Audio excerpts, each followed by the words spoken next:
Venezuela. And Venezuela's Jovito Gutierrez winning the bronze medal for third. You know, all of these Parapan athletes deal with the same technical elements in their respective events. So if you're running a 1500 or a 5000, you have to go in and out of turns, you have to run your lane, you have to deal with the pace, and then the disability adds a specific layer of complexity to those elements. This particular category, athletes with intellectual disability, will be facing things like having difficulty judging pace, judging when to launch an attack, and that may be exactly what we saw last night. And in the case of young Michael Brannigan of the USA, his impairment is autism. And so he's managed to overcome that, and he's got a very bright-looking career ahead of him. And was a little fortunate, almost misjudging his kick and going out so hard so early and nearly got caught. There's the bronze medalist from Venezuela, Jovito Gutierrez, with a 4-minute 12.39, clocking a personal best last night to finish third in the T20 men's 1500. Venezuela well represented on the podium for bronze and silver. Medals being presented by Mr. Ryan Montgomery, head of IPC Athletics, and Mr. Tariq Shue of the Asian Paralympic Committee. The silver medal going to Luis Arturo Paiva, who had so much left, but left it maybe a stride too late as he came roaring down the straight and finishing second to the American Brannigan by 2/100ths of a second. They really ran diametrically opposed races where, Paiva had all of, there's such a magnificent sprint left at the finish, whereas Brannigan, you say it often where, they used everything they had, they gave it their all, but it really was true in this case. He gave Brannigan about a 40-meter lead and looked like he was not panicked in the least, but didn't begin his push, his kick, until it was a little too late, as Brannigan paid a dear price. I mean, he was in agony down the straight. He could hear the footsteps of Paiva, but he managed to gut it out and cross that finish line first. 4:04:32, a new America's record, and a gold medal for Michael Brannigan of the USA.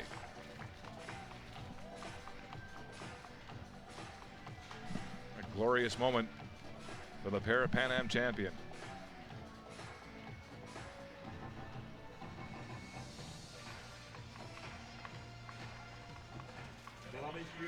Himno nacional. Damas y caballeros, el himno nacional. Ladies and gentlemen, the national anthem of the United States of America.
The medalists in the men's 1500 meters T20 classification. Michael Brannigan of the USA for gold, Venezuela's Luis Arturo Paiva and Jovito Gutierrez for silver and bronze respectively.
Next up, the victory ceremony in the men's 100 meters T54, and what an amazing finish as Cervantes of Mexico looked like he had the victory.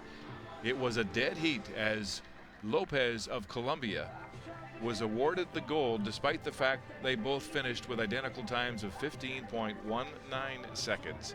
Colombia's Rojas Diaz, finishing third for the bronze medal, but that was a spectacular finishing push by Cero Moises Fernandez Lopez of Colombia as he came from behind and snatched victory in that dead heat.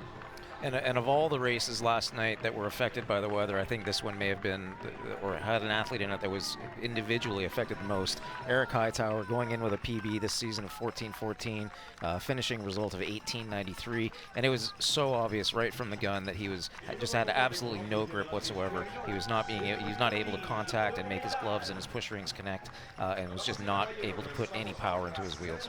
That was so unfortunate. I mean, you made the point. You could see his first 4 or 5 thrusts. It was just, he was slipping. He had nothing. Yeah, and it's not, I mean, this is, sometimes guys will say that they were slipping as an excuse, but this was absolutely obvious. 4 seconds almost off his best time this year, and just had nothing for that race. Yes, Hightower a distant 7th going in as one of the prohibitive favorites in the men's 100 T54 as the medalists wheel their way out towards the podium. Colombia with gold and bronze, and Mexico with the silver, as Cervantes had that gold medal until it was decided by the thousandths of a second. And Lopez tops the podium.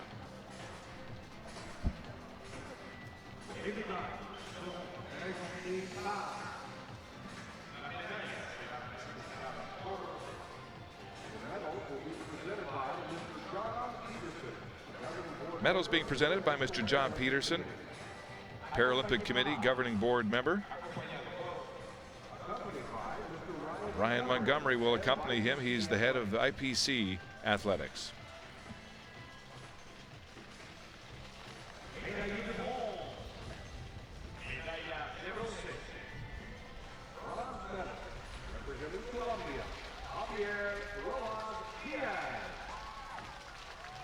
The bronze medal going to Colombia's Javier Rojas Diaz. The time of 16.10 seconds.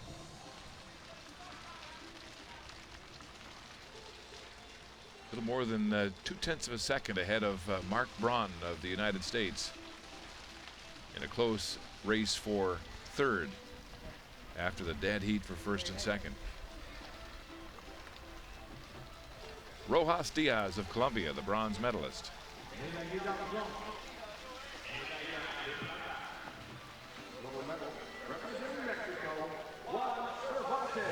Juan Cervantes of Mexico wheels up to accept his silver medal, flashing a smile here to this crowd in Toronto. A day later, easier to accept, but the silver is often the toughest medal to take. Sometimes is, but what a fabulous finish, what a fabulous race last night. A dead heat. Cervantes and Lopez at 15.19 seconds. But Cervantes has to settle for silver as they broke the tie in the thousandths of a second. Parapan American Medalla de oro, campeón Panamericano, gold medal, and Parapan American champion, representing Colombia, Well, the rain beginning to come down as the gold medalist from Colombia, Cero Moises Fernandez Lopez, moves up onto the top of the podium as the Parapan Am champion, the men's 100 T54. It is a little odd that we don't see in the results a differentiation in time. Normally what they would do is they would bring it out to the thousandth of a second, let us know who was the actual victor. And we saw this in the Pan Am Games at the track cycling, where there was a dead heat in one of the women's races, and they co-awarded the gold medal. Well, they broke the tie despite the dead heat between Lopez and Cervantes as we await the Colombian national anthem.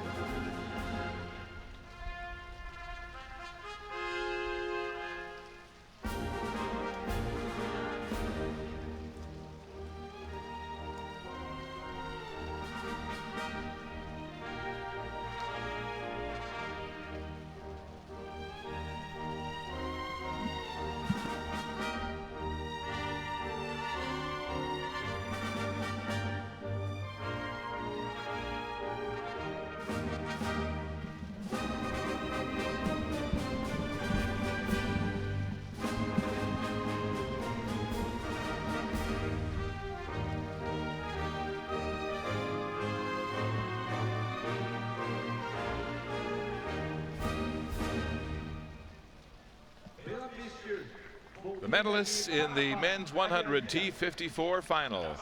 Lopez for gold in Colombia, Cervantes for silver in Mexico, and Rojas Diaz for bronze, representing Colombia.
Still to come, the medal ceremony in the men's 100 meters in the T47 classification. This was a thrilling sprint as Brazil's Patricio Ferreira dos Santos held off the bigger, rangier Cuban Gonzalez to win in 10.77 seconds. These athletes overcoming their upper limb deficiencies, and an America's record for Dos Santos of Brazil, the only man to break 11 seconds in the final, ahead of Raciel Gonzalez of Cuba, and then Brazil's Johansson das Nascimento Ferreira with a seasonal best at 11:12 for bronze. And some of the additional technical elements that their specific disability would bring to this event would be an imbalance of power. Because they are missing one of their upper limbs, you weigh more on the side that you have the limb, and there's also an imbalance of power, especially in the 100 meters. You really do you create a lot of drive using your arms. So if you're missing one or part of one of those arms, you're just not creating the same sort of forces on each side of your body. So it's really difficult, much more difficult to go straight down your lane, to make sure that your shoulders are even, to make sure that you're driving equally with each side of your body. It really is impressive to watch these athletes hit top speed at 50 to 60 meters and maintain their lane and their presence and their balance, because you can see that their upper body is wanting to go off balance. And they managed to hold it together, as Dos Santos did of Brazil, down the straight to clock that 10:77. Very difficult to not have that upper body sway and that imbalance that can sometimes cause you to either go out of your lane or not be transmitting the power in exactly the right way for the 100 meters. And the presentations being made by Mr. John Peterson, Paralympic Committee Governing Board member, and Ryan Montgomery, the head of the International Paralympic Committee Athletics.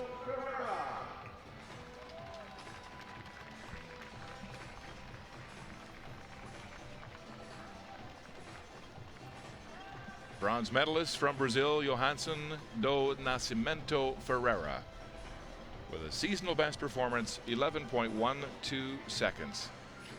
The bronze medal. And Ferreira standout at the 2012 Paralympic Games in London. Cute moment on the track where he proposed to his wife via a note that he had tucked inside of his singlet.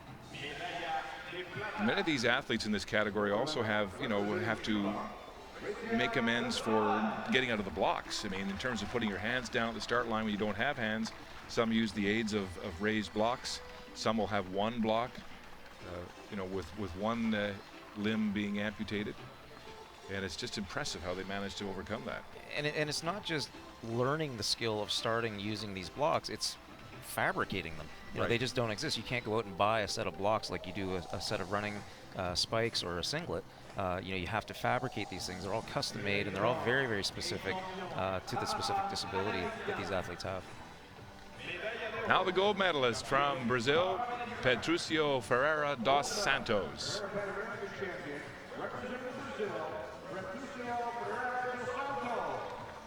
The 10:77 clocking for dos Santos. Much shorter sprinter than the Cuban, who was a great accelerator, but dos Santos had just amazing turnover last night. It really was a stark difference in the size of these two men. It's always interesting when you know, a much smaller athlete goes up against a much bigger athlete. It always turns into an interesting race. The medalists in the men's 100 T47 final. Hymne nacional. Damas y caballeros, el himno nacional. Ladies and gentlemen, the national anthem of Brazil.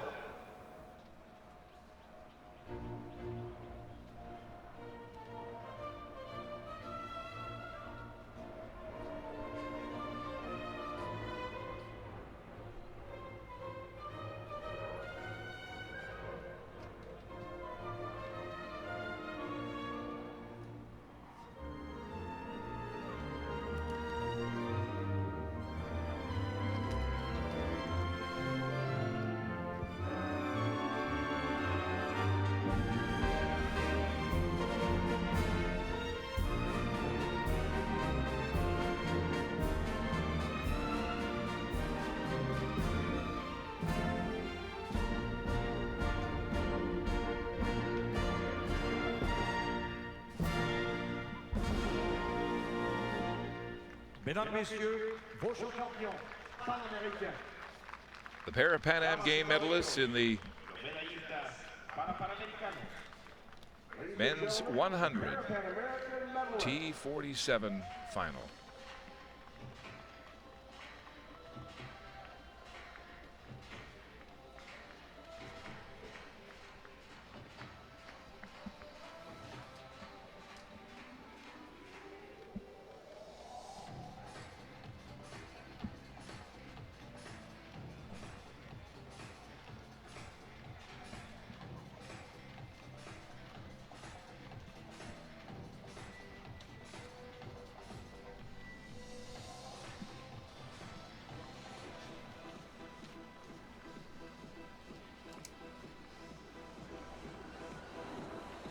Alors messieurs, nous sommes prêts pour la première épreuve de la journée sur la piste.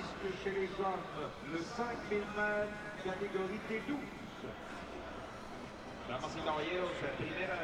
First up on the track here on day 2 of athletics competition at the 2015 Toronto Parapan Am Games, the men's 5,000 meters in the T12 category. This category for the athletes with visual impairment. And in the T12 classification, they can be accompanied by a guide runner, but that's just up to them. There's no requirement for that in the rules. And we will see two athletes, two favorites actually in this race. Ortega Jacques of Brazil and Serna Moreno of Colombia using guide runners. In fact, Ortega Jacques has listed 2 guide runners here today. So it'll be interesting to watch how they do the exchange when they decide to do the exchange in this 5,000 meters. There's Yeltsin Ortega Jacques of Brazil, was a silver medalist at the World Championships in the 1,500 meters in 2013. And a bronze medalist at 800 meters, so moving up in distance here to the 5,000. The American, Charles Davis, with a best of 16:09, so about 21 seconds slower than the Brazilian. From Colombia, Germán Angarita Otero, 25-year-old, making his second appearance at the Parapan Am Games. From Ecuador, this is Sisto Moreta with a best of 16:51.11. Moreta with a silver medal in the T12 1500 last year at the Paris South American Games. Running in lane number 5, this is Roger Rodriguez from Venezuela. He'll be accompanied by a guide. Advanced to 15:44.12. And out in lane number 6, this is Elkin Alonso Serna Morena of Colombia. He is the defending champion in the T12 5000 from the 2011 Parapan Am Games in Guadalajara, and was Colombia's flag bearer at the 2012 London Paralympics opening ceremony. So 12.5 laps of the track, men's 5,000 in the T12 class. These athletes are dealing with visual issues, of course. Less than a 5% or between a 5 and 20% field of vision. And they would be recognizing objects at 6 meters that people with 20/20 vision would be seeing at 60 meters. So 3 of these athletes, half of the field, choosing to run with guides. Davis of the USA, Angarita Otero of Colombia, and Serrato of Ecuador running without guides. And interesting to know, we often see guides running on either the left or the right. There is an advantage to having the guide on the outside because the guide ends up running the longer distance. The further outside you are on each turn, the longer the distance, of course. So all of these guys running on the inside, or sorry, all of these runners running on the inside of their guides. Now, in terms of the Brazilian, Yeltsin Ortega Jacques, using 2 guides here, and we'll be waiting to see how he makes that changeover. The America's record holder in this event, Oder Santos, was disqualified last night after winning the T11 5000, and Jason Dunkerley of Canada was promoted from 2nd to gold, and that was because Oder Santos declared he was going to use 2 guides, and then in the end decided not to and stayed with his original guide. Yeah, a bit of an obscure rule. The rule does state that if the guide is, or if you nominate 2 guides to be used, if you declare that you're going to use 2 guides, you must use those 2 guides. And if you don't, the rule is very, very clear. If both guides are not used, the athlete must be disqualified. So there's no discretion in that rule. You know, it's just, it is what it is. Right now, at a rather pedestrian pace, it is Colombia's Elkin Alonso Serna Moreno in the lead, just ahead of Charles Davis, the American. And then back in 3rd, one of the favorites is Ortega Jacques of Brazil, running with the guide. And Serna Moreno takes the field to the back. Charles Davis, the athlete running 2nd. And, you know, looking at these guides running with their athletes, I can't see them using tethers here, Jeff. We often see tethers that will connect the guide with the visually impaired athlete, but it looks like they're using verbal communications running side by side here. And there's nothing in the rules that makes a tether mandatory. It is the norm. Most athletes will use that, but we see in some of the winter events, like cross-country skiing, where a tether would be very, very difficult to employ, we see guides that are using either verbal cues or you know, some other form of some other way to make sure that they're guiding their athlete through the proper course. Actually, the Brazilian Ortega Jacques has a fine tether. I can just make that out now with his guide. And it is Ortega Jacques who has declared that he will use 2 different guides. What's the purpose of that? Well, I guess we've seen in the past where an athlete, a very, very strong Paralympic athlete, may have difficulty finding a guide who can keep up with them. And there's been examples in the past where, you know, we've seen athletes who are really being slowed down by their guide. And so they brought that rule in a number of years ago to allow for an athlete to bring in a fresh guide halfway through a race, particularly on these longer ones. And it's used most often in the marathon event.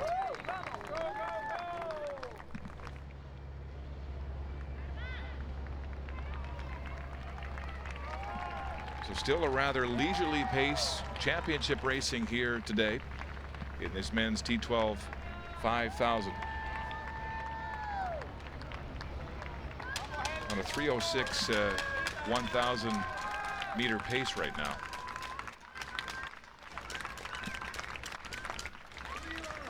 It will be interesting to see if the athlete knows of that rule, because if the guide doesn't feel like he needs to be switched out, we may see a similar situation that we saw last night. So right now, it is Serna Moreno of Colombia in the black vest leading the way, just ahead of the American Charles Davis, and behind him Yeltsin Ortega Jacques of Brazil. Jacques has the best time in the field coming here this season, 15:39.24. Serna Moreno has a personal best of 15:27.97. And if these athletes were going to be on a pace to be in the 15-minute range, they'd have to be running about 72-second laps and maybe close with a 32-second 200 meters. You know, given the pace, it really does seem odd that the Brazilian athlete would have chosen to nominate two guys, and I wonder whether they have, you know, they decide which guide they're going to use on the day of, depending on which guide is feeling better. But, you know, with a season's best in the, you know, high 15s, and given this pace, it seems odd that they wouldn't be able to find a guy that could endure this kind of a race pace. So Ortega Jacques now of Brazil deciding to front run, trading places with Serna Moreno of Colombia. The American Charles Davis right behind him. Serna Moreno is also a road runner. Won the silver medal in the T12 marathon at the 2008 Beijing and the 2012 London Paralympics. As I mentioned earlier, he is the defending champion at the T12 5000 from the 2011 Parapans in Guadalajara. But a two-time silver medalist in marathon competition at the past two World Championships as well. So mainly a road runner. Right now, leading the way on the track. And making the decision to either lead or to run in the pack, you know, it's a decision that each athlete makes for different reasons. Leading is more difficult because the wind affects you more. But running in the pack can sometimes cause problems. So the pace is being dictated to you if there are surges and if people are speeding up and slowing down. Look at the pack here, Jeff. I mean, this is a situation where bumping and pushing can be a factor as they got very tight. Well, that's exactly what I was going to say, is that when we're in a situation like that and you're running in the pack, as it slows down and speeds up, you get contact. And if you can't see that contact, if you can't see the person speeding up and slowing down, it could really affect these athletes much more than an able-bodied. Venezuelan athlete Roger Rodriguez now taking turns leading this pack, just ahead of Serna Moreno of Colombia. 6:15 through 2,000 meters. Right now on a projected pace of about 15:42 in this T12 5000.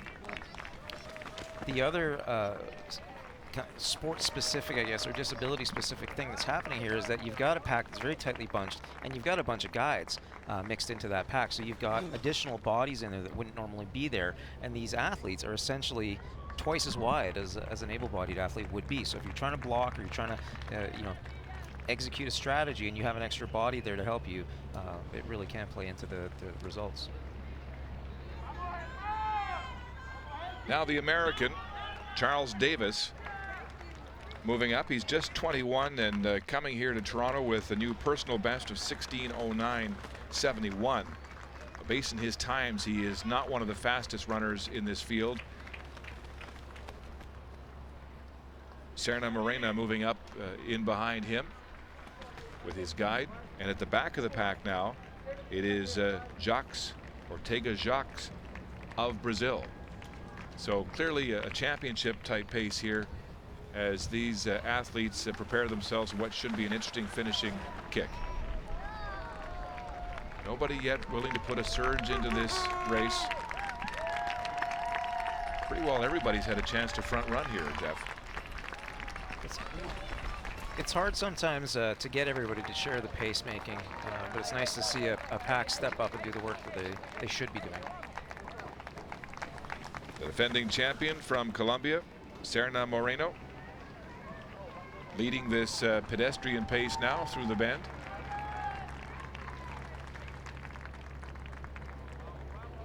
Davis, the American, just outside of Serna Moreno's guide's shoulder. Blocked along the rail is Germán Angarita Otero of Colombia. Now a bit of a surge being put into this race as Yeltsin Ortega-Jacques and his guide take off with 5 laps to go in this men's T12 5000. So tactics employed now as Ortega-Jacques says he's had enough of this, and he opens a 10-meter lead on the rest of the pack, and really no response from the defending champion Serna Moreno or the American Charles Davis at this point. That lead has been built to 20 meters. 9:32 through 3,000 meters as that last 1,000 meters slowing down, and the projected pace down to 15:55. With the surge now being put in by the Brazilian Yeltsin Ortega-Jacques. And honestly, he really isn't, he doesn't have his foot fully on the gas. He went through the 200 after that initial surge, his first 200 meters of acceleration in 34 seconds, which isn't, he's not breaking any records at that pace. And no response from the rest of the pack as Ortega-Jacques' guide, Nascimento, has a shoulder check and looks back 50 meters to the rest of the group behind them. That was a 1:10 lap. So nothing spectacularly fast, but enough to open a big enough gap, which shows you just how slow this pace is, with the rest of the athletes here trailing by about 40 to 50 meters through the bend. But the pack really didn't seem interested in responding at all, which is unusual given that at least one, you'd think that at least one of them could have chased for a little while. But they may have decided that they're conceding the gold and they're all playing strategic games looking to win a silver medal.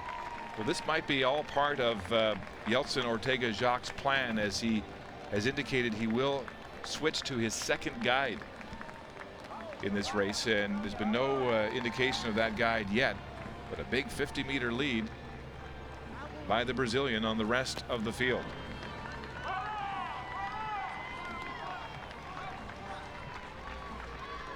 So it looks like the Brazilian has a guide who will have a pretty powerful kick, a shorter distance guide to give him that finishing kick, as Ortega-Jacques is about to lap the Ecuadorian Sisto Moreta. But again, no movement from the rest of the pack. Charles Davis leading his other group of 3 athletes and the guides. Ortega slowed down on that second lap with a 1:15 clocking. The defending champion Serna Moreno sitting in 3rd place, second man back in that chase group, as Brazil's Ortega-Jacques continues to hold that 40 to 50 meter advantage. The pack's beginning to split up now. A little surge being thrown in there. Yes, as Serna Moreno is now falling a little further back from Roger Rodriguez.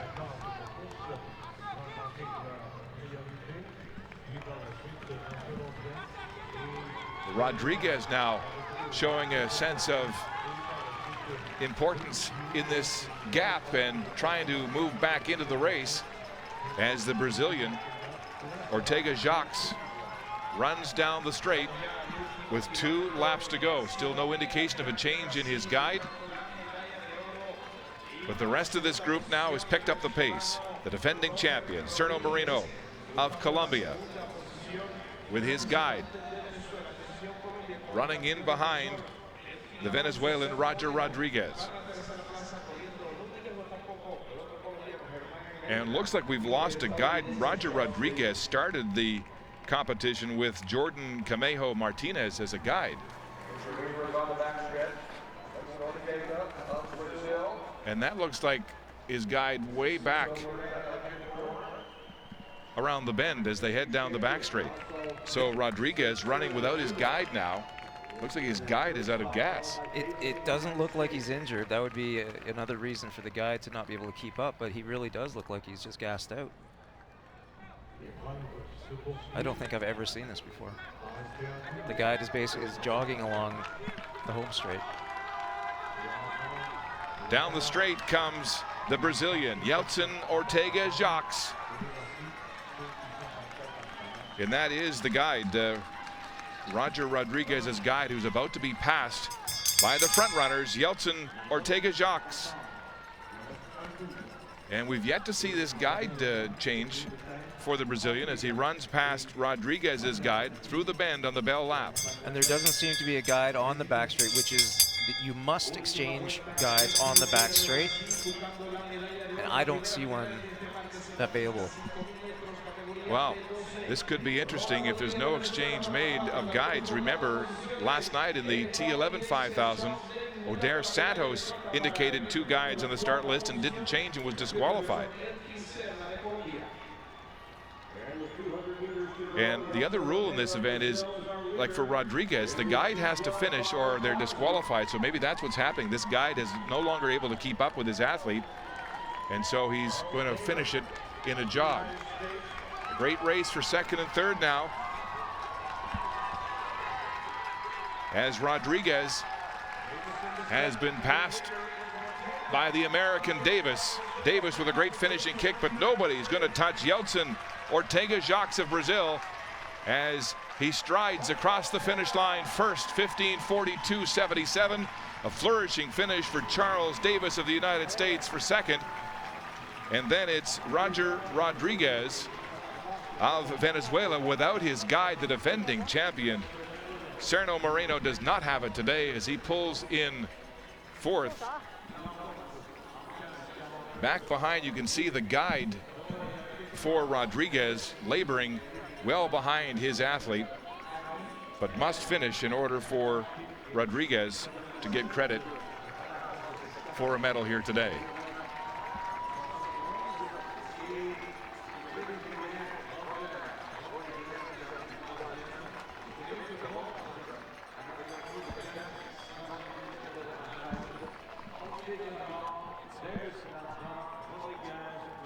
The day belongs to Yeltsin Ortega Jacques of Brazil. It's very difficult to believe that these athletes would be doing this on purpose, nominating 2 guides, and it's clearly they're ignorant of the rule. They don't know that it's that it exists.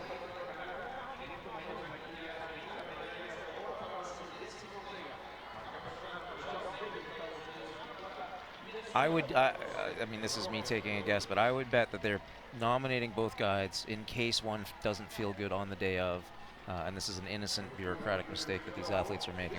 It's very unfortunate if that's the case. Based on what happened last night in the T11 5000, I mean, he'll be disqualified if that's the same situation, because Odair Santos, also declaring 2 guide runners, didn't change and was disqualified based on that rule. As you mentioned, Jeff, a bureaucratic mistake. Right now, Ortega Jacques is ignorant of that situation as he celebrates his victory. And the Ecuadorian athlete, Sisto Moreta, labors down the straight. Crowd here with a round of applause to help lift his spirits as he crosses the finish line 6th. But Yeltsin Ortega Jacques first at 15:39.24. And like I said earlier, it seems at that pace, it seems odd that he would feel it necessary to switch guides. I mean, it wouldn't be difficult to find a guide who could run that pace. So again, all things seem to be pointing to an innocent and unfortunate mistake.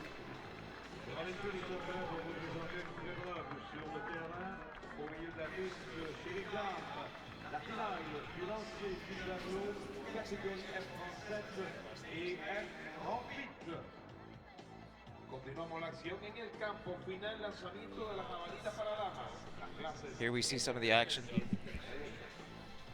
He got tired of the pace and just took off with his guide.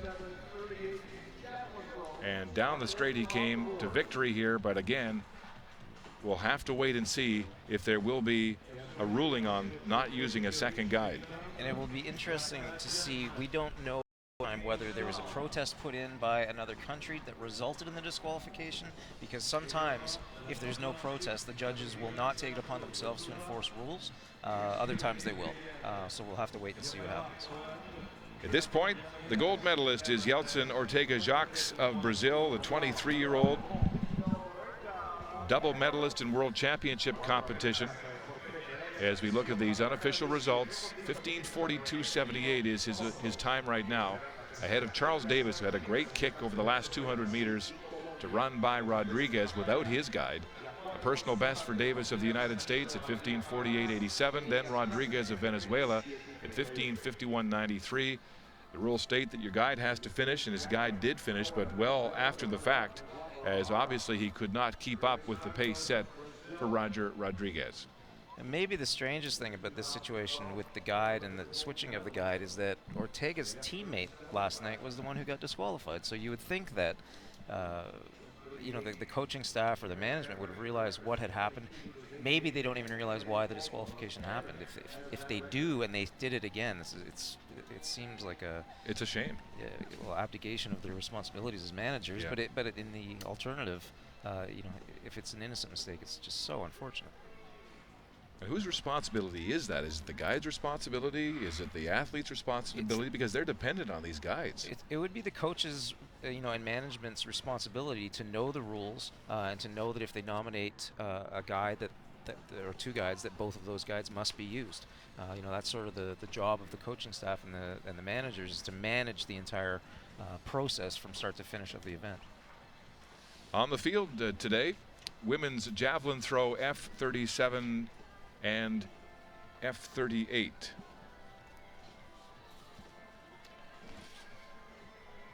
A very good-looking field indeed.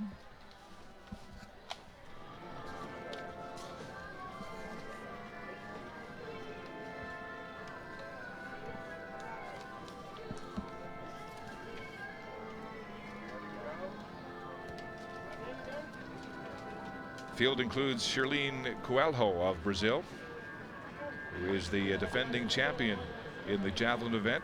The gold in Guadalajara back in 2011. Also the gold medal champion at the 2012 Paralympics and at the 2011 World Championships. So Dos Santos de Souza Coelho of Brazil, the prohibitive favorite in this women's javelin throw competition, with a best this year of 32.91. Yomara Cohan of Venezuela has a best this year of 27.27. These athletes with cerebral palsy will deal with difficulty controlling their movements, muscles that are always in a state of stress or contraction, and difficulty with the release. And especially in field events, the timing of the release is so critical. So we watch her do run up, and while she's running up here, she's generating speed. She blocks. She allows her power arm to come through, but it's that release that is so critical. If they're off by even a tenth of a second, hundreds of seconds, the implement will fall outside of the sector.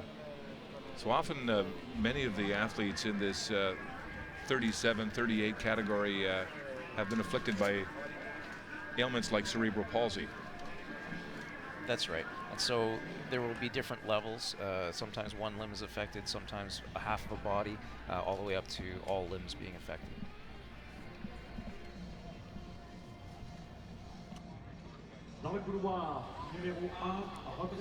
There's the start list for the women's 200-meter final in the T36 classification. Running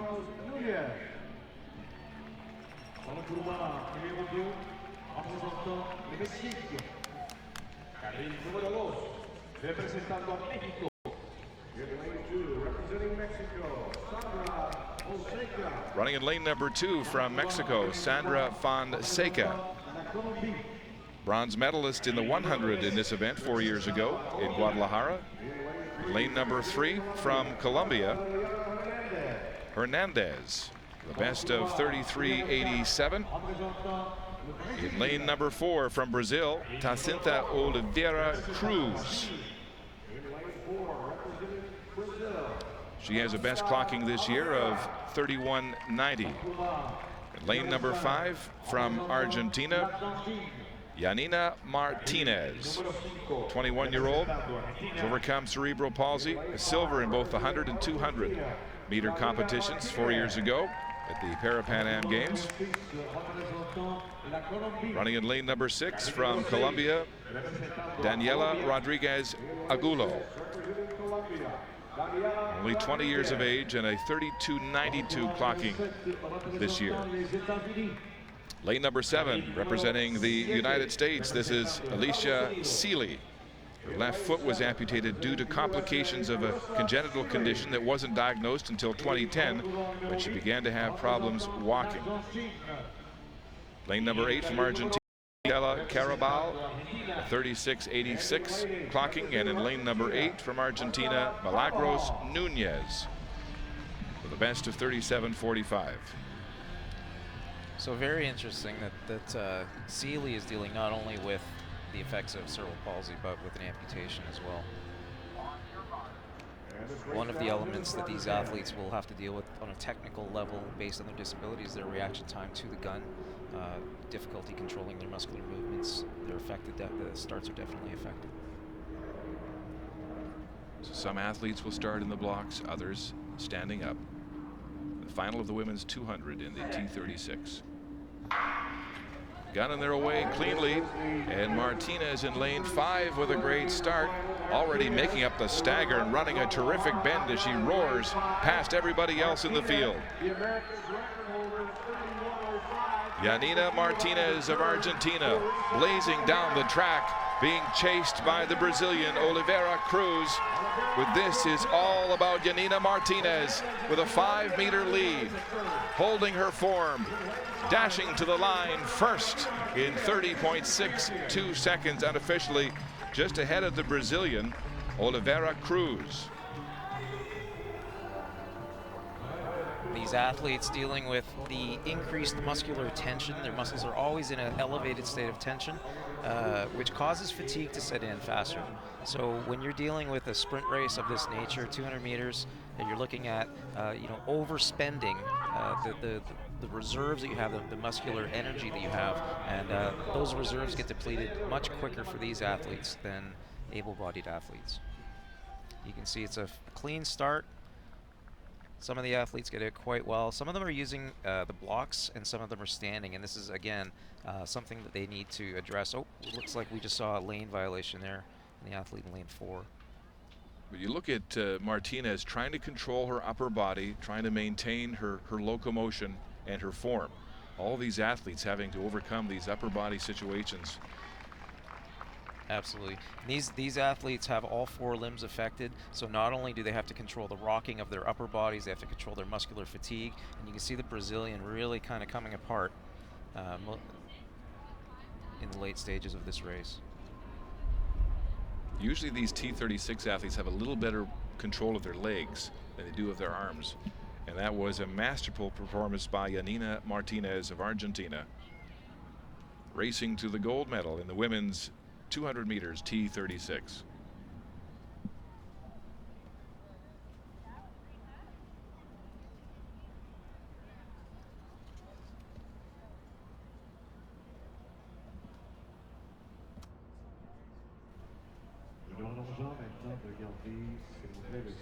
Martinez overcoming cerebral palsy, moving up from the silver medal 4 years ago in Guadalajara to the gold medal here in Toronto. And there's a tremendous fraternity in these events, the Parapan Am Games. The athletes congratulating each other, a great sense of togetherness as we look at the official results here. An America's record for Martinez at 30.63 seconds, seasonal best for Cruz for silver, and Hernandez Florian a personal best for the bronze. Fonseca of Mexico, another personal best. Look at that, 6 personal bests of the 8 athletes in this event, all coming to the 4 here in Toronto. Certainly helped by that 1.9 meter following wind, probably. Yes, favorable following wind and legal. These winds gusting out of the northwest will be great for these athletes as they come down the straight.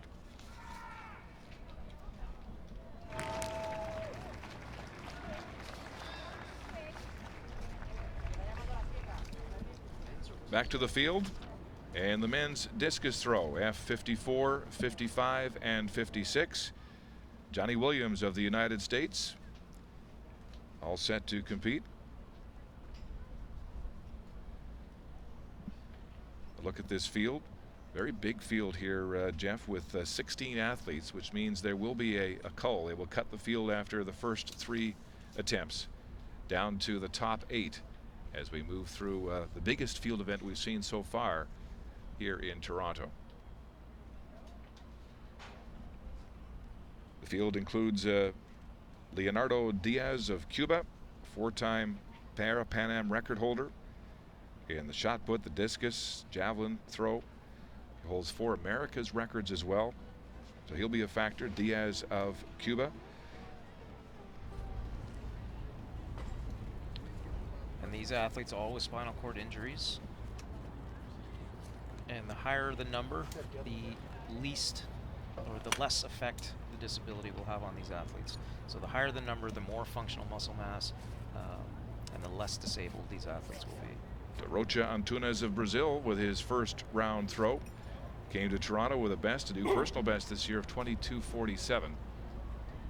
And these athletes, because they must be strapped in, will get 3 consecutive throws. That's right.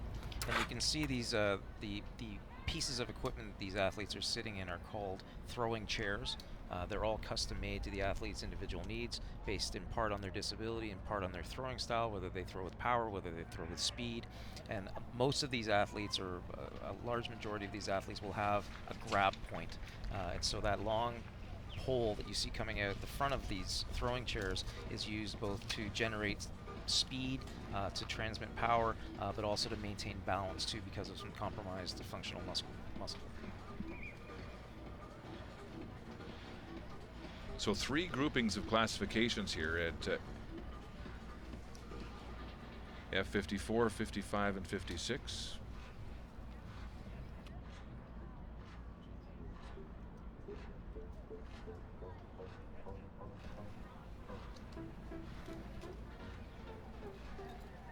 Back to the track now, and the semifinals in the men's 800 meters T53 classification.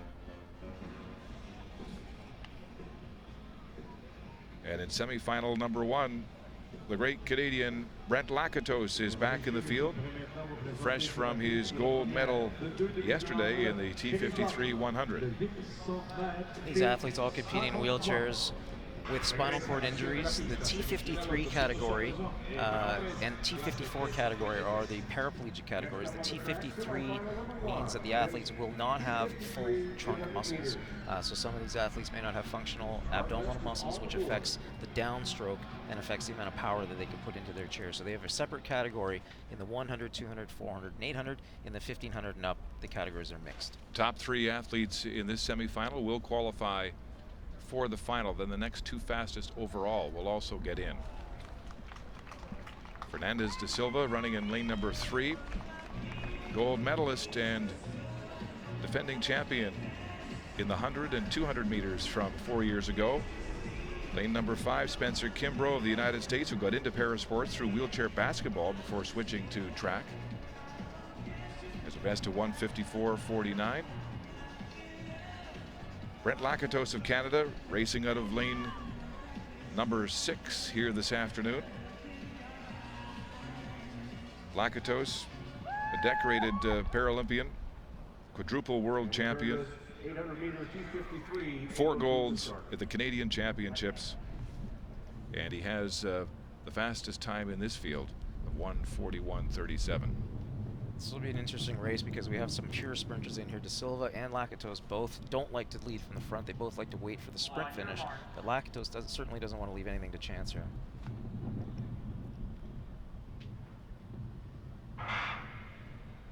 The gun and their way fairly here in semifinal number 1.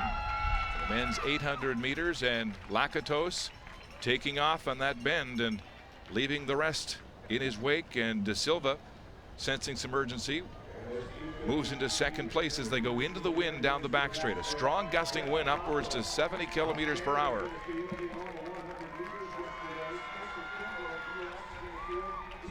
So this is a bit of a dangerous situation for Lakatos. He started in the outside lane, started hard, got himself into the lead position, but now he has the other pure sprinter in the field, De Silva, immediately on his wheel. So Lakatos of Canada in the lead, just ahead of De Silva. Then Westwick of the United States, and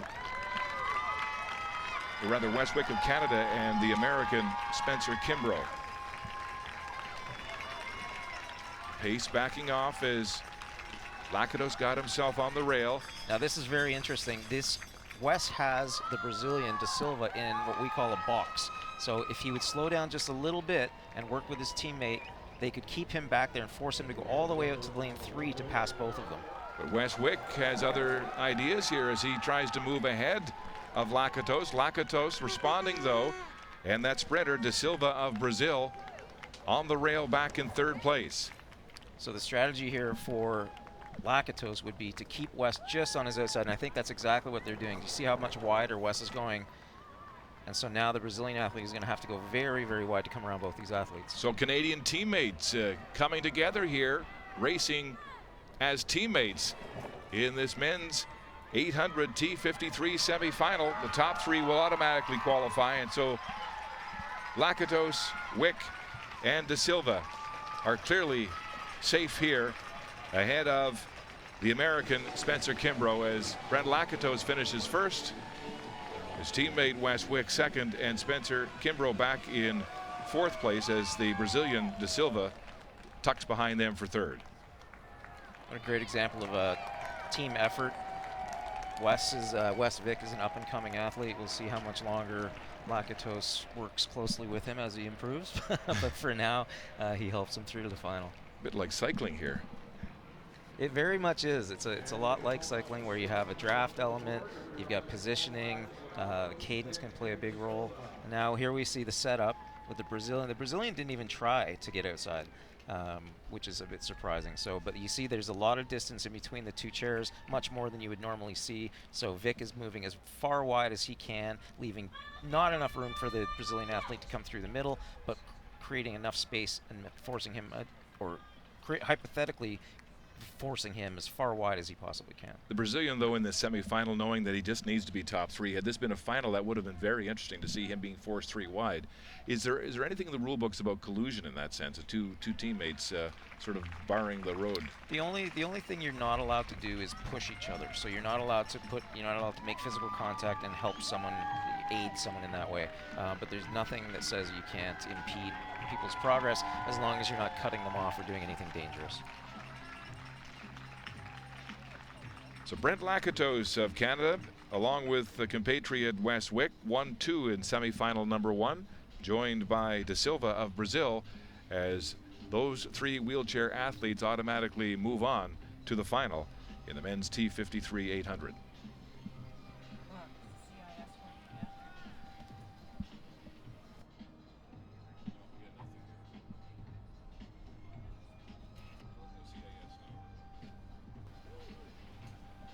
So the unofficial results, Lakatos and Vic of Canada 1-2, ahead of Fernandez de Silva of Brazil. Those 3 athletes automatically moving on to the final.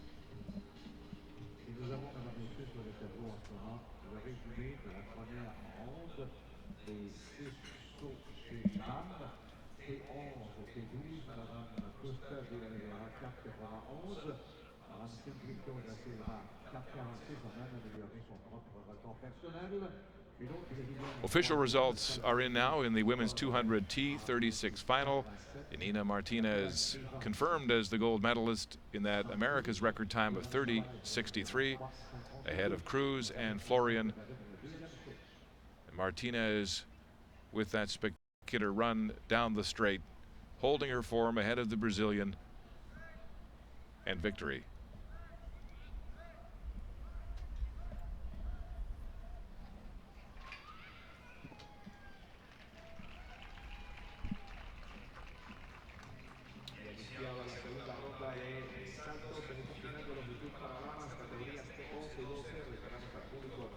Back to the track for semifinal number 2. Men's 800 T53 classification. The top 3 in each heat will automatically qualify for the final. The next 2 fastest losers overall in the 2 semifinals will also gain admittance to the final. Field including Jean-Philippe Miranda of Canada, racing in lane number 5, right down the middle. Bermudez Barras of Colombia in lane number 6. Out in lane 7 of Venezuela's Jesus Aguilar, who was the silver medalist at 100 meters 4 years ago in Guadalajara, a 2-time Paralympian. And on the inside from the USA, Isaiah Rigo, flanked by Martinez Sarmiento of Colombia. So there's the field. 5 men, the top 3 will automatically move on to the final. And we saw Miranda last night, who couldn't make it to his medal ceremony. We heard later that it was a virus that he had contracted and that he was too sick to attend. Stand-in coach Kelly Smith received his medal for him, but it'll be interesting to see if he's recovered fully by today. Not much time for Miranda to regain his fitness and health as he is lined up in this semifinal number 2, the men's 800 T53. The 800 is really the kind of race that you don't want to be sick for, because it's such a taxing race in terms of the energy systems that you have to reach into and expend. Jean-Philippe Miranda's impairment is paraplegia due to a car accident he was in back in 2007. He previously competed in weightlifting and was the Canadian record holder in the clean and jerk before his accident. And he earned a spot on the national team here in parasport competition after only 2 years. So he's come up to speed, has that great upper body strength, and it served him well in wheelchair racing. Well, skill transfer from sport to sport and different events, you know, really is, if you're at a high level, you understand how to train, you understand the basic principles, things do come certainly a lot faster and a lot easier. A look at Aguilar of Venezuela, who says, "Sport is the greatest thing that has happened in my life.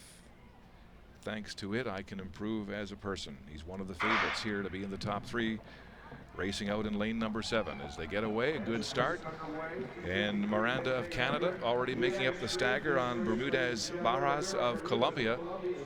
A strong bend for the Canadian, chased by Martinez of Colombia on the inside. Out high is Aguilar of Venezuela. The Canadian gets out and then makes his way to the rail. Jean-Philippe Miranda. And outside of him, Jesus Aguilar.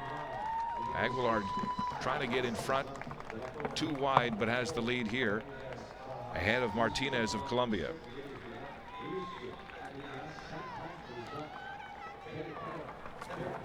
Jesus Aguilar,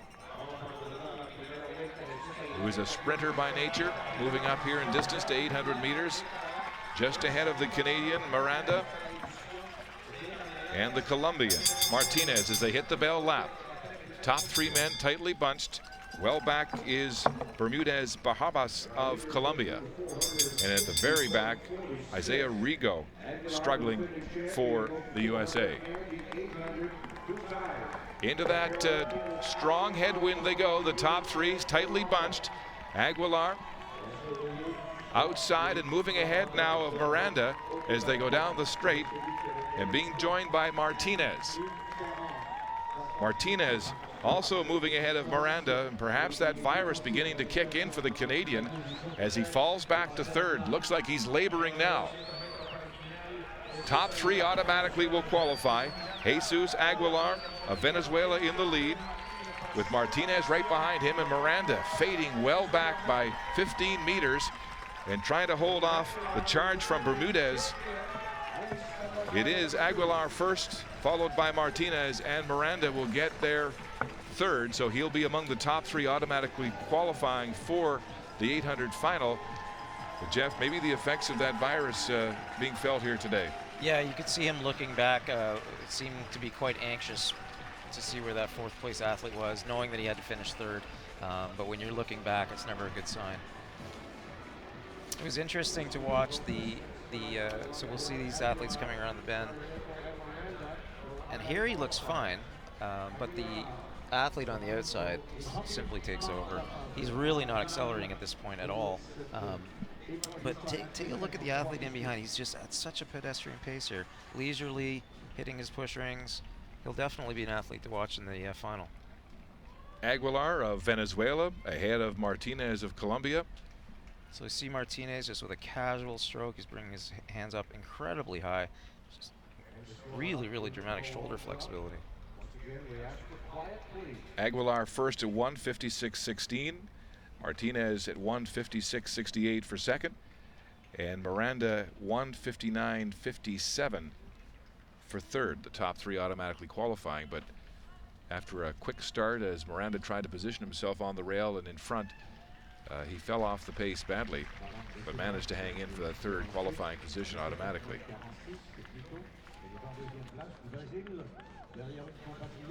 Official results then, as Aguilar, Martinez, Sarmiento, and Miranda will automatically qualify, and Bermudez Barjas of Colombia will get in with the seasonal best as one of the two fastest losers.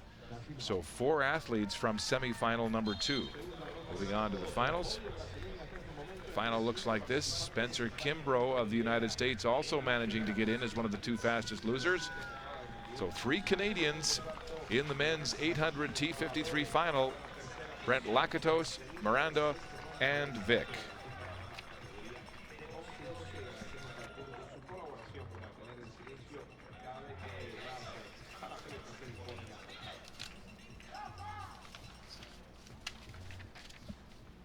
To the field now in the women's javelin competition, F37 and 38.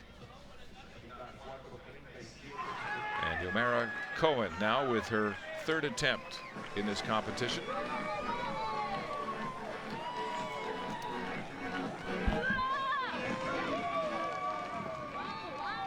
As a best of 27-27 coming to this Toronto Parapan Am competition. One of the additional technical elements that the disability will create is a difficulty with the release. These athletes have difficulty controlling some of their body movements, and so timing that release is so critical. She really needs to, she ran up fairly well, but really didn't block very well. So she really needs to stop that non-power side of her body a little bit better. If she wants to create the velocity, she needs to get that implement out into the field. Her 4th round attempt, 26.03 meters. Currently leaves her in 2nd place in this competition. Now Brazil's Santos de Souza. The current leader has a best so far of 34.70 meters. That was her 3rd round attempt. And that throw of 34.70 in her 3rd round is a new Parapan Am record. So Santos de Souza of Brazil, the front runner here in the women's javelin throw F37-38 final.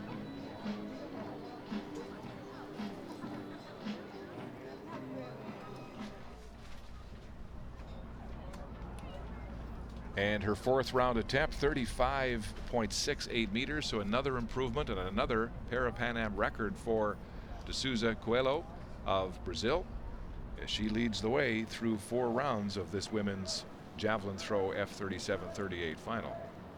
Another critical element in throws competitions is the ability to block, and what blocking means is on the non-power side of your body.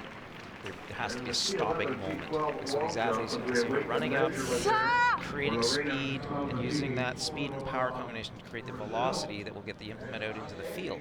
But to do that properly, the non-drive side of the body has to be stopped. And what that does is it creates a whip action and increases the velocity that the implement goes out at. These athletes have to do the blocking exercise with the most affected part of their body, because their drive side or their power side will be the least affected side of their body. So they've got not only the need to do the blocking for the throw, for the technique, but they're using the least advantageous part of their body to do it. Now Canada's Renee Fossel. She is currently in 3rd place. Has a best so far of 25.36.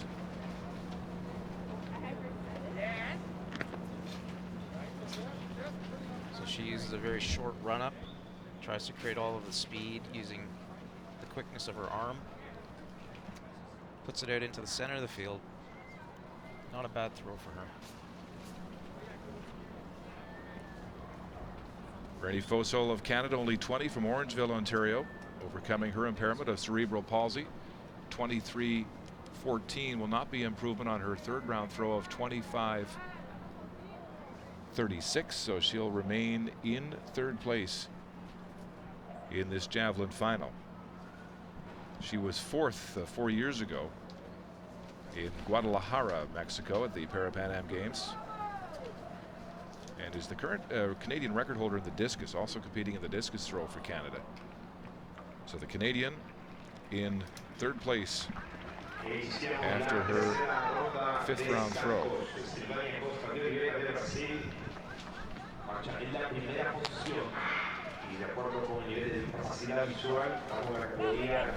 Back to Yomara Cohen of Venezuela. Currently in second place. Again, point combinations here because of a combined classification of F37 and 38. So this is interesting. You can see she uses a much longer run-up, but she really doesn't increase her speed much past her first few steps.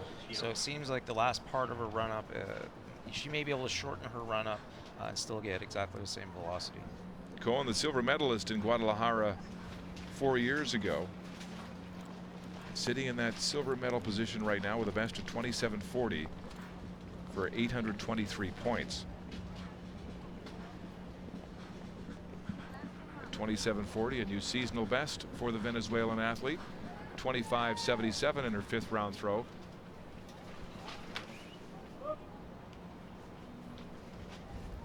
She remains in second place as we go back to the leader from Brazil, Santos de Souza.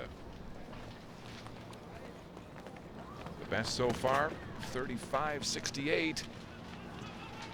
And this is another good-looking throw. 35.68, good for 1,057 points. And of course, that Parapan Am record. That was a very nice throw. You can see her creating a lot of speed. She stops the non-drive side of her body very well. Allows that drive hand, that power hand, to whip through and really create a lot of velocity, combining speed and power to really get that implement out into the field as far as she can. Brazil, you see the standings up on the board. So Dos Santos and her fifth round throw of 34.37.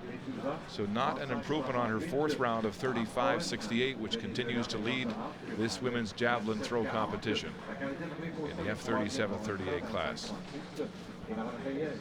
Nobody in her area code at this point, Jeff, as she continues to dominate the competition. And these athletes, of course, needing to do all of the technical elements of javelin, the run-up, the release, the block, and the recovery, but with the additional elements that are created specifically by their disability. So increased difficulty to time the release, increased difficulty to block properly, and some imbalance issues that can sometimes cause them to fall over the line and create a foul. Dahiana Hernandez Reyes of Colombia was the Para South American champion last year. She's 24. And her sixth and final attempt, the Southpaw, currently in fourth place. Has a best so far of 19.17 for 391 points. And really doesn't create very much speed on that run-up. Nice release. The run-up really needs to be improved if she wants to get the distance that she needs. La recordista del mundo y campeona paralímpica Santos de Souza, pueblo de Brasil. Hernandez already has a seasonal best and improves on that at 19.19.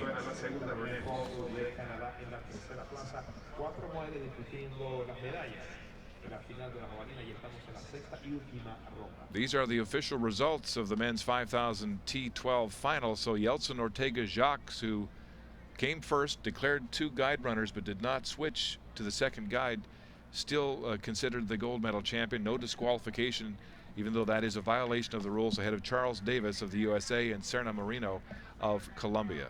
The American with a personal best today.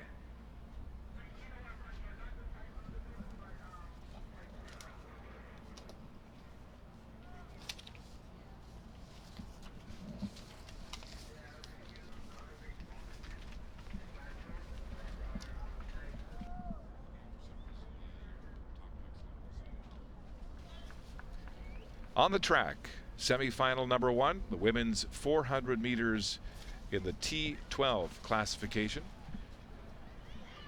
Semifinal number 1 will feature 3 athletes, 2 of these visually impaired athletes running with guides. Evelyn Morales Ramirez of Costa Rica in lane 3 will have her guide. In lane number 5 from Cuba, the favorite here, Omara Duran, with the best this year of 57.42, the 2-time Paralympian and the defending champion at 100 and 400 meters from the Paralympics in 2012, Cuba's flag bearer for the opening ceremony in London in 2012. Omara Duran of Cuba. She will run without the assistance of a guide here this afternoon. And outside of her in lane number 7, Margarita Orellana Valdez of Chile. But Duran, a decorated runner for Cuba, twice a gold medal champion at 100 and 400 at the World Championships in 2011. And gold at 100 and 400 at the 2012 Paralympics. Morales Ramirez of Costa Rica in 3, Cuba's Duran in 5, and Chile's Orellana in 7. First athlete to cross the finish line will automatically qualify for the final, then the next 2 fastest overall in the 2 semifinals will move on.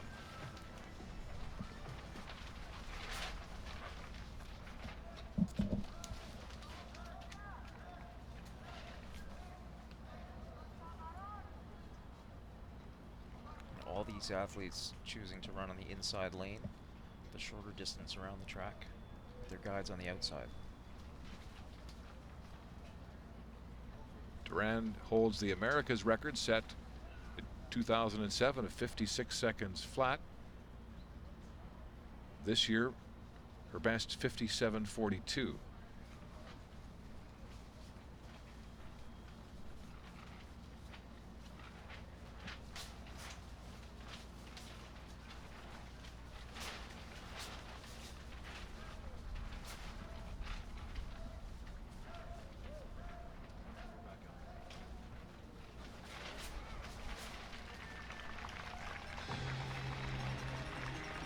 Running in lane number 3 from Costa Rica, Evelyn Morales Ramirez, and her guide, Roberto Rojas Coto.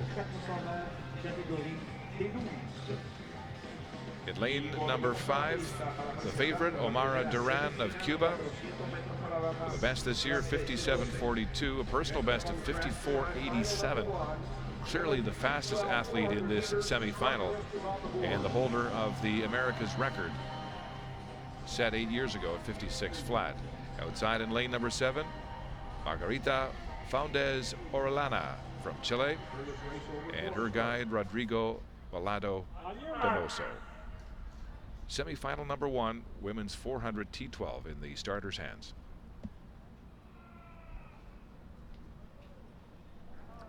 You can see the guide lining up his athlete's hands, making sure that she's placed well behind the finish line. 2 of these athletes will have guides. Morales Ramirez in 3 and Valdez Orellana in 7. Duran of Cuba running unassisted in 5.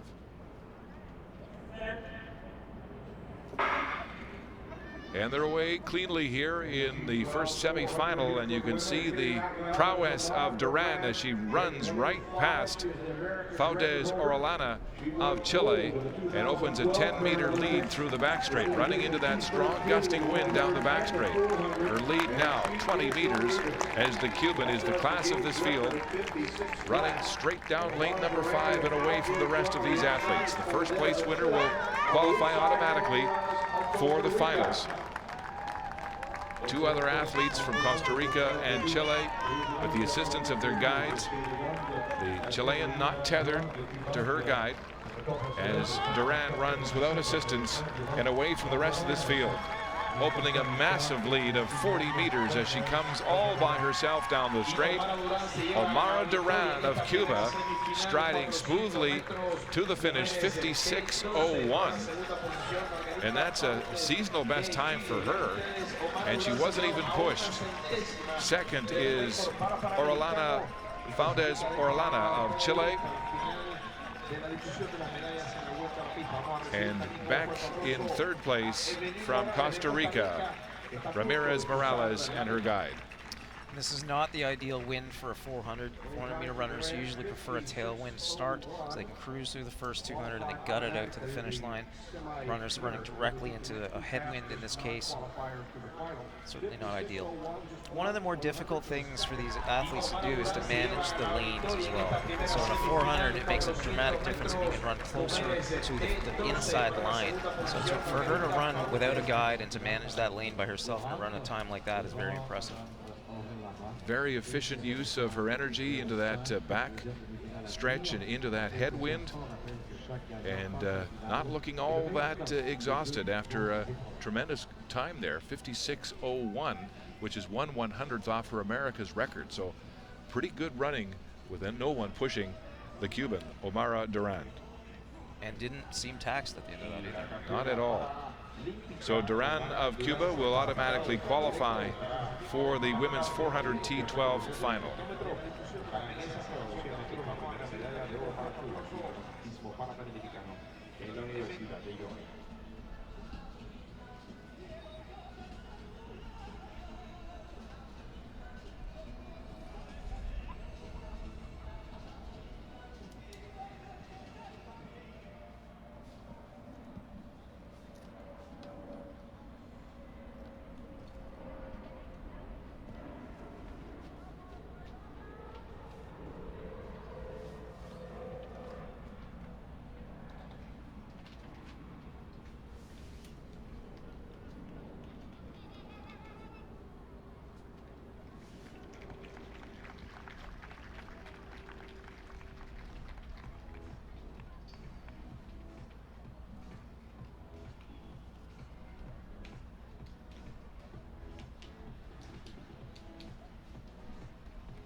T11, T12 long jump. We are in round number 4.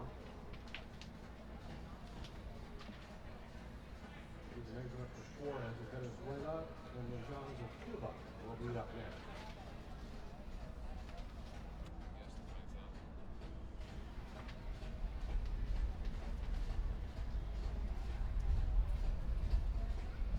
On the runway, she got the game's record in round 3, jumping 5:17 with a legal win.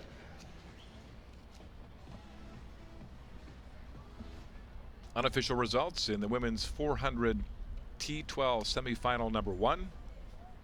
A seasonal best performance by Omara Duran of Cuba, 56.01, just 1/100th of a second off her America's record. So officially now, Duran the winner of semifinal number 1 and qualifying automatically for the final.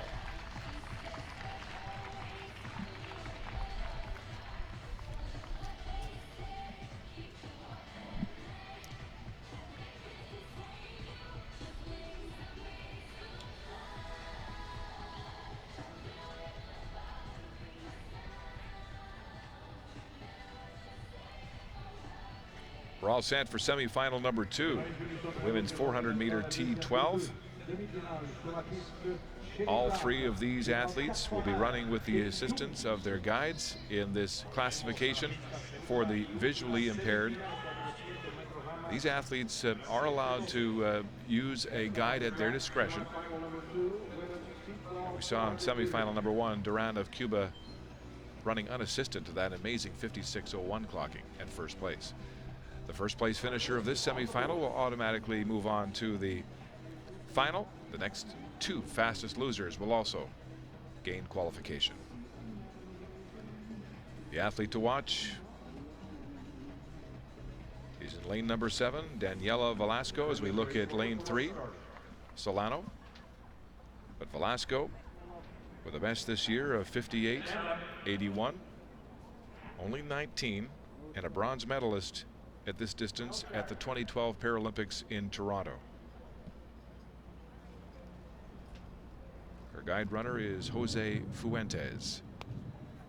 Inside of Velasco in lane 5, Marcela Gonzalez Arias of Colombia with a best of 101.74. And in lane 3 from Costa Rica, Elizabeth Quesada Solano. Semifinal number 2, the women's 400 T12. These athletes with a 5-degree or under field of vision, and they would recognize at 2 meters what a person with 20/20 vision would recognize at 20. Wow, and so hence the assistance of their guides here today in this one lap of the track, semifinal number 2.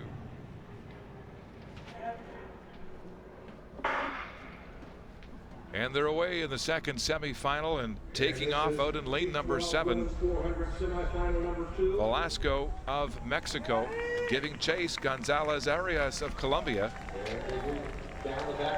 Solano of Costa Rica left way behind. This is a 2-woman race now, as Gonzalez Arias of Colombia tracks down Velasco out in lane number 7 as they hit the bend with 200 meters to go, side by side.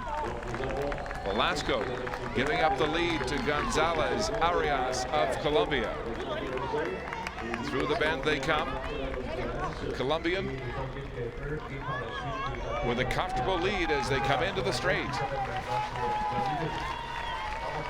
Marcelo Gonzalez Arias opening a 10-meter lead on Daniela Velasco in the second semifinal of the women's 400 T12.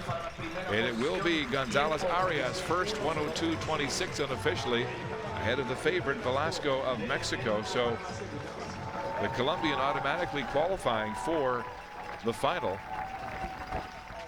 And Velasco hoping her time will stand up as one of the 2 fastest losers.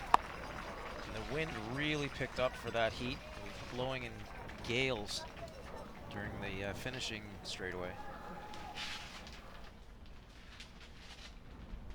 Still waiting for the official wind reading. Very good running of the inside rail, or sorry, inside line. And it's funny, you know, you're watching these races and each athlete gets 2 lanes. And so when they go into the turn equally, sometimes it's easy to forget that they're actually 2 lanes away.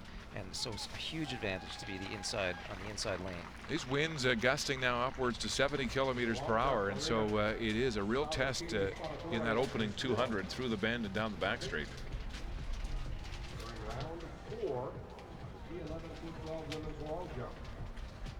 The Colombian Gonzalez Arias prevailing here and automatically qualifying for the final in the women's 400 T12. And the winds will affect the smaller runners more. The more weight you have to push through the wind, generally the better. See the flags taut under these gusty northwest winds here this afternoon. It sure beats the torrential rain that flooded this stadium yesterday, pounding these athletes.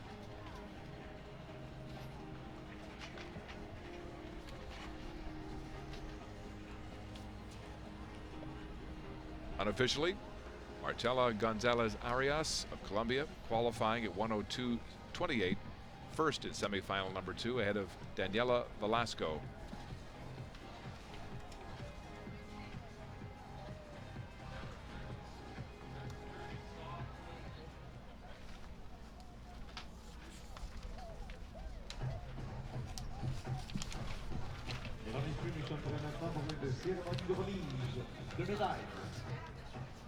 Damas y caballeros, la ceremonia de premiación.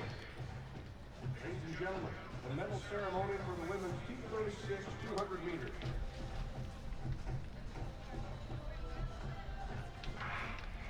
Now the medal ceremony for the women's 200 final in the T36 classification. As Yanina Martinez of Argentina salutes the crowd, along with Olvera Cruz of Brazil and Colombia's Hernandez Florian, the medalist in the women's 200. Superb display of athleticism as they overcame their upper body ailments, holding their form down the straight through the bend in that tough wind. And now ready to be decorated with medals here at the Parapan Am Games.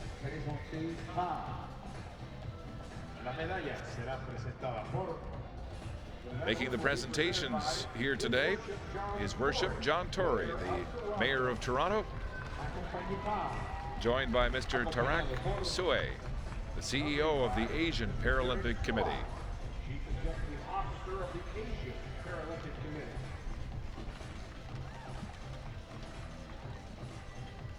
Médaille de bronze. Medalla de bronce. Bronze medal. Representing Colombia, Martha Liliana Hernandez Florian.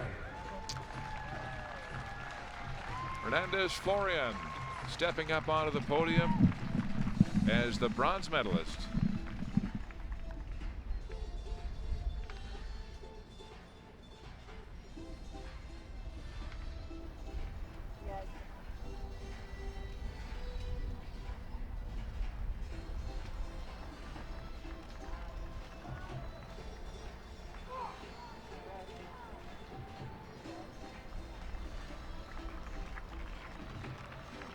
Martha Hernandez Florian winning the bronze medal in the women's 200 T36 for Colombia. Representing Brazil, Olvera Cruz.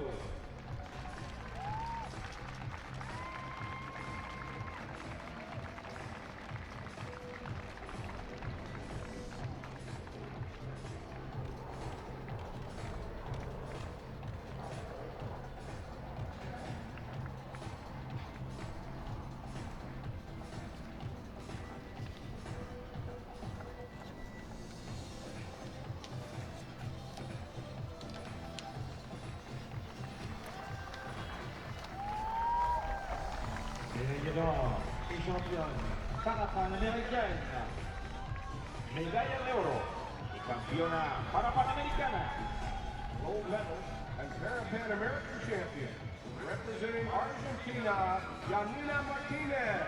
The gold medalist from Argentina, Yanina Martinez.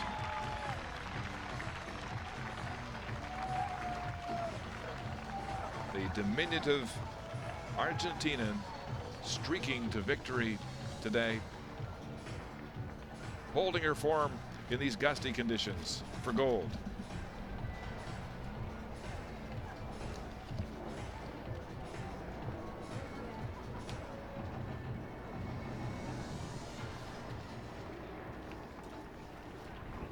De la mención nacional. Damas y caballeros, el himno nacional.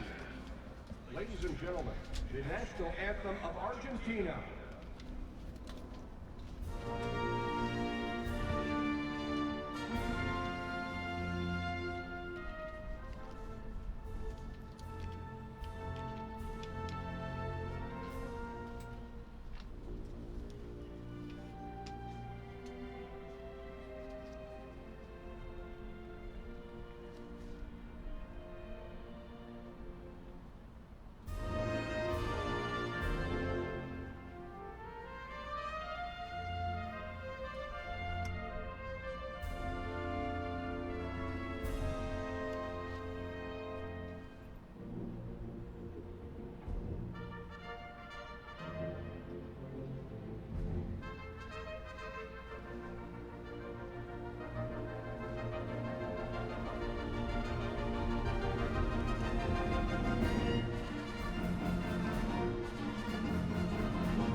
The smile tells it all as Argentina tops the podium in the women's T36.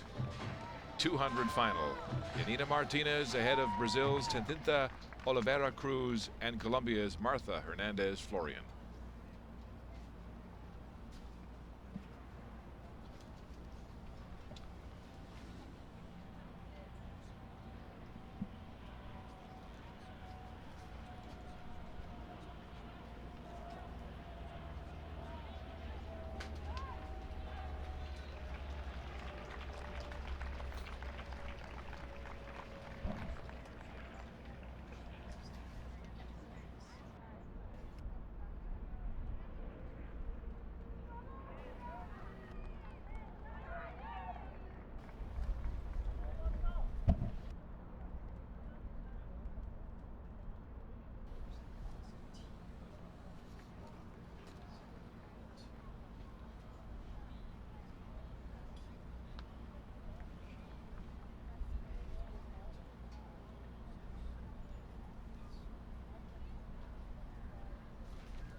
Mesdames, Messieurs, nous sommes maintenant à une remise de médailles.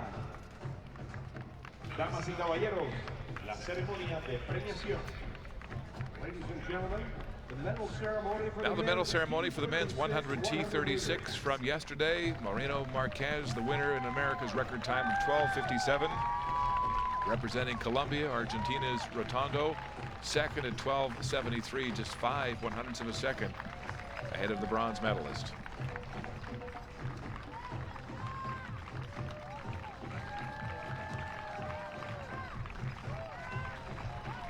Again, Jeff, you can see the difference in stature here of these athletes in this T36 classification.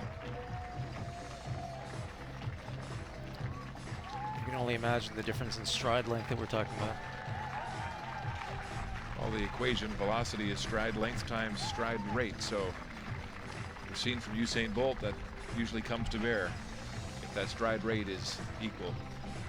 Still got to turn them over, though. You got to turn them over, but if the taller guy's got the same stride rate as you have, you haven't got a chance. Medal ceremony now for the men's 100 T36. Medalla de bronce. Bronze medal representing Brazil, Rodrigo de Silva. Rodrigo de Silva, representing Brazil, stepping up on the podium to receive his bronze medal. Mayor John Tory making the presentations. The Toronto mayor, who's been very visible here over the last few weeks at the Parapan Games and the Pan Am Games, which were a spectacular success and spawning all kinds of talk in Toronto about a possible Olympic bid, a third Toronto Olympic bid, no less. Herrera de Silva celebrating his bronze medal in the T36 100 for men. Medalla de plata. Silver medal representing Argentina, Enrique Rotondo. Enrique Rotondo of Argentina, winner of the silver medal in the men's 100 T36.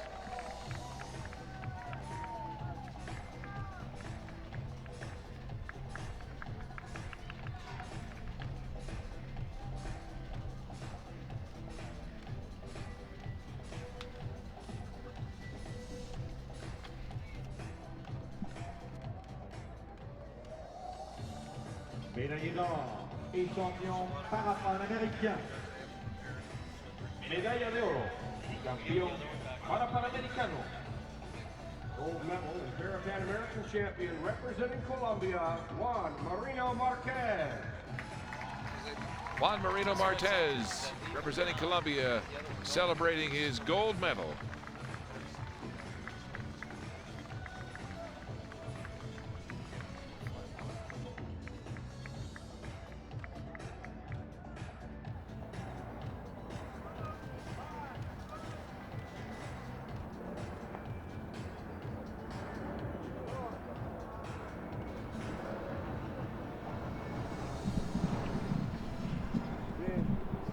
Mesdames, Messieurs, l'hymne national.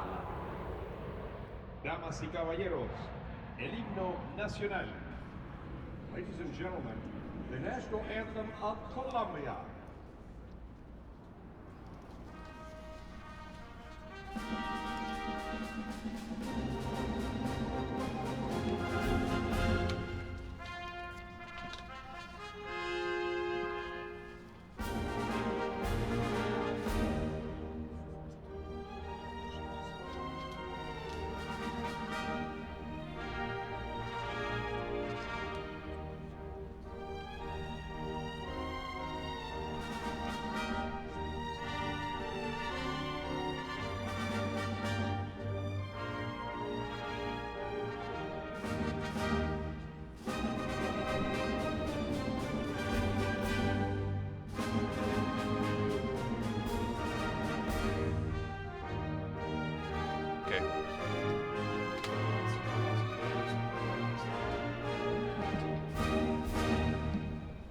Mesdames, Messieurs, vos médaillés Parapan American. Damas y caballeros, los medallistas Parapan Americanos. Ladies and gentlemen, the Parapan American medalists.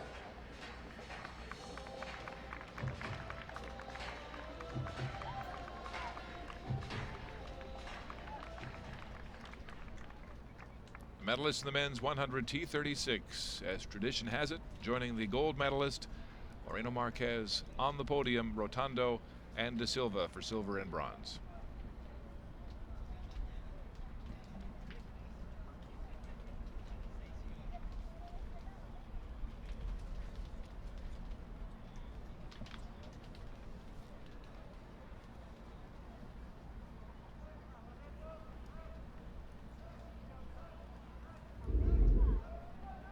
Official results now for semifinal number 2 in the women's 400 T12.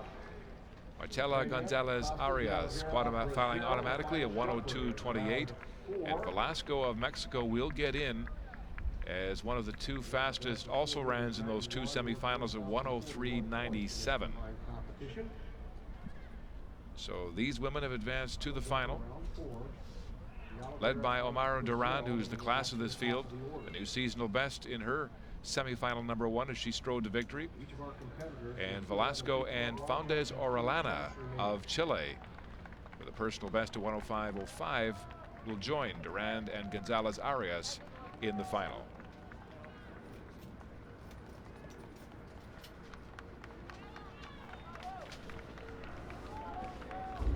To the women's javelin final, F37 and 38. As we join Santos de Souza of Brazil and her 4th round attempt. The gold medalist 4 years ago in this event, looking to repeat as she defends her title, the 34-year-old from Brazil. And the leader in this competition with a 34.70 throw in the 3rd round. Here the 4th round, keeping her balance, staying inside. Oh, a beautiful throw for the Brazilian Santos de Souza Coelho. And this looks like it's even better than that 34.7 meter throw, Jeff. She got a lot of speed on that throw. Look at how quickly her arm comes through. Parapan and Paralympic champion in this class in javelin as the winds continue to pick up. She's throwing right into the wind, into the northwest, and looking anxious to see this score. And it's a big one. 35.68 meters, breaking the Parapan Am record, and a point total of 1,057. The gold medalist in the women's javelin as she successfully defends her Parapan Am title, Shirlene Santos de Souza Coelho, with a Parapan Am record 35.68, ahead of Yomara Cohen of Venezuela with a seasonal best, and the Canadian Renee Foizel, an America's record for her in her class at 25.36 meters. Colombia's Hernandez Reyes rounding out in 4th place.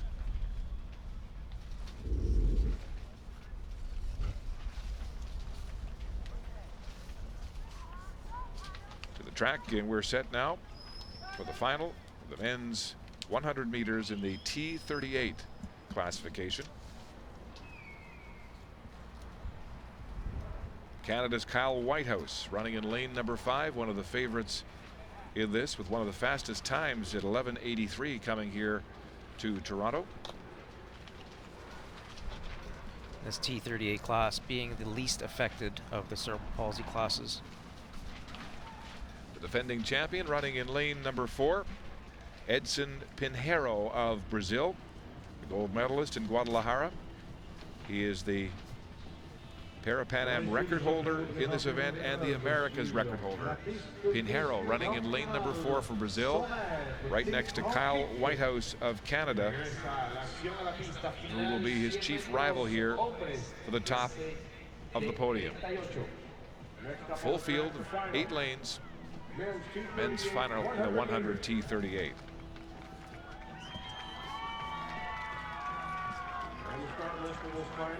Canadian Whitehouse warming up from St. Catharines, Ontario. overcoming cerebral palsy. Two-time silver medalist in Parapan Am competition in the 100 and 200 meters. There's going to be an incredible following wind for these athletes. Winds gusting to 70 kilometers an hour. Yes, the wind's gusting as we set the lanes. From Brazil, Pedro Neves da Silva running in lane number 1. Lane number 2, the athlete from Colombia, Delmiro Giles, holding up a sign. I couldn't quite make that out. Got to keep his mind on the race. Well, he needs to be careful because that's a rule violation. You're not allowed to display any signs. Lane number 3 from Colombia. This is Hooker Velasquez, who won gold in the T38 400 and silver in the T38 long jump on Monday, capturing his gold on the track 20 minutes after the long jump finished. Next to him, lane number 4, the defending champion from Brazil, Edson Pinheiro, a best of 11:53 this year, the defending champion and two-time Paralympian. Next to him in lane number 5, Kyle Whitehouse from Canada, the St. Catharines, Ontario native, two-time silver medalist at 100 and 200 meters in Parapan Am competition. One of the favorites here today. From Colombia, running in lane number 6, this is Wiener Javier Diaz Masquera, the best clocking of 11:87. He'll be a factor as well in this final. At lane number 7 from Nicaragua, Luis Alejandro Prado Guerrero.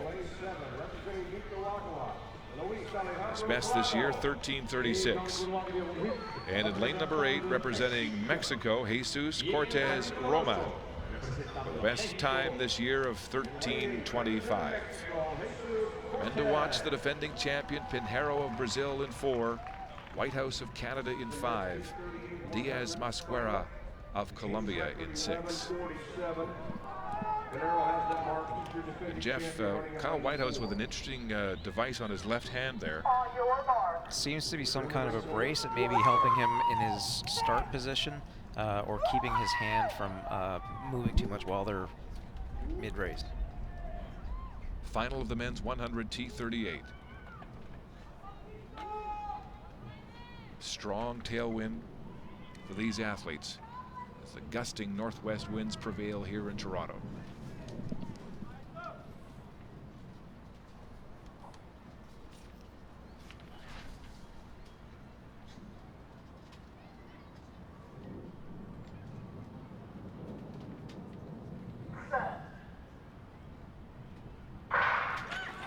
Got it, a great start by Pinheiro and Whitehouse side by side. Hooker Velasquez running very well, but now Pinheiro, the Brazilian, moving away, leaving the Canadian. Whitehouse second at the finish. The defending champion repeats in Toronto. Brazil's Edson Pinheiro, victorious at 11.25 seconds unofficially. There seemed to have been a little bit of movement on the start line, and the athlete in lane 2 just didn't start. And I'm wondering if he caught something out of the corner of his eye, and I assumed that there was going to be a false start charge. I picked that up as well, a real delay outside. We have another look at it here.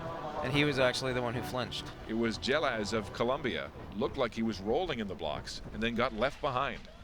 So we see 3 athletes wide at the halfway point, but Pinheiro really just takes over through the acceleration phase and maintains incredibly well. Pinheiro and Whitehouse getting off to great starts, but Pinheiro with that great turnover midway through the race. And look at Whitehouse with a very well-timed dip at the line, but just not enough. Edson Pinheiro of Brazil, the defending champion, repeats in Toronto. 11:25 his time, with a following wind of 2.8 meters per second, so a windy, wind-aided time. Kyle Whitehouse of Canada second at 11:41. Fastest time he's run this year, although wind-aided. And Jesus Cortez Roman of Mexico. Check that, it'll be Diaz Masquera who will get the bronze medal at 11:66 in a dead heat with Hooker Velasquez. So another dead heat here today for third, but it will, Diaz Masquera will get the bronze medal as the Brazilians celebrate. Da Silva of Brazil The other Brazilian in this race coming further back as they hold the Brazilian flag. Pinheiro really exuberant as he defends his title and celebrates a second gold medal in Parapan Am competition at 100 meters in the T38 classification. We may need to ask them to calibrate that wind gauge, because looking at the flags down there, it sure looks like more than the 2.8. Yeah, it sure does. But they have been gusting. You know, they've been blowing hard, backing off. Very changeable indeed. As Pinheiro goes to the mix zone for his celebratory interview. Again, the winds, you can see the flags beating down the back straight. And now rain beginning to fall here in Toronto, a real mix of inclement weather. And the forecast has said there is about a 30 to 40% chance of intermittent showers, and they're coming down again. Oh, what a day at the track at the Parapans be without a little inclement weather. That's right.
These results are still unofficial in the T38 men's 100. Pinheiro, the defending champion, repeating here at 11:25. Kyle Whitehouse of Canada second for silver, and Wiener Javier Diaz Masquera for bronze for Colombia in that dead heat with Dixon De Jesus Hooker Velasquez. And so they've now made that official, and so the dead heat leaves Hooker Velasquez in fourth. Go back down the track and get set for the men's 100 final in the T44 competition. Cody Solomons of Canada running out in lane number 6 this afternoon. The double amputee lost his legs due to infection shortly after birth. With one blade and one regular leg, he gets set in lane number 7.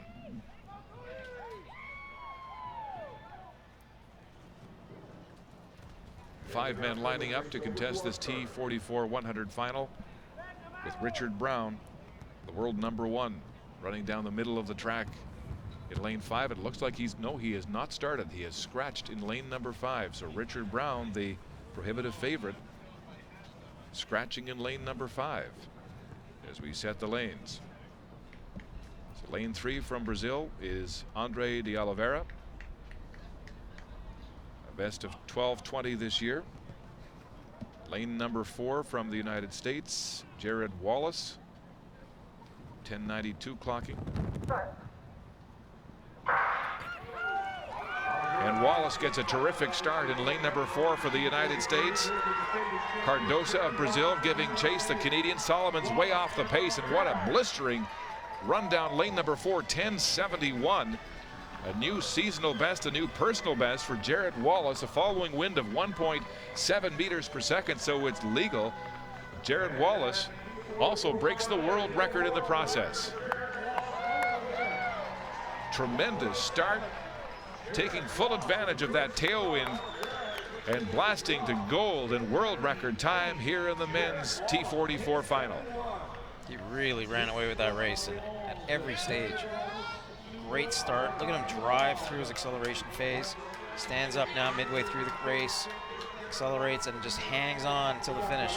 You can see Oliveira catching him at the line, but he ran out of real estate. Great form. Look at how much he's driving with his arms. So powerful. And his legs in perfect unison. The drive off that blade matching his able-bodied leg. Perfect symmetry down the straight. Tremendous form. And you could see, I don't know if you noticed, but Solomon's on the outside, you could see there's a big discrepancy. There's a lot more power coming through on one side than the other. So that evening out of the power is so critical to these amputee athletes. So Jared Wallace of the United States, a brilliant world record 10:71. First ahead of two Brazilians, Cardoso de Oliveira at 10:98 and Andre de Oliveira at 10:33. The Canadian Cody Solomons with a personal best at 12:63 with that strong tailwind, but not enough to get on the podium here today.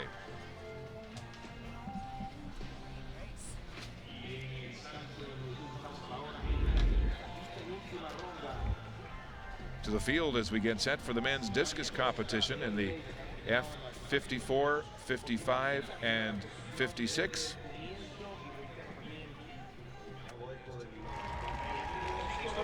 It's the second attempt now for Cuba's Leonardo Diaz.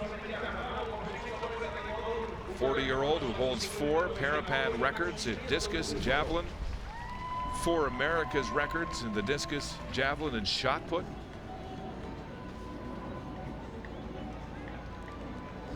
These athletes, unlike their able-bodied counterparts, when an able-bodied athlete throws a discus, he uses his non-drive leg to plant and to create a block and create that torsional velocity that gets the implement out. These athletes need to stop the motion of their body and allow their drive hand to continue to power. Look at the speed that athlete generates. Oh, really launches that discus out there. Tanto Campbell of Jamaica with his 3rd round attempt. So that'll move him into 2nd place as we move to the American Johnny Williams. Williams with a 32.51 so far. He's currently just off the podium in 4th place. And he seems to be a very, very powerful athlete, but he's just not generating nearly as much speed as some of his competitors. 34.98. Move him into 3rd place temporarily.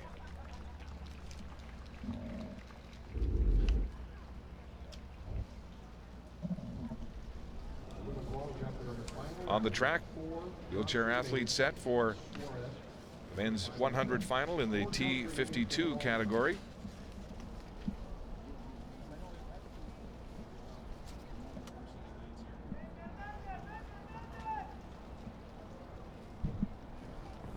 Raymond Martin of the USA running in lane number 5 is one of the favorites with the best time this year of 16:46. Lane number 3, that's the American Gianfranco Iñanota. Mexico's Salvador Hernandez in lane number 4 with the best this year of 17:06. Lane 5, Raymond Martin of the USA. Martin, a silver medalist in this event 4 years ago in Guadalajara, has won 4 gold medals at 100, 200, 400, and 800 meters at the 2012 Paralympic competition. Lane number 6, that's Paul Nitz of the United States. 16:73, clocking his personal best, a 17:20 this year. Nitz has spinal cord injury. The nerves in his neck were damaged during his breech birth. He's a 5-time Paralympian with 3 golds and 1 bronze at 100. And in lane number 7 from Colombia, Christian Torres. Torres with an 18:36 best this year. Martin of the United States and his compatriot Paul Nitz, 2 of the favorites here. Martin in 5 was born with a congenital condition called Freeman-Sheldon syndrome, a skeletal muscular impairment that restricts the movement in his joints, and so the condition affects his legs, his fingers, his feet, and his wrists. It has not held him back.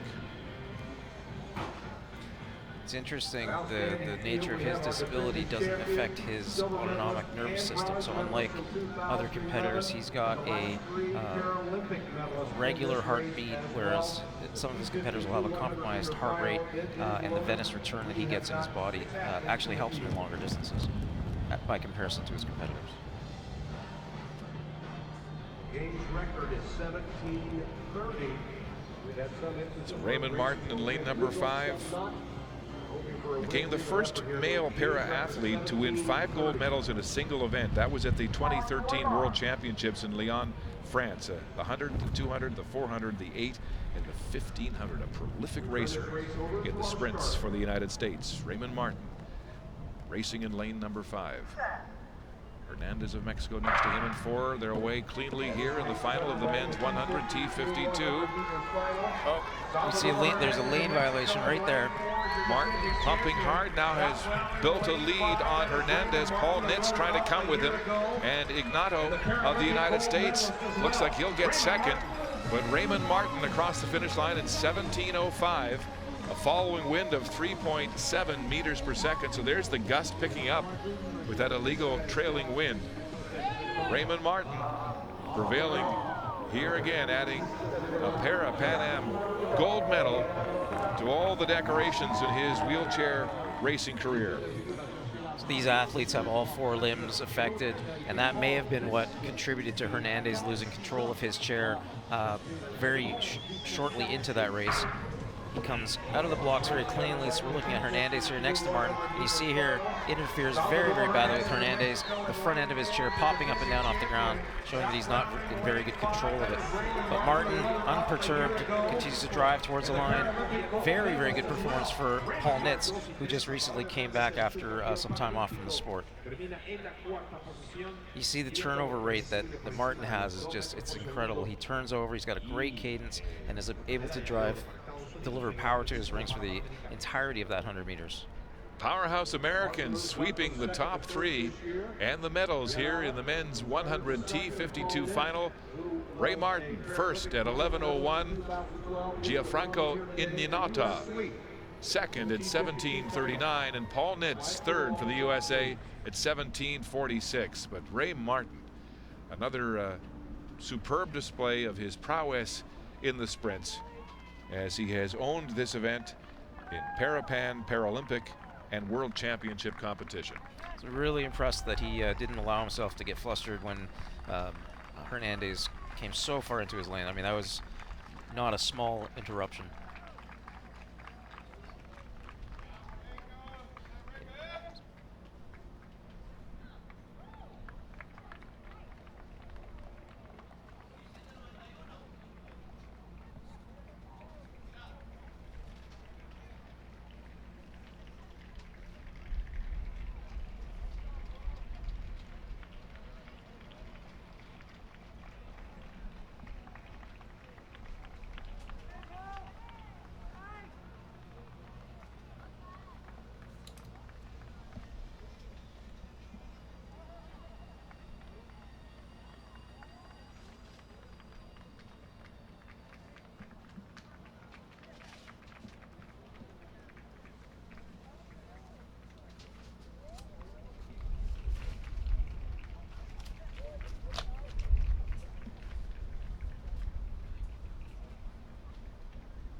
Messieurs, nous sommes prêts à vous présenter maintenant à l'intérieur du terrain une épreuve de finale chez les hommes, le lancer du javelot catégorie F11 et F12. Y en el campo ya ha comenzado la final lanzamiento de la jabalina hombres, las clases F11 y 12. And our next field event, the final. In the men F11 and 12 javelin throw, and you see the start list for this event up on the board.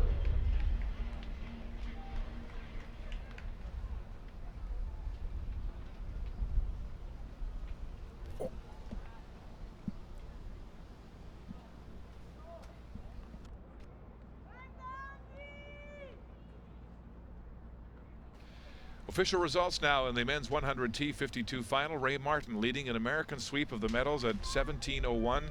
He has a pending world record this year at 16:46, so still in fine form coming to Toronto ahead of Ignata and Nitz of the United States, and the defending champion Salvador Hernandez, the 51-year-old veteran, having trouble with his wheelchair out of the start, off the podium and dethroned by the American here today.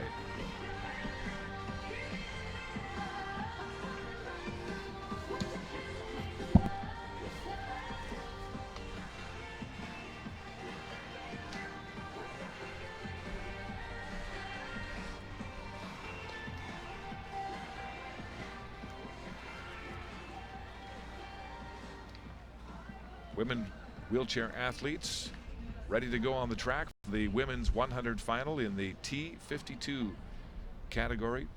2 Canadians and 2 Americans dueling for the medals here today. The field featuring Michelle Stilwell of Canada in lane number 4 from Parksville, BC. Her impairment is a spinal cord injury, a childhood accident when she fell while being piggybacked. And she was originally a wheelchair basketball star, winning a gold medal at the 2000 Paralympics before switching to track, and she's won all kinds of gold medals at 100 and 200 meters in Paralympic competition in Beijing and in London, and the only Canadian to have won in 2 para sports, basketball and track. So Michelle Stilwell in 4, one of the favorites here today, with a best clocking this year of 19.61 seconds. Next to Michelle in lane number 5 is Carrie Morgan of the United States.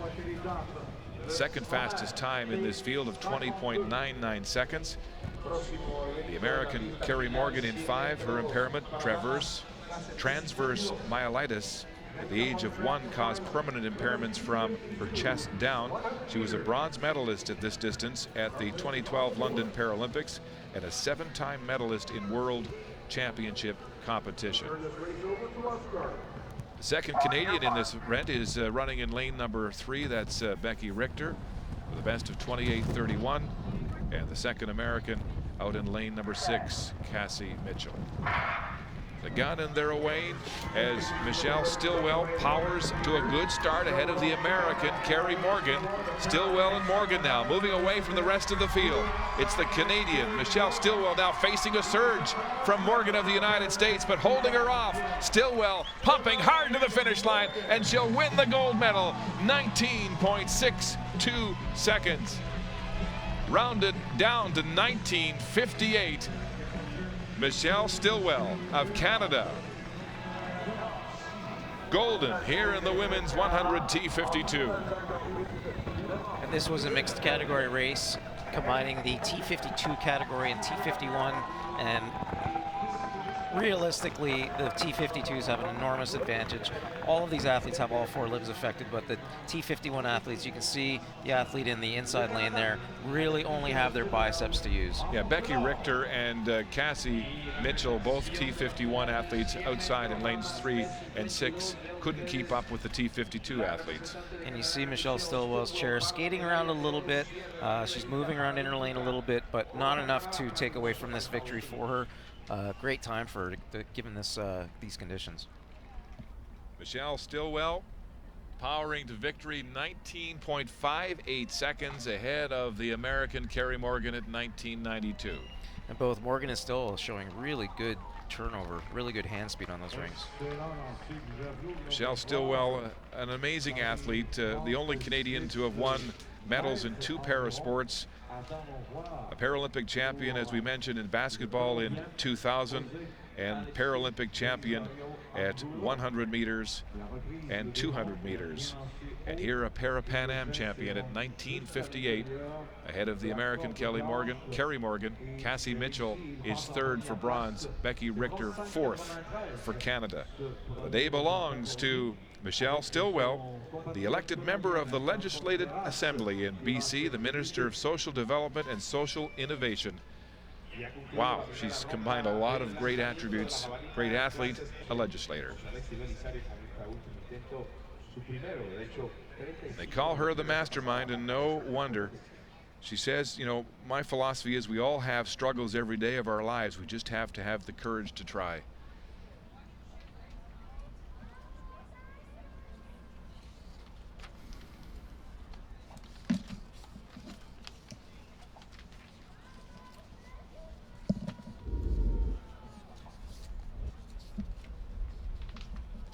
On to the women's long jump in the T11 and T12 category, and Brazil's Simplicio will be the first athlete we'll see in this competition.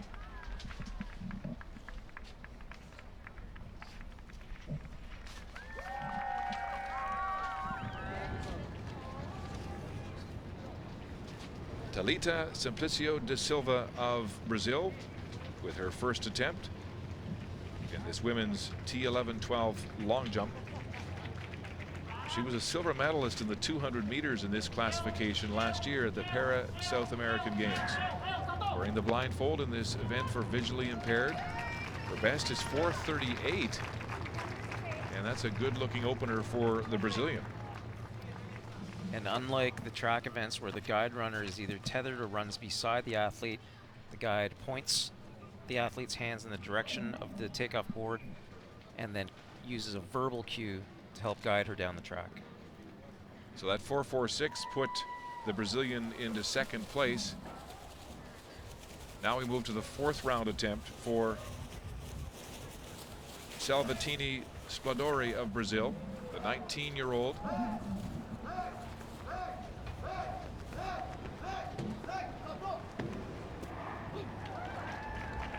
Another impressive effort. 19-year-old was the 2011 IPC World Champion in the T11 long jump. Another modification for the blind athletes. You can see that there's a much longer takeoff board, and they measure from where the athlete contacts the board to where they land. 4 meters 45 will move her into podium position. Sixth and final round attempt for Silvânia Costa de Oliveira of Brazil. A best of 4:93 coming here, and that looks close to maybe even being better, as Brazil dominates this women's long jump competition. Silvânia Costa de Oliveira with her sixth and final round jump, and she's gonna like this, using that powerful following wind of 4.2 meters per second tailwind. So an illegal windy following wind, but a jump of 4 meters 96. And so that will confirm her as the gold medalist in the women's T11-12 long jump. You know, we talk about the runners and the guides having to work in concert on the track, but in these field events, you've got the guide standing literally in the middle of the run-up track, you know, giving the verbal cues or sometimes clapping, and then having to jump out of the way at the last possible second. How do they figure out, you know, getting their foot on the takeoff board properly? Well, the takeoff board is much longer, and so what happens is instead of measuring from the board to the landing, they measure from the takeoff point to the landing. What a great series of jumps for the Brazilian Costa de Oliveira. 491, a 493, a 496. No fouls in her 6 attempts, and she's the gold medal champion in a Brazilian sweep of the podium here in the women's long jump T11, T12. Silvânia Costa de Oliveira at 496. Thalita Simplicio da Silva with a personal best 446. And Lorena Salvatini Spladore third at 445.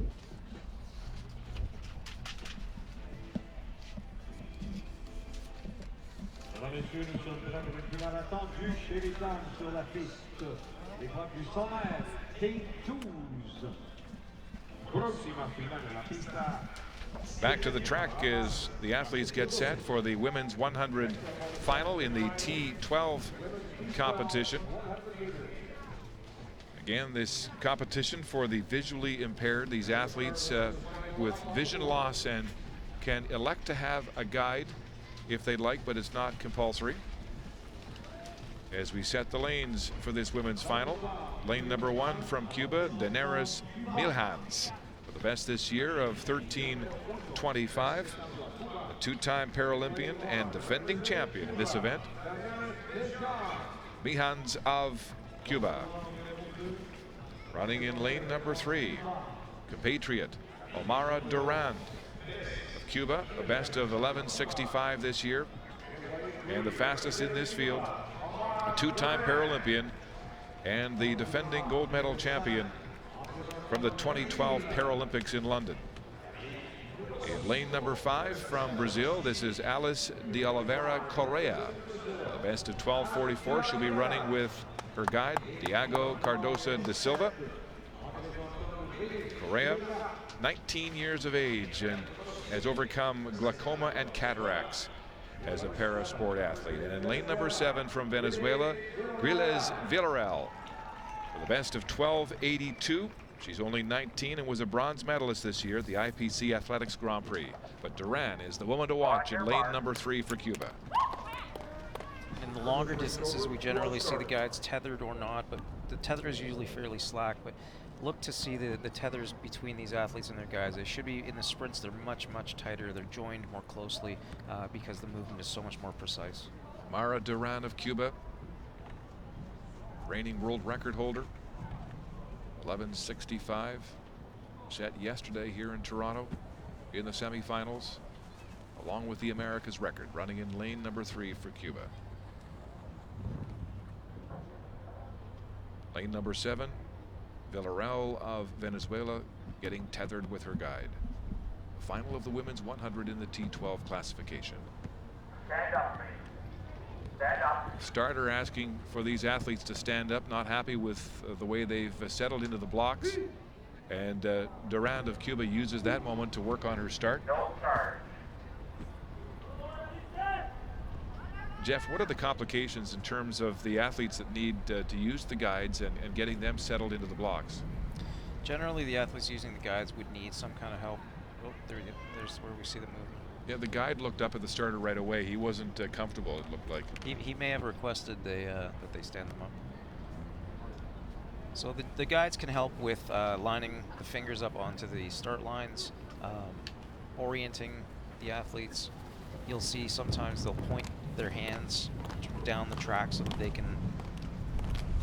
So a green card and no charge as the starter asks the sprinters to stand up. The Brazilian guide Diego Cardoso da Silva looked like he was not comfortable with the arrangement with his sprinter in the blocks as they'll settle back in the women's 100 T12 final. The world record holder and America's record holder running in lane number 3, Omara Durand of Cuba, the two-time Paralympian and Paralympic champion, and the heavy favorite here this afternoon in Toronto. Broke that world record yesterday in qualifying. What will she do with these favorable tailwinds here today?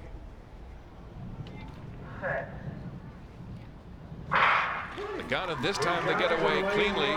And Durand of Cuba with a good lead, but de Oliveira Correa running very well in lane number 5 for Brazil. But the Cuban with a 10-meter victory and a time of 11:64 unofficially. That would break the world record again by 1/100th of a second, so we'll have to wait and see for the official time. No, the wind is illegal.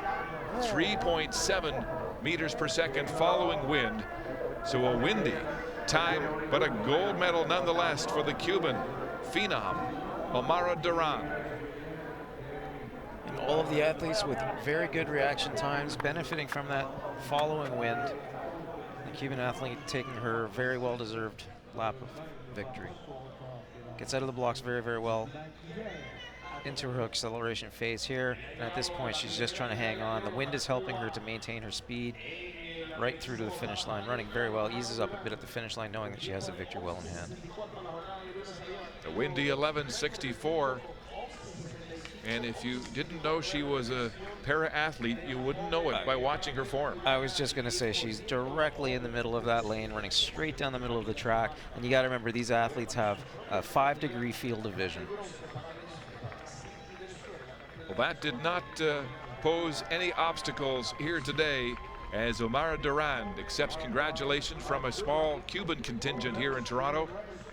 Victorious in the women's 100-meter T12 final in a time of 11.64. 1/100th under her own world record, but with that 3.7 meters per second following wind, it will not be ratified. Brazil's Oliveira Correa second at 12.19, and Venezuela's Villarreal in third for bronze at 12.79. Cuba's Mijans finishing in fourth.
To the field now to update the men's discus final in the F54, 55, and 56 classification.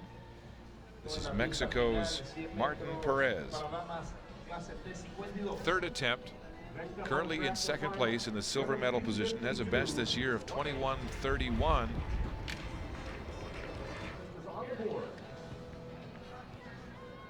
And he's going to like that as he gets a chance to go to 26.72 and hold on to that third place finish or position.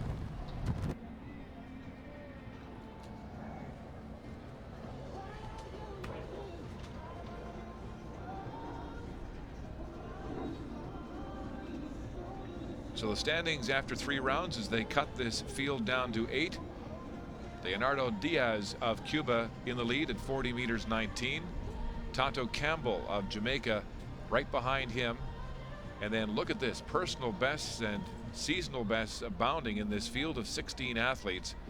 But these men from 9 through 16 will not make the cut, as the top 8 now will move on to compete for medals.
Mesdames, Messieurs, voici maintenant une autre remise de médailles.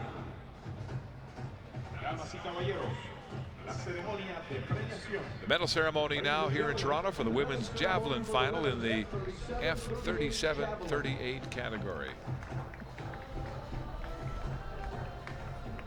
This competition, a tremendous battle with America record, Parapan Am record, seasonal bests, as all 4 athletes came to the fore.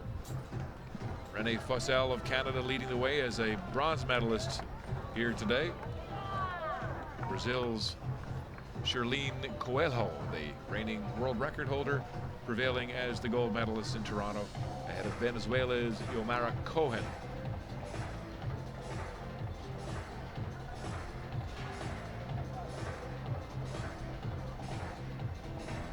Jeff, this javelin competition today was an interesting one as these athletes had to combat those stiff headwinds.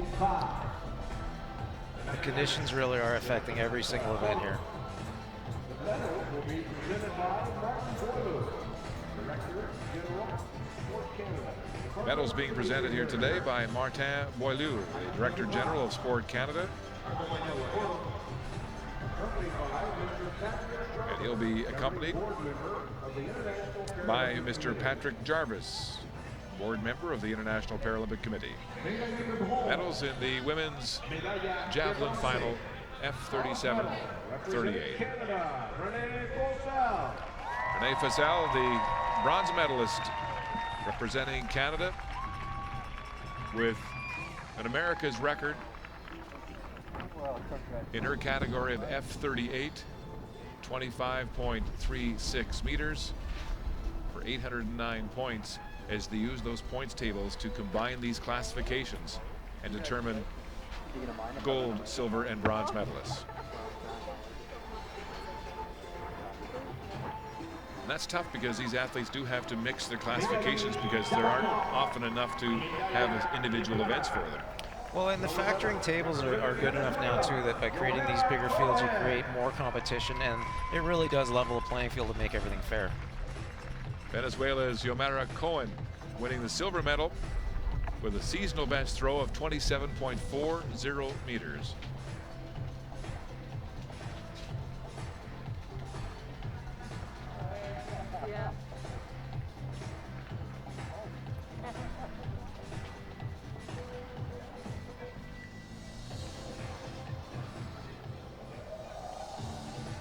Médaillée d'or et championne Parapan American. Medalla de oro y campeona Parapan Americana. Gold medal and Parapan American champion representing Brazil, Charlene Santos de Souza Coelho.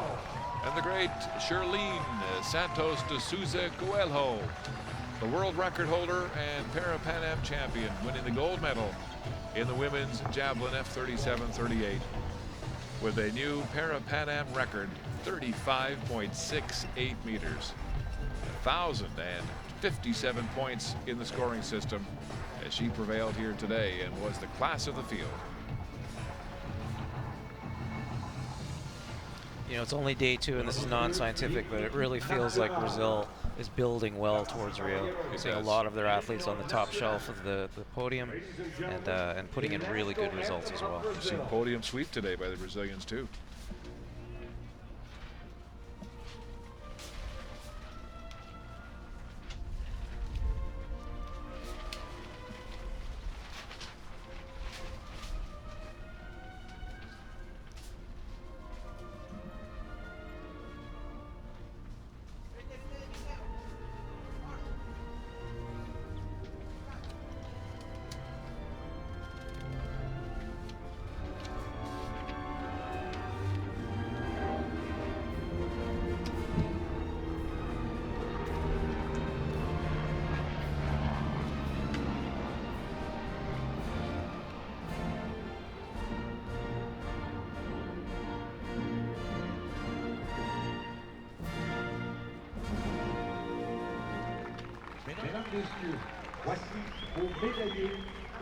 The medalists in the women's javelin F37 and 38.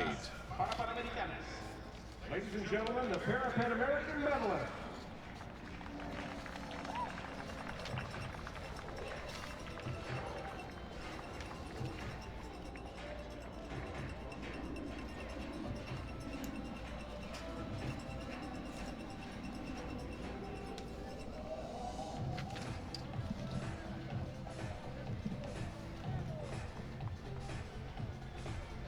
So the women's javelin champions take their leave of the podium as we join the men's javelin throw final in the F11 and 12 category for the visually impaired.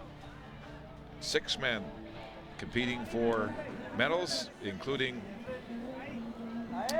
Jose Alexis Belisario Anguilla, representing Colombia, lost his vision in both eyes in 2 separate accidents.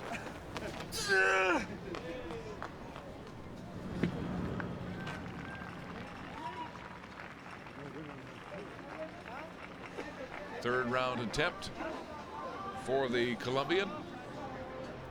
Decent run up, but the really big hesitation just before release. He really needs to carry that speed through and translate it into distance out there into the sector. Sitting in 3rd place after the 3rd round. 36.04 will move him into 1st place after 3 rounds. The Colombian Belisario Anguilla, the only man over 30 meters as we look at the standings through 3 rounds. He's ahead of Venezuela's Bello and Colombia's Franco Contreras as they use the point system in this combined category.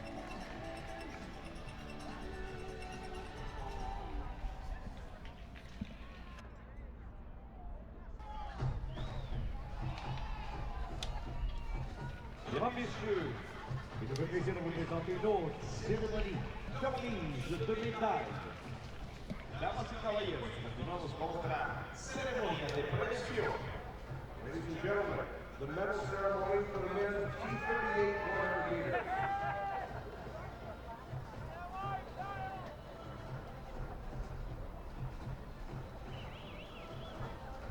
Now the medal ceremony for the men's 100-meter T38 final.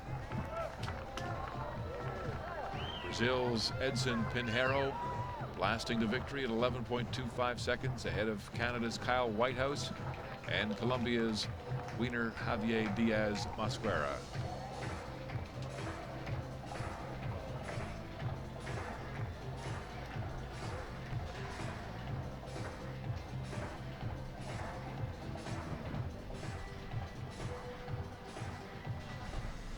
Médaille de bronze. Médaille de bronze. Bronze medal representing Colombia, winner Javier Diaz-Mosquera. The bronze medal to Colombia's Wiener Javier Diaz-Mosquera. The time of 11:66. He was in a dead heat with fellow Colombian Dixon De Jesus Hooker Velasquez, who won 2 medals yesterday on the track and in long jump. But the dead heat of 11:66 going in the favor of Diaz-Mosquera for bronze.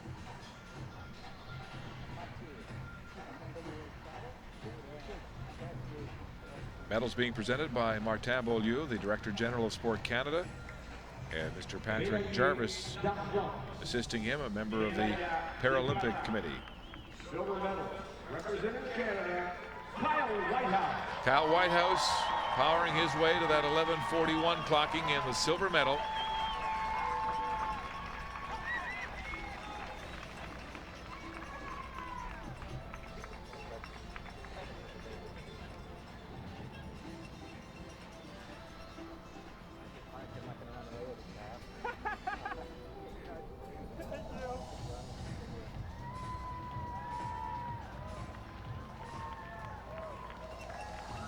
Kyle Whitehouse basking on home soil here today with the silver medal. And now the champion, representing Brazil, as this Brazilian Parapan Am team continues to dominate here in Toronto, Edson Pinheiro. The America's record holder, breaking his own mark, but getting a windy assist at 2.8 meters per second on this day, so will not be ratified. Continues to hold the America's record at 11:28, winning here today in Toronto at 11:25.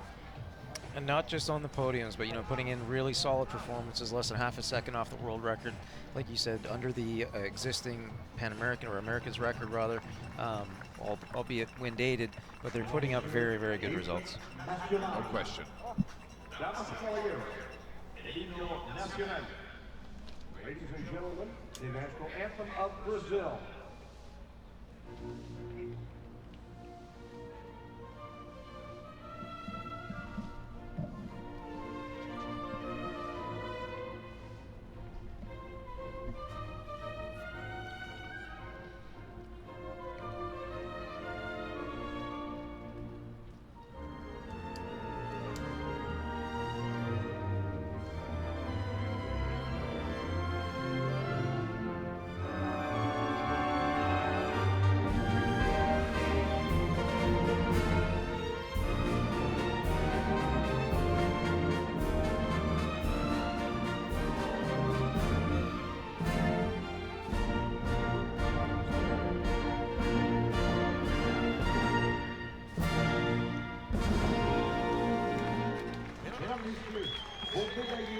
Parapan American. Damas y caballeros, los medallistas Parapan Americanos. Ladies and gentlemen, the Parapan American medalists.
Messieurs, voici maintenant une autre cérémonie de remise de médailles.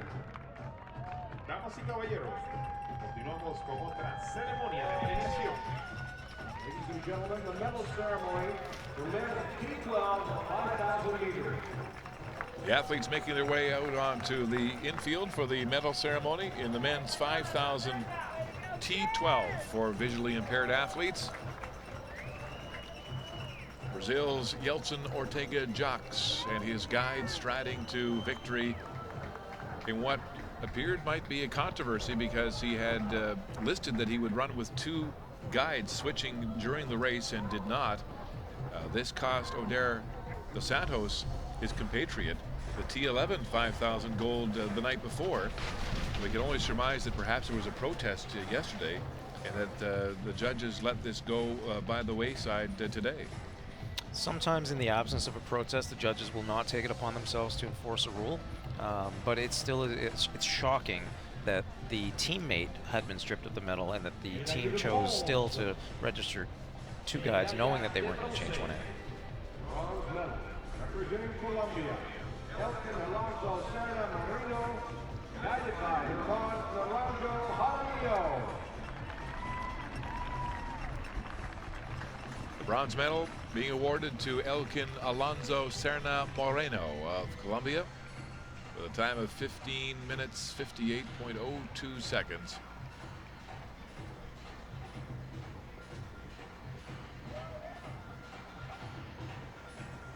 In the early stages of this race, Moreno was a factor, taking the lead, then unable to hold on to the pace as Ortega Jacques and his guide took off. It was a pedestrian pace for 90% of this 5,000 meter final before the Brazilian and his guide decided to put a surge that nobody else could respond to. Médaillé d'argent. Medalla de plata. Silver medal, representing the United States of America, Charles Davis. Charles Davis with a personal best performance here today. 15:48.87. Came off the bend with about 120 meters to go with a furious kick. Running past the Colombian Serna Moreno and his guide and on to that silver medal for the United States.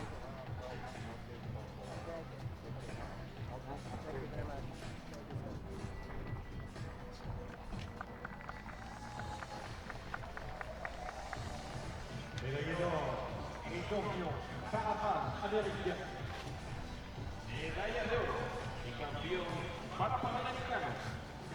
Gold medal, Parapan American champion representing Brazil, Yeltsin Ortega Jacques, guided by Parapan Dioquino Nascimento. The gold medalist from Brazil. Once again, the Brazilians at the top of the podium in athletics at these Parapan Am Games in Toronto. Yeltsin Ortega Jacques first at 15 minutes 42.78 seconds.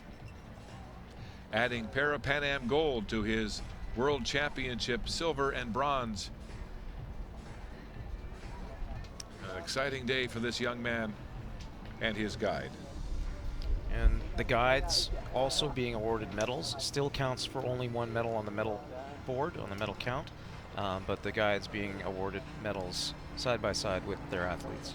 So a changing of the guard in the men's 5,000 men's T12 as Ortega Jacques of Brazil is the new champion, replacing Serna Moreno, the defending champ, who finished third here today. Brazil.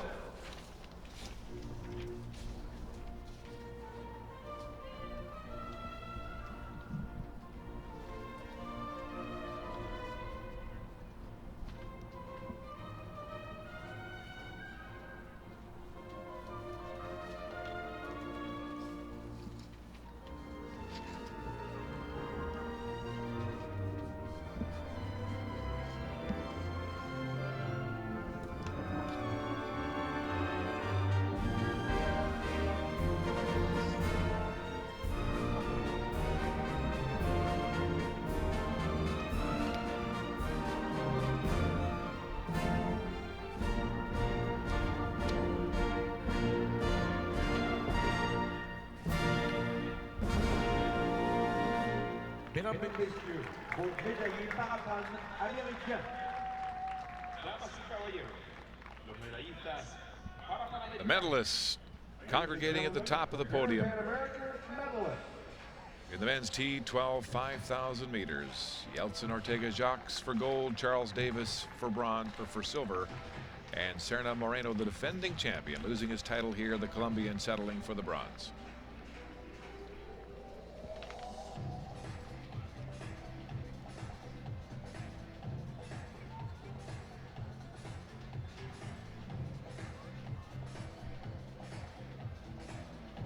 Back to the field now in the men's javelin throw final, the F11-12 category.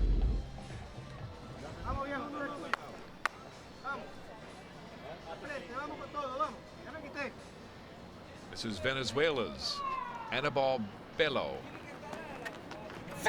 Third place in this competition.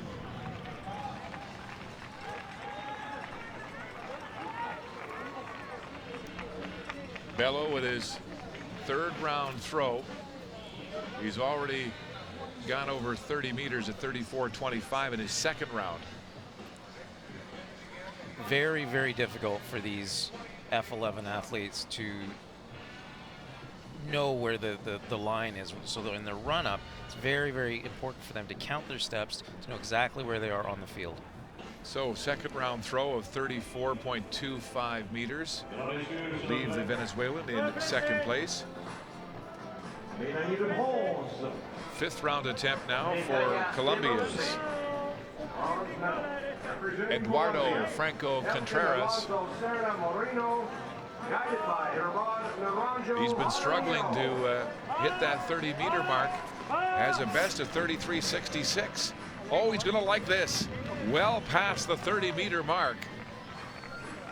This is a big throw for the Colombian. A very, very aggressive run up. Look how close he comes to that line. Completely blind. Such precision. That's incredible.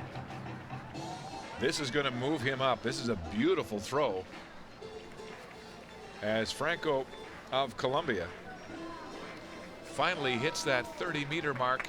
Oh, 34.81. Very close to his seasonal best.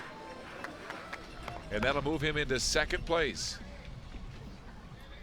So Franco Contreras indeed will be given, yes, it is a new seasonal best as he goes over the 33.66 he had coming in here.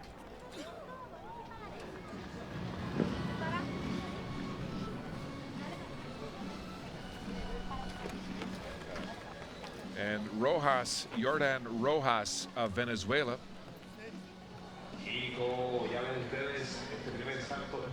who was stuck down in fifth place in this competition, trying to get on the podium, but I'm not sure that's going to be enough. And the body language. That was ruled a legal throw. It looked almost as if it came down completely flat.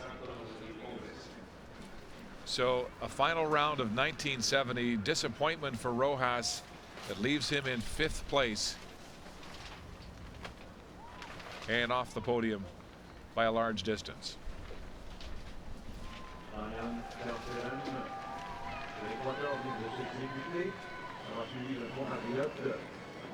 Alessandro da Silva of Brazil, currently in fourth place, his last chance to try to get on the podium, but he's yet to get over that 30-meter barrier. He needs to go past 34 meters to have a chance to move past Venezuela's Bello, and he's not happy. He knew that. He couldn't see it, obviously, but he knew right off the release that it was not good. Yeah, he could feel that it just didn't get out of his hands correctly. Hit a terrible run up. Hesitates here. Basically stops before blocking and releasing. He didn't like it right from the release.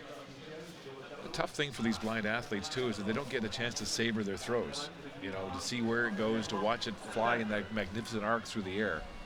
And so a fault for Da Silva of Brazil on his sixth and final round, and that'll leave him just shy of the podium in fourth place. This is Eduardo Franco Contreras, the Colombian, who had that monster throw in the 5th round, a 34.81, a new seasonal best. This is his 6th and final attempt.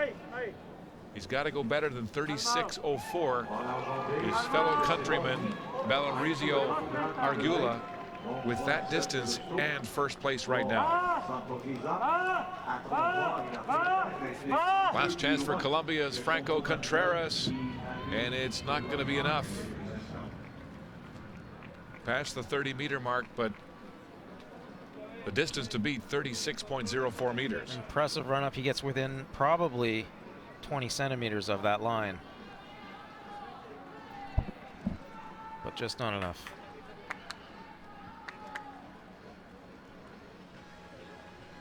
.33.67, a good throw, but not enough. It'll leave him second for silver, as Colombia is 1-2 on the podium here at this stage, with Venezuela's Bello sitting in third.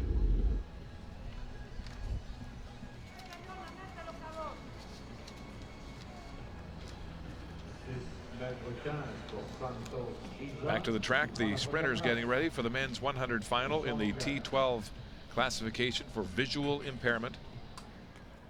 These athletes are allowed to run with a guide should they wish, and in this final, Josiah Jameson of the United States elects to race with a guide. The other 3 athletes will not. Jameson running for the United States in lane 5 with the fastest time in this field, coming here 11:01. Be challenged by Lanier Savon, who has a personal best of 10:99 and did not record a seasonal best in the information presented here in Toronto, but he has gone sub 11 seconds. You can see Jameson, the big man, running in lane number 5 with his guide, a very powerfully built sprinter, next to Savon of Cuba. Jameson with the America's record set 7 years ago at 10:89. He's run 11:01 this year with his guide James Slade Rowland. Jameson the favorite in 5. Savon of Cuba, a rival in 3. Manuel Martinez in 7. Has run an 11:26 this year, and Benjamin Gonzalez of Mexico out in lane number 1 at 11:56 personal best.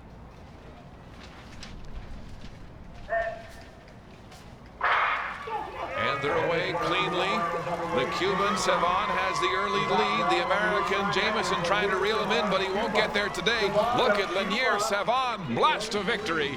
10.61 unofficially. A following wind, we'll have to wait for that. It was a 2.8 meters per second following wind, so illegal.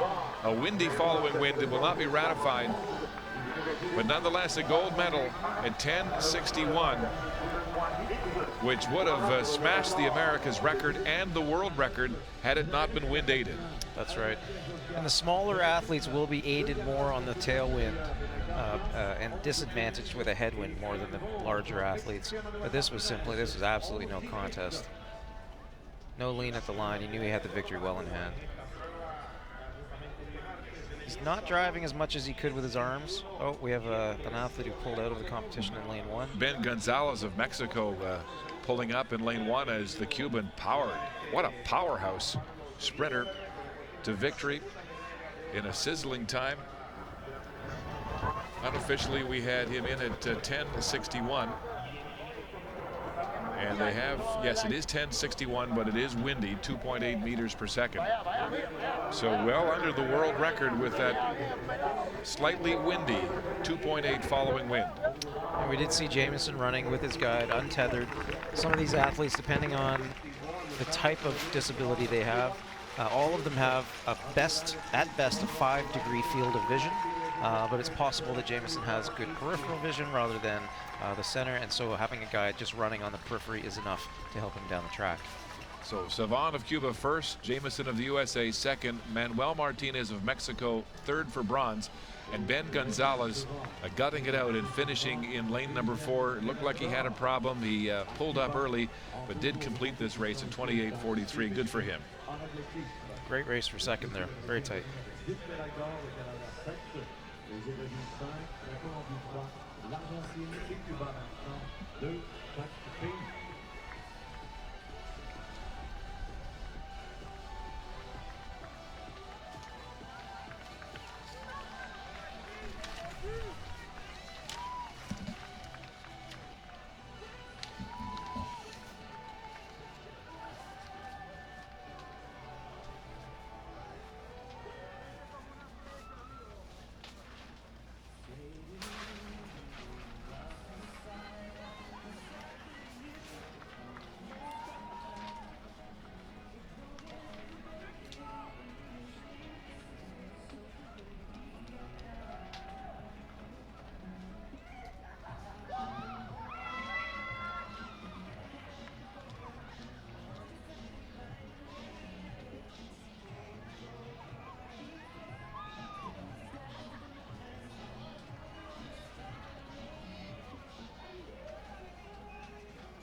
Mesdames, Messieurs, voici l'autre finale sur la piste 100 mètres. Messieurs, catégorie T13.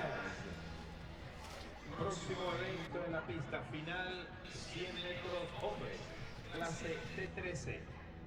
Next up on the track, the men's T13 100-meter final. Start list is on the board. Luis Gutierrez in lane 6 from Cuba. On the track, we're set for the final of the men's 100 meters in the T13 classification for visually impaired athletes. 6 men contesting this final, including a couple of Americans in Markeith Price and Tyson Gunter. The defending champion, Luis Gutierrez, running for Cuba in lane number 6. And the man with the fastest time in the Parapan Am competition this season, the Brazilian, Gustavo Faria Araújo, running in lane number 5 today.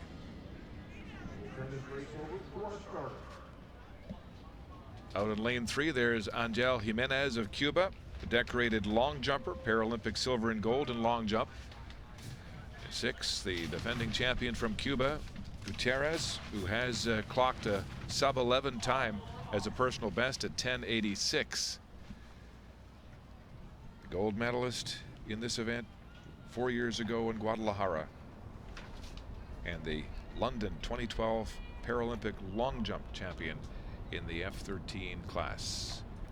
Luis Gutierrez in 6 of Cuba. We challenged here by Gustavo Faria Araújo of Brazil next to him on his left in lane number 5. Tyson Gunter of the U.S. has clocked an 11:37 in 8. And they're away cleanly. And Gutierrez is slightly behind the Brazilian Araújo. Araújo with a stride and 2 ahead of him and powering the victory. Gustavo Faria Araújo in 10:67 unofficially, with a massive following wind of 4.3 meters per second.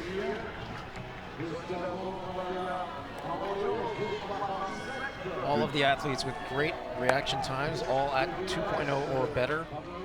Gutierrez pipped today, the defending champion, losing his title to the Brazilian. It is Faria Araújo first at 10:67, followed by Gutierrez, the defending champion. And they all get out quite cleanly. You see Gutierrez just fading right there, giving it up to Faria Araújo at the finish line.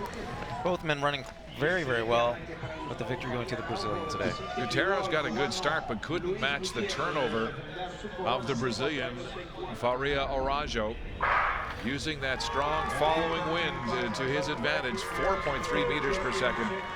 And once again, Brazil's on top of the podium in athletics competition. And this is what I was talking about earlier today, is that these smaller athletes with a tailwind, their advantage is in turnover. And so they are being pushed by these big winds, and they're just able to turn their legs over so much quicker.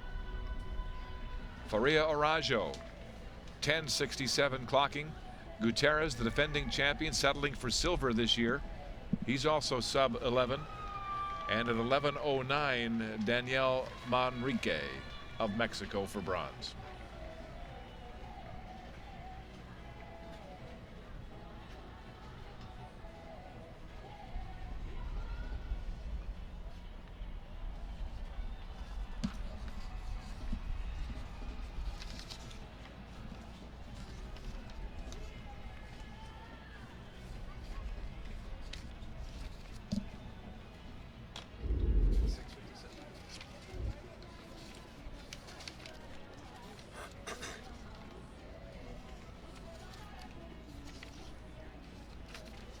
Women's shot put is next in the F56-57 classification.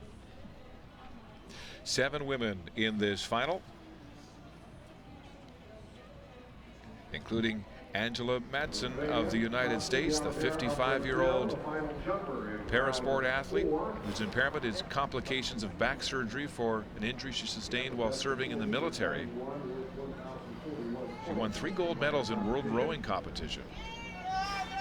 Has a best of 7:73 coming to Toronto, and that's a good opener right there. You can see her throwing out of her throwing chair. Her legs are strapped down and being held in place so that she can use them to her advantage, generating movement with her upper body and trying to generate that speed, that the combination of speed and power is what ends up being the velocity of the implement. Ortiz now of Mexico, ranked number 2 in the world right now. She was hit by a drunk driver in 2008 and had to have her leg amputated. The gold medalist and defending champion from 2011. A good second round throw there.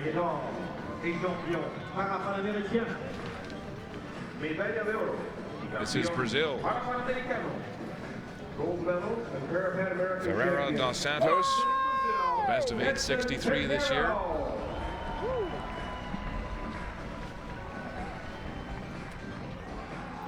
You can see Dos Santos using that pole, that grab point to her advantage, using it for both balance and to generate power. 8:37 in the 5th round would move her into bronze medal position. The final standings are this: Ortiz victorious at 9.96. Angela Madsen of the United States second with a best of 8:02. And Brazil's Ferreira dos Santos for bronze at 8:37. Ladies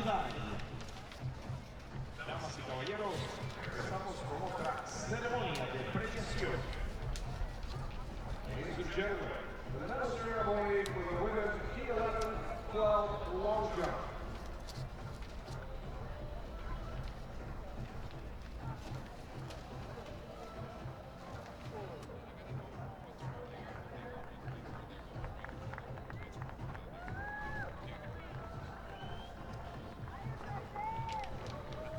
Medal ceremony now for the women's long jump T11 and T12 final. And a Brazilian sweep of the podium as the host of the 2016 Rio Paralympics continue to flex their muscles here in athletics competition. They have been absolutely dominant these opening 2 days of competition here at the CIBC Pan Am Parapan Am Stadium.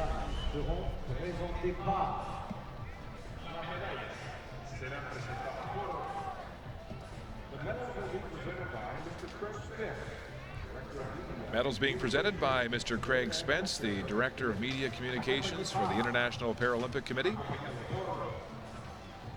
Accompanied by Ms. Barbara Anderson, Chief Financial Officer of the Toronto 2015 Pan Am American Games.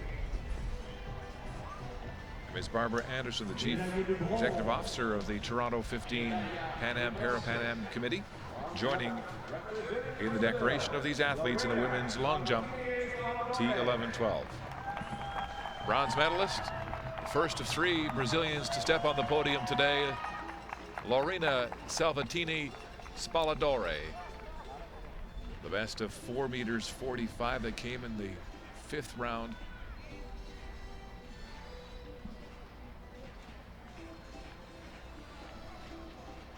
It's remarkable, you know, to watch these visually impaired athletes on the long jump managing to maintain their their direct approach to the pit, getting their takeoff as close to that board as possible, and then finding their form to land in the pit as far as they can without, dragging an arm back.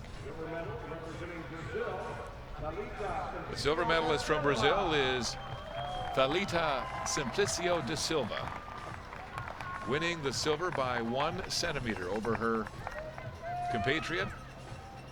4 meters 46 to 4 meters 45. That was the difference between silver and bronze.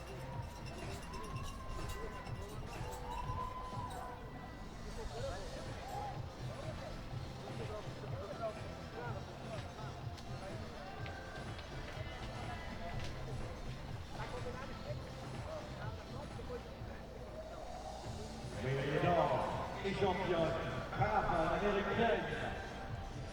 Medalla de oro. Campeona Parapan American. And the gold medalist, also from Brazil, Silvânia Costa de Oliveira, the current America's record holder, and victorious here today with 4 meters 96. She nailed that on her 6th and final attempt, but she had an impressive series: 491, 460, a 440, a 493, and then that 496 for gold. And a Brazilian sweep of the podium in the women's long jump T11-12 final.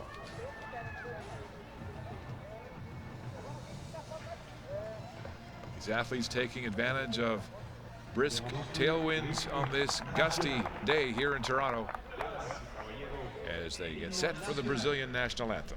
Ladies and gentlemen, the national anthem of Brazil.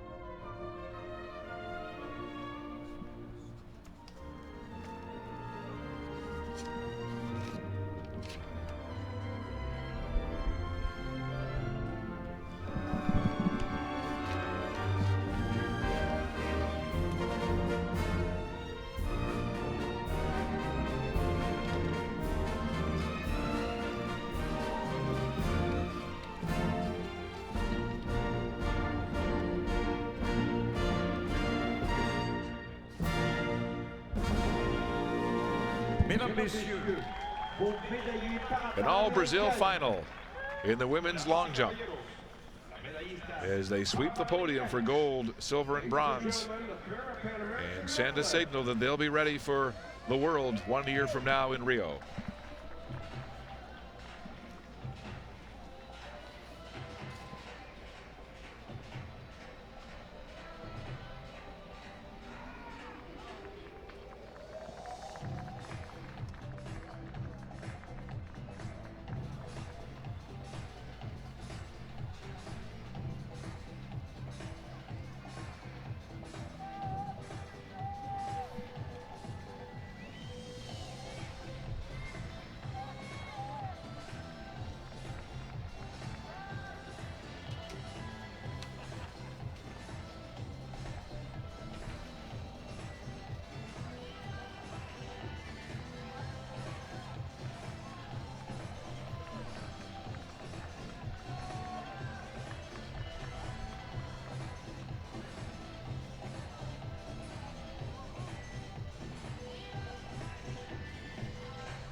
Messieurs, nous sommes prêts pour une cérémonie de remise, protocolaire et médaille. Damas y caballeros, la ceremonia de premiación. Ladies and gentlemen, the medal ceremony for the men's 44 100 meters.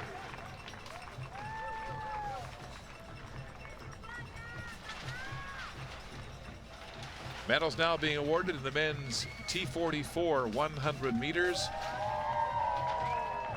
Jared Wallace of the United States leading the way with a spectacular 10:71 and a new world record in his class here today.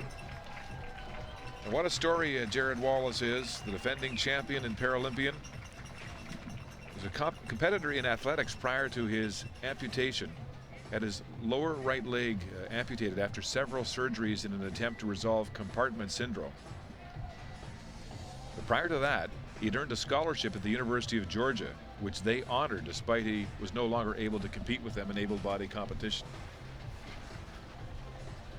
Tremendous gesture, and he has gone on founding the A Leg in Faith Foundation in Athens, Georgia, in the U.S. to help amputee runners by providing them with running prostheses.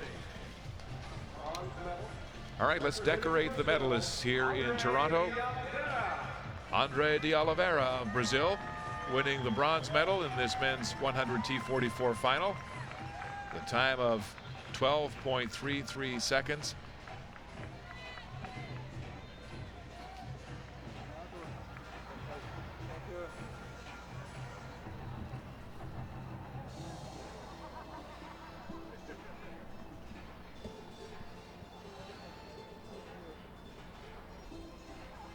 De Oliveira is a double amputee, losing his legs to infection shortly after birth. He was a gold medalist at the Paralympics in the 200 meters in London in 2012.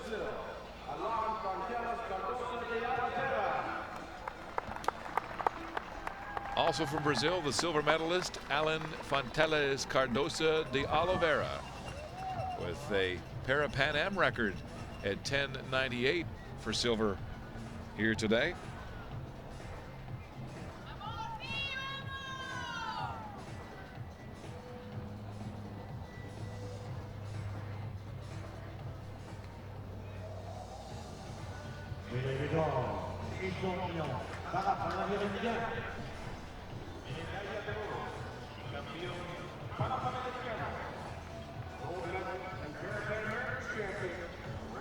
Now from the United States, the defending champion and still champion in Parapan Am competition in 2015, Jared Wallace, the 25-year-old American amputee, with a new world record here today, a 10:71 clocking with a legal 1.7 following wind, 1.7 meters per second, as he took advantage, the opportunist, to clock that time and take the gold.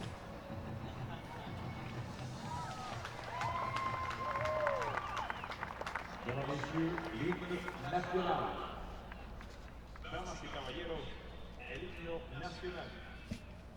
Ladies and gentlemen, the national anthem of the United States of America.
Jared Wallace of the United States on top of the podium.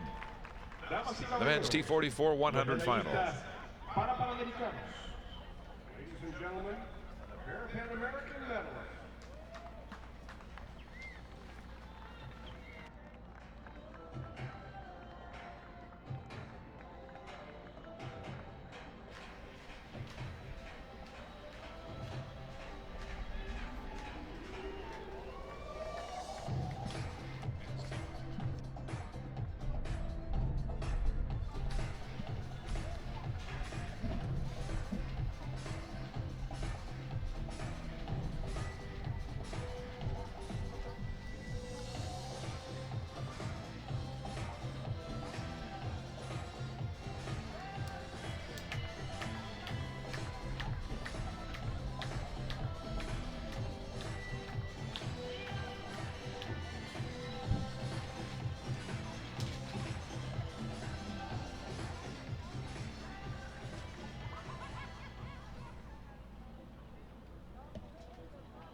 messieurs, nous sommes prêts pour une autre cérémonie de remise de médailles. Damas y caballeros, continuamos con otra ceremonia de premiación. Ladies and gentlemen, the medal ceremony for the men's T52 100 meters.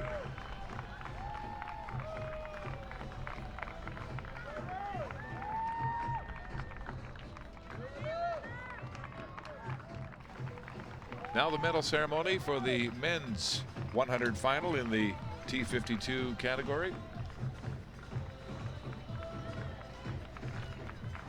The Americans dominating this race, sweeping the podium with Raymond Martin leading the way. 11:17:01 time for first. Ahead of compatriots Gianfranco Iannata and Paul Nitz. Dethroning the defending champion from Mexico, Salvador Hernandez. La medalla será presentada por the medal will be presented by Mr. Patrick Jarvis, a board member of the International Paralympic Committee. Medals being presented by Mr. Patrick Jarvis of the Paralympic Committee and Ms. Karen Hacker, the Advocate General. Council and Corporate Secretary at the Toronto 2015 Pan-Am Parapan Games. Médaille de bronze. Médaille de bronze. Bronze medal representing the United States of America, Paul Nitz. American Paul Nitz, winner of the bronze medal, the 46-year-old American, has suffered from a spinal cord injury when the nerves in his neck were damaged during his breech birth. He's a 5-time Paralympian with 3 golds and 1 bronze medal at 100 meters, adding bronze here at the Parapan Am Games in 2015 in Toronto. Paul Nitz of the United States for bronze.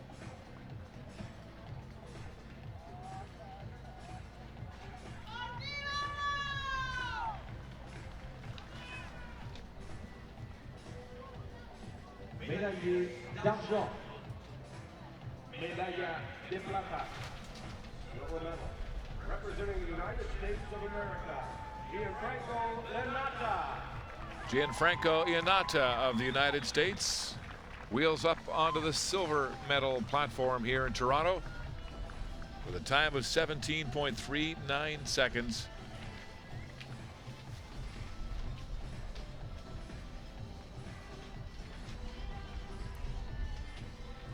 Jeff, these athletes just savoring this moment as they receive their medals before a small but appreciative crowd here this afternoon in Toronto.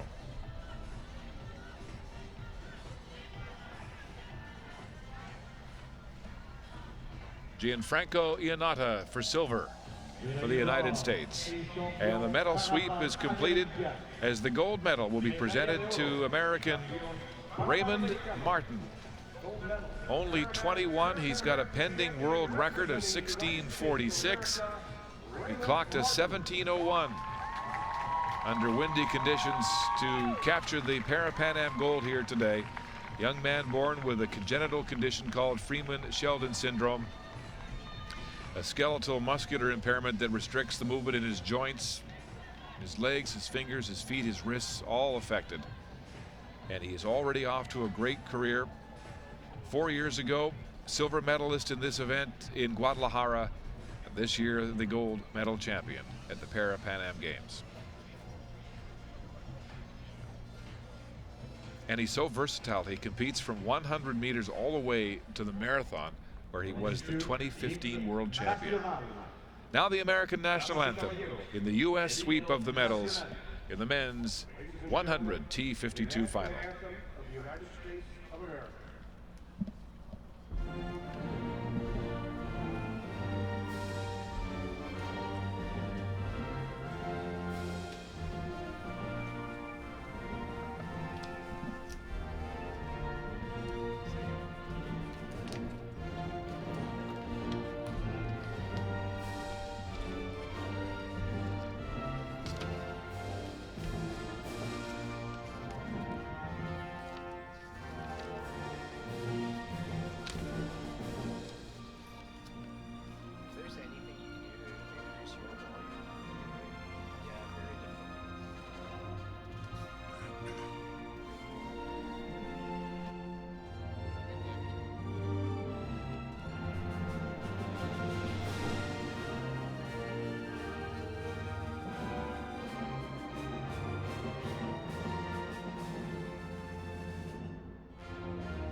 Mesdames, Messieurs, vos médaillés Parapan American. The Americans celebrating today as Pan Am medalists in the men's 100 T52, led by Ray Martin, Gianfranco Iannata, and Paul Nitz.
L'épreuve du saut en longueur.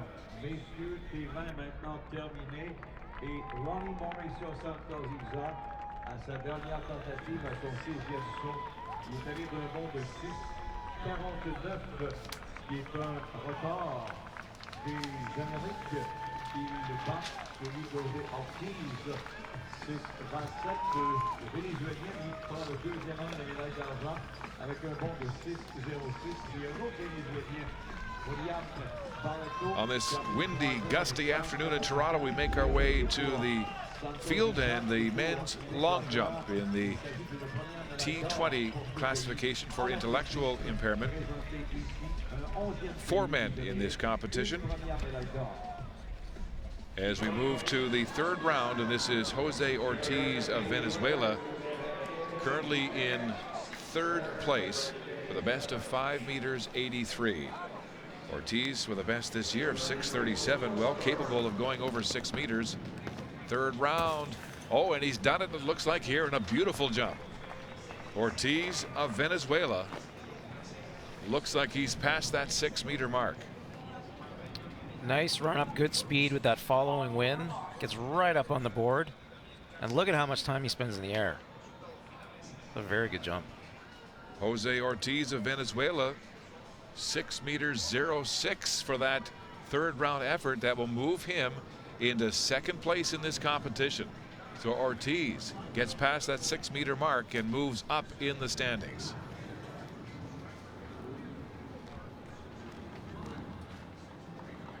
Following wind of 2 meters per second, so a legal 6:06 as we move to Venezuela's Williams Barreto, who was Pan Am or Paralympic in World Championship competition. This is his 5th round attempt.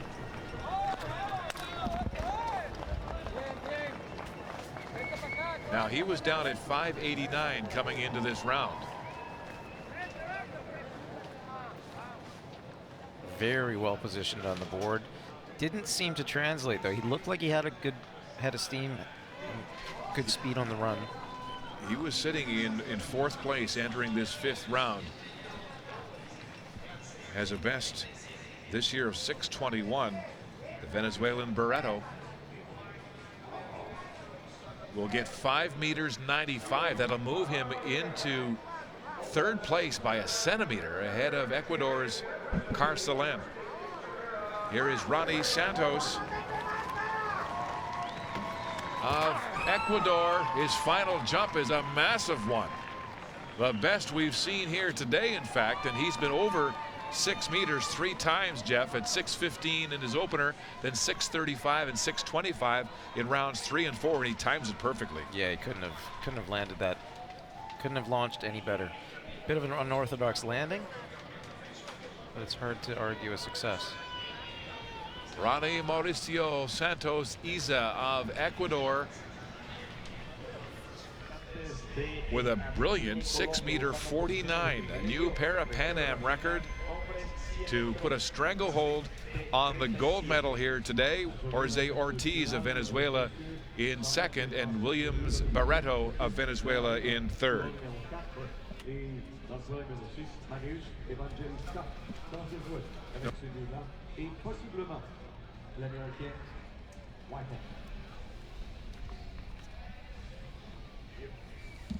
Omar Monterola has the America's record at 11:68. He also has the Parapan American Games record.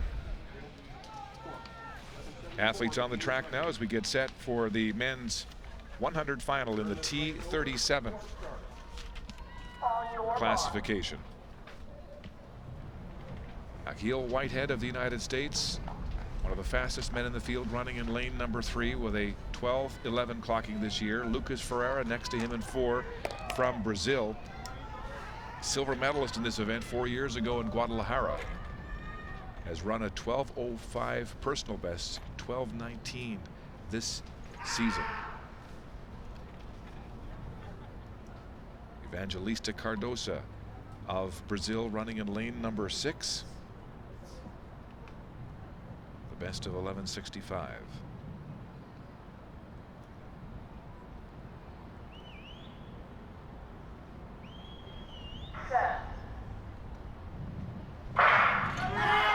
It's a good start, and the American Whitehead stumbling for a moment, but now off to a good start, being challenged by Motorola outside, and down the straight comes Cardosa. Evangelista Cardosa blasting his way in lane number 6. Unofficially at 11:64 with a following wind of 3.1 meters per second. So a windy tailwind for the Brazilian as Brazil continues its dominance on the track here in Toronto. They really are firing on all cylinders. It seemed like a very even race right up until about 20 meters. We see a little bit of movement on the line there. And then just at about 30 or 40 meters is when the race gets blown open. Evangelista just really outshining the rest of the field, winning by about 5 meters at the finish line. His compatriot Lucas Ferrari running in lane number 4. A tremendous finish for him as he takes the silver medal, and Venezuela's Omar Monterola will take the bronze at 12:01. So these athletes dealing with additional technical elements surrounding imbalance of strength and imbalance of weight and mass due to their disabilities. Matheus Evangelista Cardosa first for Brazil at 11:64. The 21-year-old Brazilian who took up para-athletics at the age of 13. Inspired to take up the sport after Brazilian Paralympic coach Silvio Corsino visited his school. Second, Brazil's Lucas Ferrari, and third, Venezuela's Omar Monterola.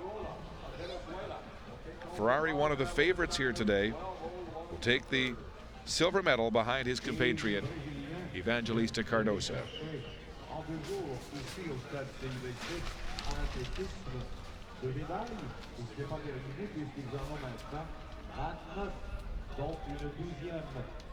On the track now, the women getting set for the 100-meter final in the T11 classification for the visually impaired. And all 4 of these athletes will have guides, as they are all blind and will have to wear those special glasses just to ensure everyone has the same degree of impairment. That's right. Either some kind of a blackout device, whether it's a blindfold or blackout glasses, but just to make absolutely certain that the playing field is absolutely level. Favorites in this race running down the middle of the track in lane number 5, the defending champion, Teresina Aparecida Guilhermina, gold medalist in Guadalajara in 2011, 6-time medalist in Paralympic competition.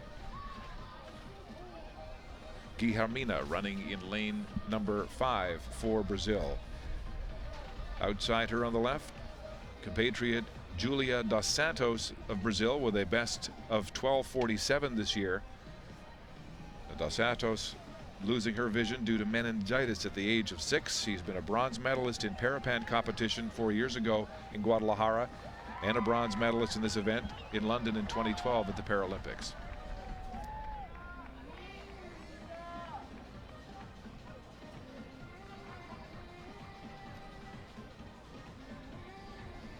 Field is completed out in lane number 1, another Brazilian. So there are 3 Brazilian athletes in this final. Jerusa Gerber dos Santos has a 12:52 clocking. So these Brazilians all fairly competitive here, with Aparecida Guilhermina, the favorite, with a 12:05 best this year as the athletes warm up with their guides. Can you take us through the mechanics of getting out of the blocks and getting down your lane tethered to a guide? All of the technical elements are exactly the same as for able-bodied sport, but with the additional elements that are brought in by the disability, the specific disabilities. Now, these are T11 athletes, meaning that they have absolutely no vision, and so the guide is of paramount importance. You'll notice that the tethers that the athletes are using will be usually quite strong, really joining the guide and the athlete as one, and making it possible to really make sure that all those fine movements are exact and precise down to the last detail. Guilhermina had an interesting event earlier this year in Rio, where she was guided by perhaps the most famous 100-meter sprinter of all time, a certain Jamaican who took her down the straightaway nice and clean. Wouldn't that be a treat? Yeah. Around with the big man, Usain Bolt. All right, here's the start list. 3 Brazilians in this 100 women's final in the T11 classification for the visually impaired. The defending champion, Teresina Guilhermina, running in lane number 5, one of 3 Brazilian athletes. Next to her in lane number 3, Julia dos Santos, a best of 12:52 this year. And at lane number 1, Jerusa Gerber dos Santos, the best of 12:55. She was born with cataracts and lost her vision by the age of 18. The woman to watch in lane number 5, the defending champion from Brazil. Always wears those trademark brightly colored blindfolds when she races. A year ago, voted Brazil's female Paralympian of the year. And of all the guide athlete combos we'll see here, Guilhermina and her guide will be one of the cleanest and tightest team that you'll see. They run extremely well together. So you can see him pointing her hands together down the track so that she knows which direction they'll be running in. And the athletes having their hands oriented on the start line. And you see how close, how tight that strap is. Very tight. As is the trust between the guide and the athlete here in the 100 women's final of the T11 for the visually impaired. Guilhermina of Brazil, the defending champion in 5. Dos Santos of Brazil, her biggest rival in 3. Final of the women's 100 T11.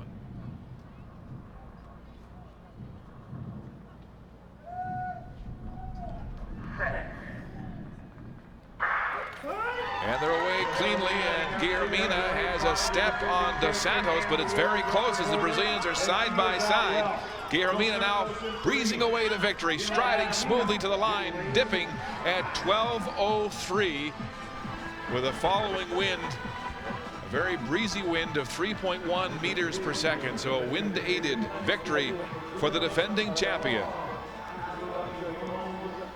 Teresina Aparecida Guilhermina, first at 12:02 officially.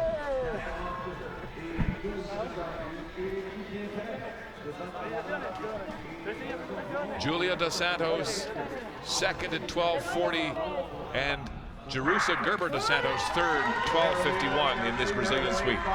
So you can see the athlete and the guide are not the same height. And interestingly, the guide will have to shorten his stride to match. And very, very difficult at the finish of 100 meters to make sure that the athlete passes through first. In the longer distance races where the tethers aren't quite as tight, it's easy to release the athlete, make sure that they cross the finish line first. In the sprints, it's much, much more difficult. So a Brazilian sweep of the medals in the women's 100 T11 final. A wind-aided 3.1 meters per second following wind for Guilhermina of Brazil at 12:02. Julia dos Santos for silver, and Jerusa Gerber dos Santos for bronze. Venezuela's Rosabel Colmenares settling for fourth place at 14:73.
On est prêt, mesdames, messieurs, à vous présenter dans quelques instants le prochain épreuve sur le 100 mètres des 11 et à surveiller du côté du couloir numéro 5, l'Américain David Brown qui a fait 10,92 plus tôt cette saison. Et également, à ne pas dédaigner dans le couloir numéro 7, le recordman, le Colombien Delfo José Arce Orozco, et également le Brésilien Lucas Prado, 3 athlètes de pointe, et peut-être celui qu'on n'attend pas, qui pourrait se profiler pour l'or, l'argent ou le bronze. Il est dans le couloir numéro 1, le Vénézuélien Jesus Diaz.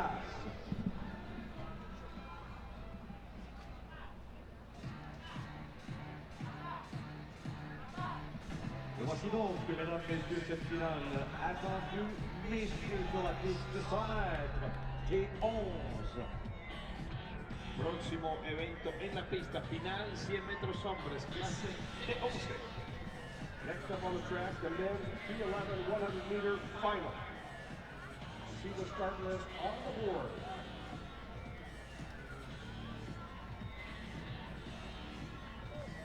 Cuatro hombres por las 3 medallas en la categoría T11. Atención, el subcampeón paralímpico Lucas Prado y monarca defensor, representante de Brasil, uno de las grandes figuras del atletismo Parapan Americano en la última década. Tendrá un duelo bien difícil con el actual recordista del mundo, el estadounidense David Brown. Prado irá por el carril número 3, acompañado por su guía Justino Barbosa dos Santos. Y también David Brown estará con su guía Gerard Avery. Ha bajado ya de los 11 segundos esta temporada, 10 22 On the track, the final in the men's 100 T11 for the visually impaired. All 4 of these athletes tethered to their guides in this Parapan Am final. And the event featuring the great American David Brown, the world record holder in this event, running in lane number 5. And he'll be facing the defending champion from Brazil, running in lane number 3, Lucas Prado.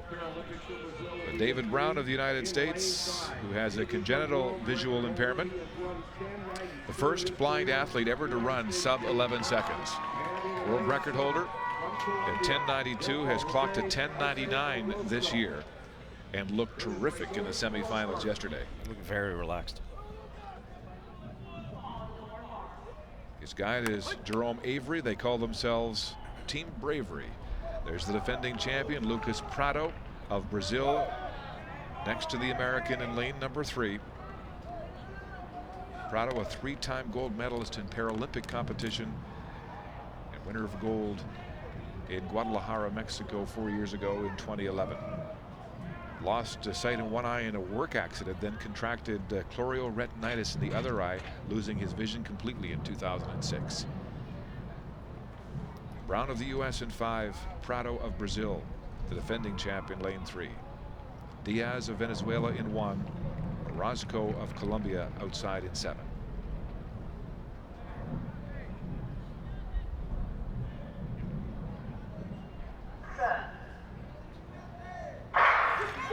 And they're away in the final of the men's T11 100, and they're neck and neck, Brown and Prado right now. This is going to be very close now. David Brown moving ahead, surging at the line.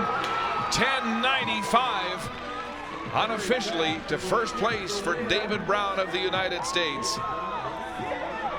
A seasonal best run and a following wind of 2.0 meters per second. And so a legal 10:95, a Parapan Am record for the American David Brown, and just 3/100ths of a second off his world record.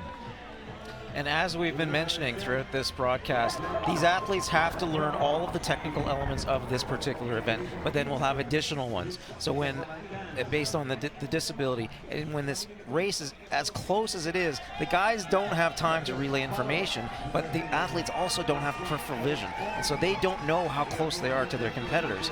They can sense it, they can hear the footsteps, but they just can't see exactly how close these competitors really are. You can see Jerome Avery, the guide for David Brown, talking on the way down. What is he telling his athlete? It would just be basic encouragement. I don't think they have time to communicate anything precise. There's no way that he's got time or the breath, frankly, to communicate exactly how close the other competitors are, especially when there's a fluctuation. Well, Avery looks like he was a top sprinter in his time as Prado of Brazil loses his title. The defending champion finishing second for silver at 11. Check his time here, 11:11 for Prado. What a great night for the American as David Brown extends his dominance to the world of Parapan Am sport, clocking a sizzling 10:95 Parapan Am record for gold here in the men's 100 T11 final. And we've got more and more of these visually impaired athletes going so quickly. That's the Colombian Arce Orozco, who is overcome. He finished third with a personal best of 11:56. But Delfo Jose Arce Orozco overcome with emotion.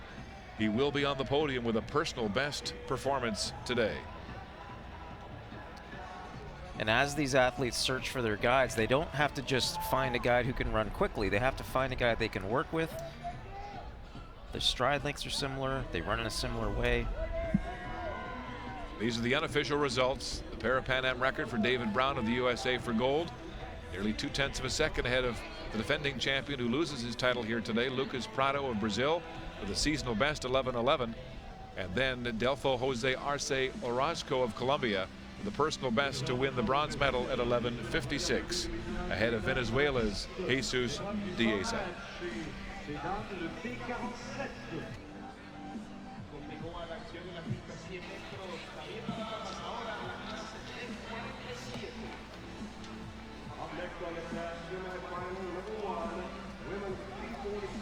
So as the smoke clears following David Brown's scintillating victory, we go back to the start in the blocks for the women's 100 T47 semifinals.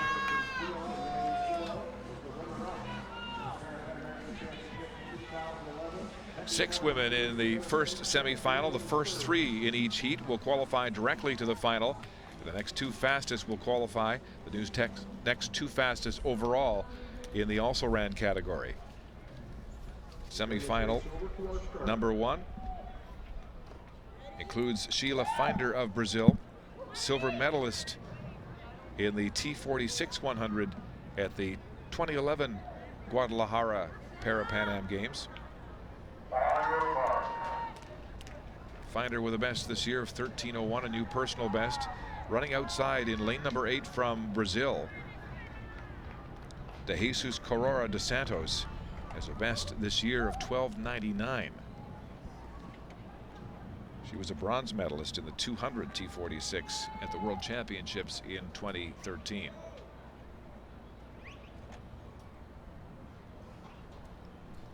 De Jesus Carrera of Brazil in 8. Sheila Finder of Brazil in 4. And they're away, and Finder off to a good start, being challenged. Jasmine Rowe got off to a good start as well, but Sheila Finder now finds her stride, challenged by De Jesus Carrera at the line. But Finder hits her stride halfway down the track. The following wind of 1.9 meters per second, a new personal best for Sheila Finder, as she qualifies first for Brazil at 12:97. Behind her, Dos Santos of Brazil at 13:04 and Jasmine Rowe of the USA in 13:43. Reasonably good reaction times from all of these athletes, ranging from the 1.83 for Urso up to 3.02 for De Jesus. They get away cleanly, and it's Finder from the start to the finish, gun to wire. A little bit of a challenge on the outside here, not enough, and runs out of track. De Jesus Carrera really came on in the last 30 meters, but could not pass her compatriot Finder. Nonetheless, the top 3 automatically moving on to the final. Finder and Dos Santos of Brazil, along with Jasmine Rowe of the United States in personal best time for her at 13:43. But this has been a familiar situation over the first 2 days as Brazilian athletes dominate the competition here in athletics at the 2015 Toronto Parapan Am Games.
Official results in semifinal number 1 in the women's 100 T47.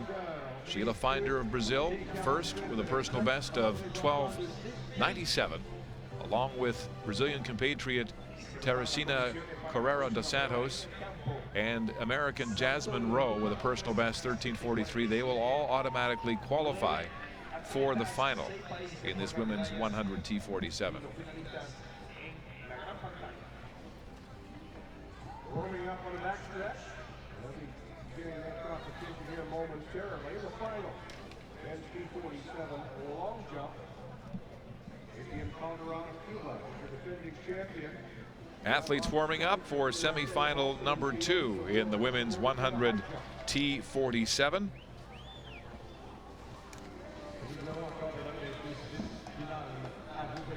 Semifinal number 2 includes the defending champion, Leonidas Castillo of Cuba, had her right arm amputated after a car accident at the age of 10. Has a best this year of 12:87.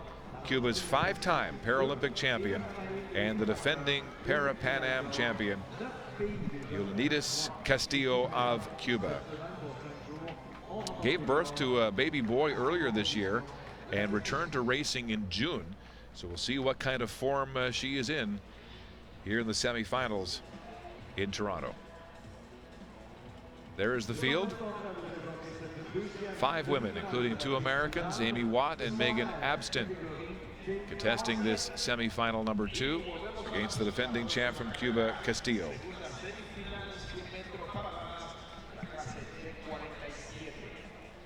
Next up on the track, semifinal number 2.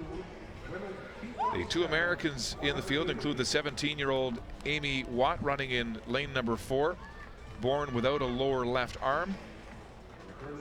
Student from Palo Alto, California. Next to her in lane 5, Megan Abston, who lost her left arm in an ATV accident at the age of 14. Wrestled on the school team before and after the accident, before taking up track when back problems in wrestling caused her to leave that sport. So the 2 Americans, Amy Watt and Megan Abston, in 4 and 5, facing the defending Parapan Am champion from Cuba, Unitas Castillo, running in lane number 3.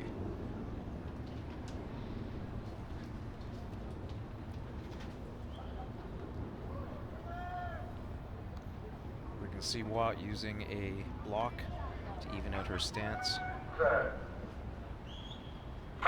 Oh, and movement in lane number 5 as Megan Abston lost her balance, it looked like, Jeff.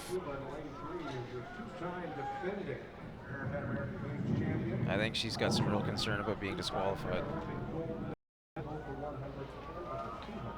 She lost her balance, but it's because she jumped. You can see her twitch right there. Yeah. She tried to hold it, couldn't keep her momentum in check. And now Megan Abston awaits the official ruling here. 1 false start and disqualification.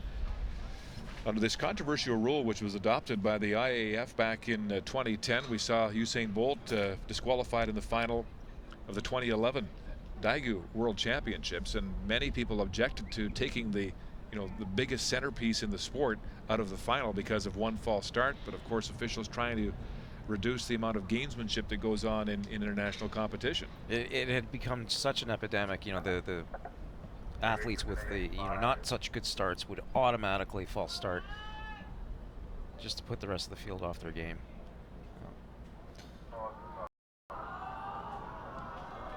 So the judges going to lane 5 and giving Megan Abston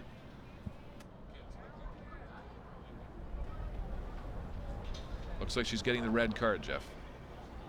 She's not leaving her lane. Athletes are allowed to race under protest. Now there's a bit of a conversation going on with the officials as they sort this out. I think I saw her ask if she could. Say again? I knew I was going to slip, so I stepped out. Because I didn't run out. I had no intention of running that rate. You sure broke. Your time was .004, which is way under. Right.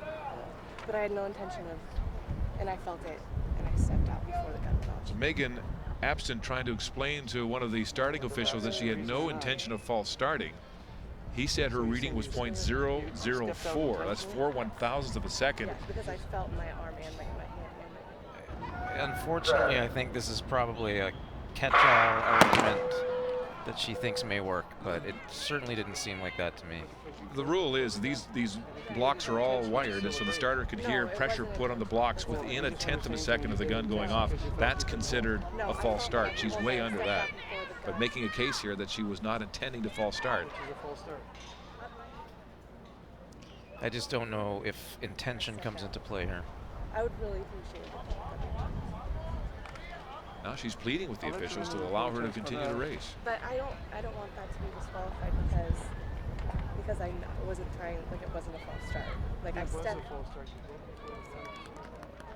I understand that, but. Putting your hand up doesn't negate a false start. Oh, well, where I'm from. If you were in the blocks and there's something She's making a point that athletes with 2 hands can put a hand up to request the field be stood up. I wasn't secure in my block and I stood up before the gun went off. She said she wasn't secure in her block and stood up before the gun. That to me seems like it's at least arguable. How do you not have compassion here and say, okay, we'll give you the benefit of the doubt? I think he may have. Megan Abston making a strong case to allow her a second chance and not be given a false start despite a 0.04, 4/1000th of a second reaction time, which is clearly a false start in the starter's headset and recorded by the computers. But we understand she is going to run under protest, which is her right. On your mark. The second semifinal in the women's 100 T47, as the American Megan Abston was charged with a false start, is continuing to run under protest in lane number 5. She lost her left arm in an ATV accident at the age of 14, said she'd lost her balance and was trying to stand up to get the starter's attention. Charged with a false start, running under protest. There's the defending champion, Eugenides Castillo of Cuba, in lane 3.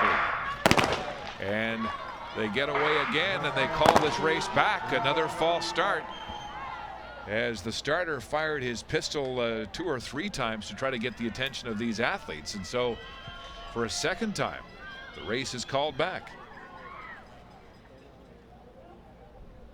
Trying to pick up where there was movement. Now they're saying it's lane 7. That would be the Chilean athlete Amanda Serna Gamboa. But hard to pick something up there. Yeah, I saw lane 6 move. I mean, the sensors are the sensors. Again, the starter has a headset, and the blocks are all wired to his headset with these sensors. If there's pressure in the blocks more than 1/10 of a second after he fires his starter's pistol, he'll hear a tone that'll tell him right away. It is the starter's discretion, though, to look and see whether he saw a noticeable false start. Sometimes starters will hear the tone and let the race go, seeing that there was no unfair advantage. Again, they try to sort this out. The second semifinal of the women's 100 T47 class.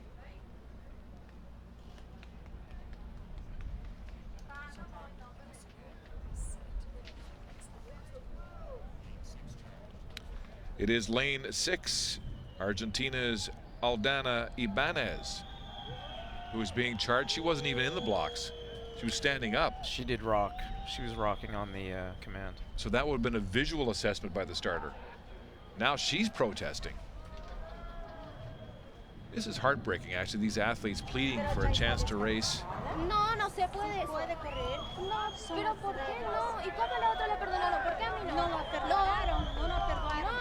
Está descalificado. Is there any consideration, Jeff, given the fact that the able-bodied rules are sometimes too severe for some of these impaired athletes? I don't think so. I think, you know, just because someone has a disability doesn't mean you have more lax rules. The rules are the rules, and we all agree to them. So it looks like Argentina's Aldana Ibanez has got a look of protest on her face as she gets the news that she false started. She disagrees. You could hear her making her case. So she'll stay in lane number 6, and apparently running under protest, as is American Megan Abston. And it's interesting to see Abston fell over to the side of her body that she doesn't have an arm, and she sets up with her arm in the position that an able-bodied athlete would. Now notice where Castillo will position her arm more to the center, perhaps giving her a better All right, semifinal number 2 in the women's 100 T47 class. Trying to start this race a 3rd time. 2 false starts have been awarded to lane 6, Aldana Ibanez of Argentina, and lane 5, Megan Abston of the USA. Those 2 athletes are running under protest. They have been given false starts, and under the rules, that is an automatic disqualification. The favorite in this race, the defending champion, running in lane number 3, Eugenides Castillo of Cuba, Cuba's 5-time Paralympic champion. They got and they get away, and the Argentinian is left in the blocks as the Cuban Castillo runs away from the Americans, dashing down lane number 3, opening a 10-meter lead as she dips at the line first at 12:42 unofficially, with a following wind of 2.9 meters per second. So a windy semifinal number 2 as they finally get it off after 3 tries. And Castillo of Cuba, the gold medalist from Guadalajara 4 years ago, and giving birth to a baby boy earlier this year, just coming back to the track, Jeff, in June, shows some good form here in the semifinals. We finally get off cleanly. The reaction times are very, very cautious. Cuban athlete Castillo running away with this. Look at just stretching it out near the end of this race. Amy Watt of the United States second, and Megan Abston of the USA third. Now the top three automatically qualifying for the final. The question is, Megan Abston running under protest after being carded for a false start. Will she be exonerated, or will she be disqualified ultimately and not be able to continue in this competition? It was interesting to see the stability in the blocks of these athletes, with Castillo more experienced, using a more central position for her hand, maybe giving her more of a triangulated position. Whereas the less experienced Abston seemed to be setting up with her hand more to the right, favoring a more traditional stance that an able-bodied athlete would take.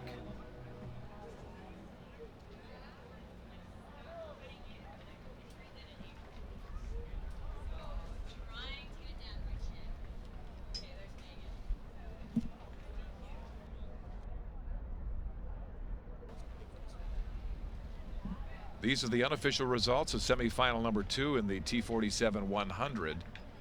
Castillo of Cuba first, 12:41, ahead of Amy Watt of the USA, and Amanda Serna Gamboa, who finished fourth in this race, is given third right now with the disqualifications on the board for Abston of the USA and Ibanez of Argentina.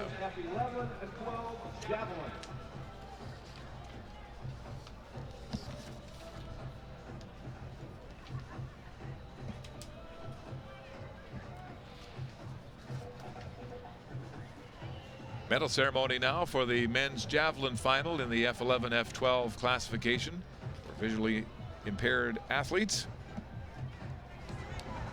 The Colombians with the big arms here today, finishing first and second for gold and silver. Jose Alexis Belrizio Angula first, along with his compatriot Eduardo Dario Franco Contreras. Venezuela's Anibal Bello winning the bronze medal.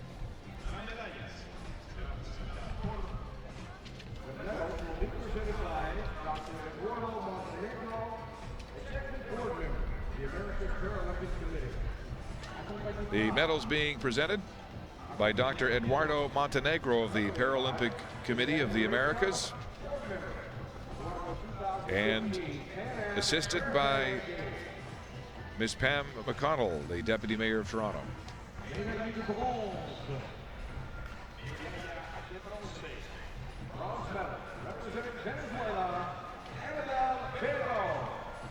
Bronze medal to Venezuela's Anibal Bello, with the best throw of 34.25 meters.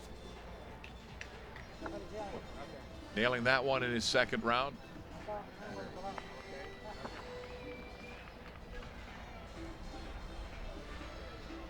Getting a feel of that bronze medal on the podium here in Toronto.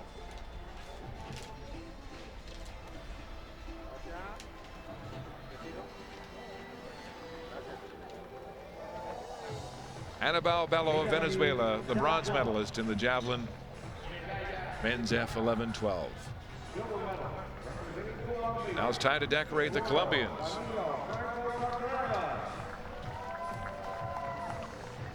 Eduardo Dario Franco Contreras, the silver medalist, with a seasonal best throw of 34.81.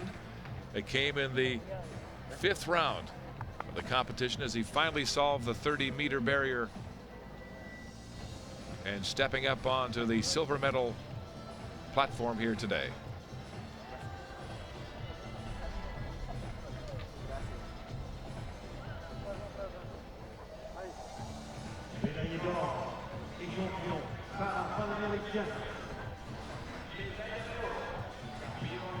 And the gold medalist, also from Colombia, Jose Alexis Belisario Angula.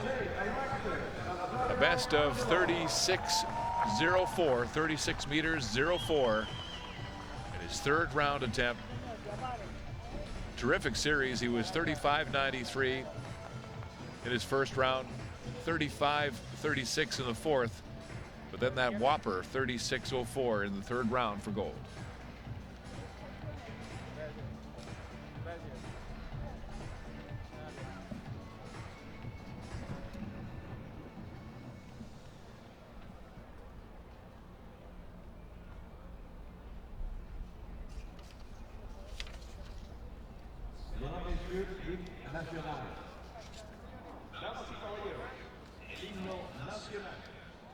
Ladies and gentlemen, the national anthem of Colombia.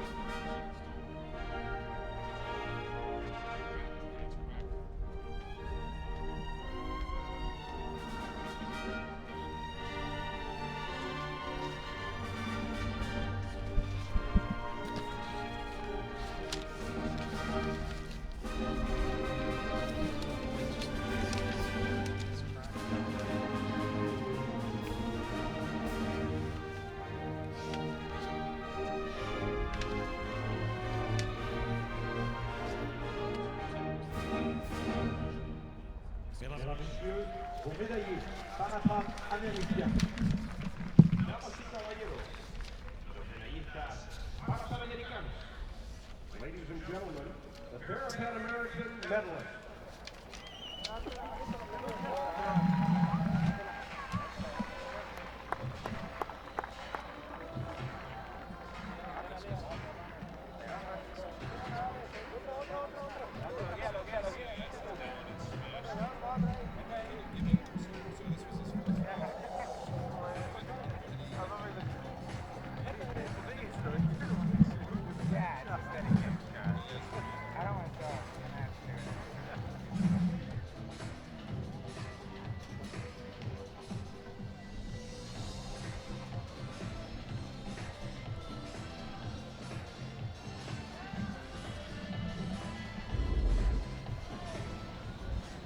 Now to the men's discus competition, the F54, 55, 56. You're looking at Leonardo Diaz of Cuba, the defending champion, two-time world champion, two-time gold medalist in Paralympic competition, with his fifth round throw. And this looks like an impressive effort here. His best so far was his second attempt at 40 meters 19. And he likes this one. It's going to be even better. 40.65. And so Diaz in the fifth round captures the gold medal in the men's discus F54, 55, 56 ahead of Tonto Campbell of Jamaica and Martin Perez of Mexico.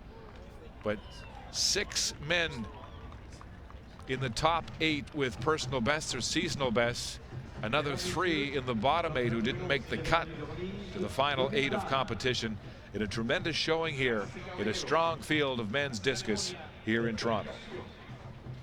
Ladies and gentlemen, the medal ceremony for the women's T12 100 meters.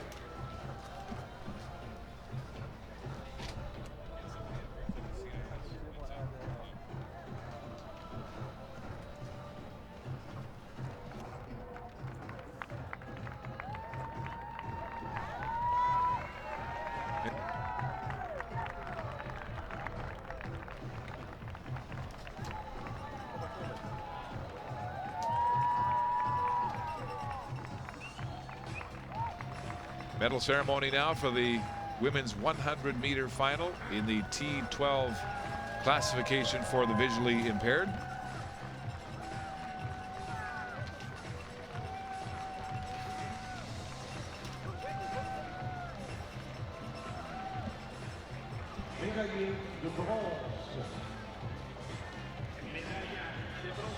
Medals being presented by Dr. Eduardo Montenegro of the Paralympic Committee of the Americas, assisted by Ms. Pam McConnell, the Deputy Mayor of Toronto.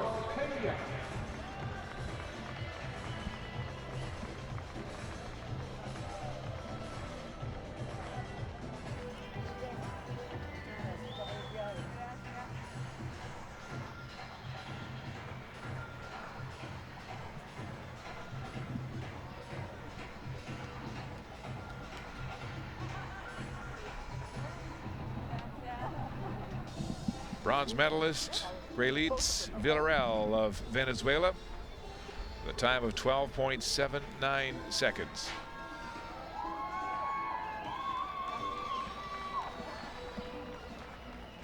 The athletes and their guides each awarded with medals in Parapan Am competition. The silver medal going to Brazil's Alice de Oliveira Correa, the 19-year-old, was born with glaucoma and cataracts. Has competed in 2012 at the Paralympics and 2013 at the World Championships. This is her first major medal, a silver, here at the 2015 Toronto Parapan Am Games.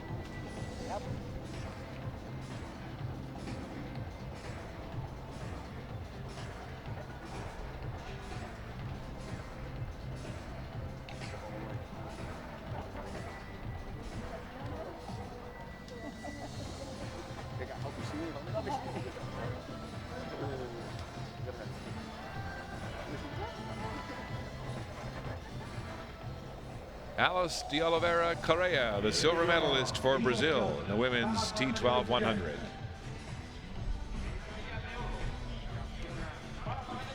Now the champion from Cuba, Omara Durand, going sub 12 here today, 11:64 in the final. Breezy conditions. The Cuban, a two-time Paralympian, gold medalist in this event at the 2012 Paralympics in London, where she was the flag bearer for Cuba in the opening ceremonies. Twice a gold medalist in World Championship competition, and adding Pan Am gold here in Toronto today.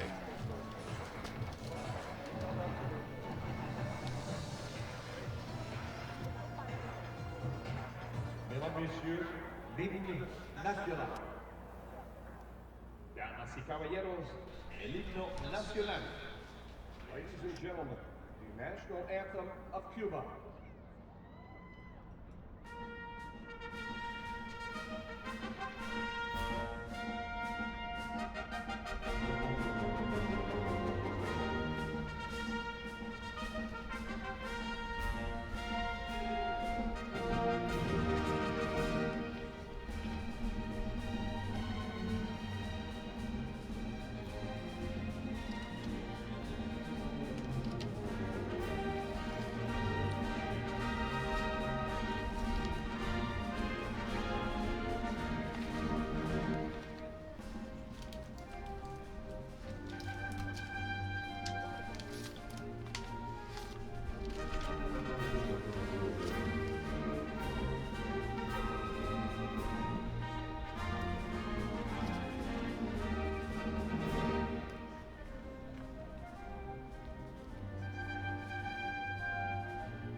Cuba's Omara Durand, the gold medalist,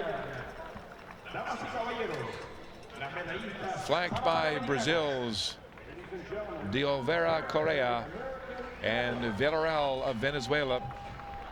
Brazilians on the podium almost every opportunity in athletics competition as they continue to pile up track and field medals here in Toronto. But this day belongs to the Cuban, Omara Durand.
Mesdames, Messieurs, nous sommes dans une autre cérémonie de remise 2009. The medal ceremony now for the women's 100 final in the T52 classification. Canada's Michelle Stilwell leading the way as the gold medalist here today in 1958. Stilwell from Parksville, BC, has dealt with an impairment, a spinal cord injury, suffered in a childhood accident when she fell while piggybacking. An amazingly accomplished woman, Minister of Social Development and Social Innovation in the BC Legislature, gold medalist in 2000 at the Sydney Paralympics in basketball, then changing sports due to complications for her spinal injury, and winning gold medals in 100 and 200 meters in Beijing at the Paralympics, at 200 in London in 2012, a silver at 100 in London in 2012. The only Canadian to have medals in 2 Paralympic sports.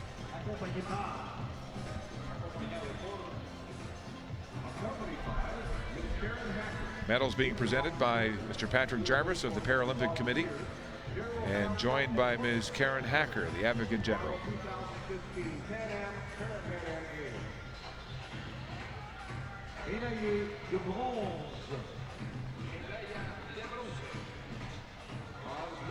Bronze medal awarded today to Cassie Mitchell of the United States. Finished at 25.63 seconds. The 34-year-old American is a T51 athlete, but due to the shortage of athletes in her classification, competing against the T52 competitors here today. And the difference between those two classes really is vast. The T51s really are, the limitations are that they have basically a pull stroke. They can only use their biceps to pull up on the push ring, whereas the T52s can use their triceps and lean into the push, and they just have much more power. It's quite an accomplishment to get on the podium. It's remarkable. The silver medalist, also from the United States, Carrie Morgan, 41-year-old, whose impairment was transverse myelitis, the age of 1, which caused permanent impairments from her chest down. But she's gone on to be a 7-time medalist in World Championship competition and earned her PhD in movement science this year from Washington University. Carrie Morgan of the United States, the silver medalist in the women's 100 T52.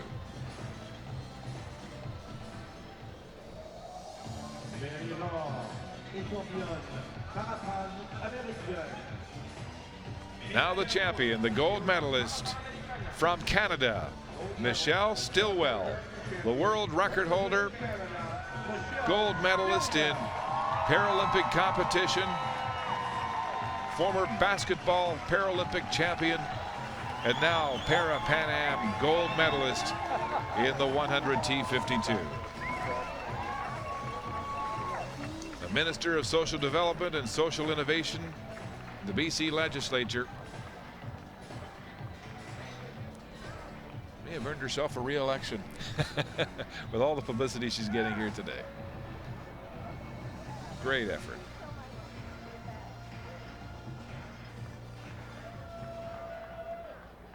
Mesdames, Messieurs, hymne national. Damas y caballeros, el himno nacional. Ladies and gentlemen, the national anthem of Canada.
Michelle Stillwell, emotional here on the podium, winning gold on home soil in a spectacular performance in Toronto. Women's 100 T52 medalist Michelle Stillwell, flanked by the two Canadians, Carrie Morgan, or rather two Americans, Carrie Morgan and Cassie Mitchell.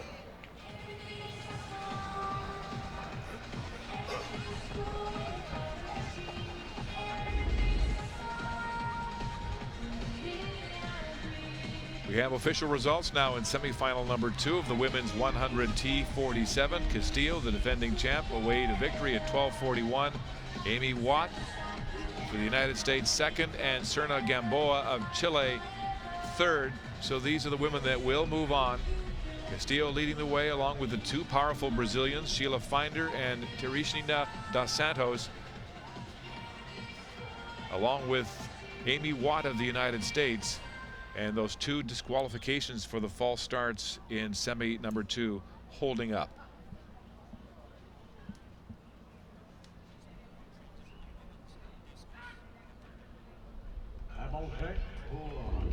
To the field now in the women's discus final, the F51-52 classification.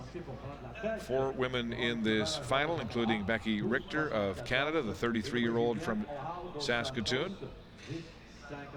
As we move to Cassie Mitchell of the United States in her 4th round attempt.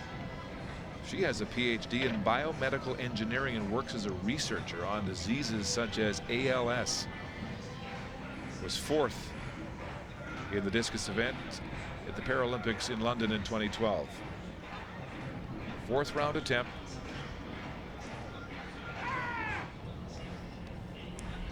Has a best of 10:04 so far, and she'll get 10.40. That'll be enough for silver medal for Cassie Mitchell. Now to Rachel Morrison, the current leader, her 2nd round attempt.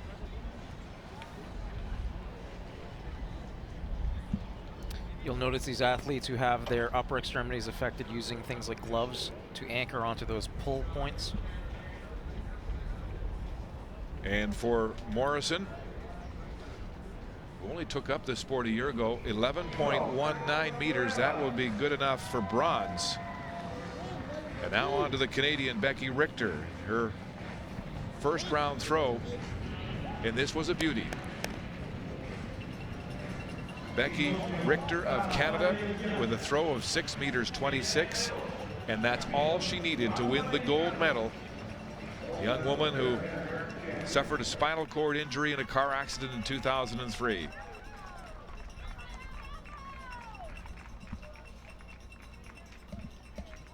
Final results, Rachel Morrison ahead of compatriot Cassie Mitchell. And Richter will settle for the bronze with a 6:26.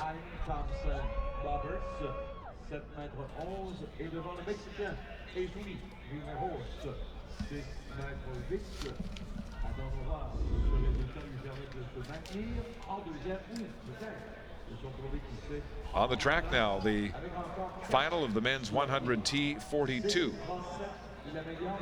4 men in this final. As these men deal with prostheses to help propel themselves along this track. Some men you can see with one leg that has been amputated, running on a strong leg. Others with double amputations. Amazing that these athletes find a way to propel themselves the way they do. Some of these athletes with above the leg, double above the leg amputations, some with single above the leg amputations. You can see that some of the athletes are also using prosthetics that have knees that will articulate, whereas we do have one athlete who's running with prosthetics that do not articulate at the knee. So we'll see some pretty dramatically different techniques. Lane number 3, that's Desmond Jackson of the U.S. trying to work on his start. One blade and one able-bodied leg. As well as Shaquille Vance of the U.S. next to him in lane number 4. He has a best of 12:70 this year. Regis Woods of the USA was born with a congenital anomaly in his legs which prevented his tibia and fibula from developing properly, and he had both of his legs amputated at the age of 2. His mother wanted to get that done early so that he wouldn't remember the trauma of that kind of surgery. And he's running in lane number 5, Regis Woods, the best so far this year of 13:03. And the field is completed in lane number 6. Peru's Carlos Filipa, the best of 16:06. The defending champion, though, from the U.S., running in lane number 4, Shaquille Vance. His leg was amputated due to complications of injuries he received when playing football. That happened back in 2009. Vance is the defending champion from 2011. He was a wide receiver and a linebacker for the Houston Hill Toppers. Now excelling here in Parapan Am sport. And critically important for these athletes to keep the power distribution even, to put out as much power on their prosthetic leg as on their able-bodied leg, and to keep everything very, very even so that they don't lurch down the track, so they run smoothly and efficiently. Vance on the right of your screen, Shaquille Vance, the defending champion with the best this year of 12:70, a new personal best. On his right, American Regis Woods, the 13:03 clocking. Final of the men's T42 100. 3 Americans, 1 athlete from Peru.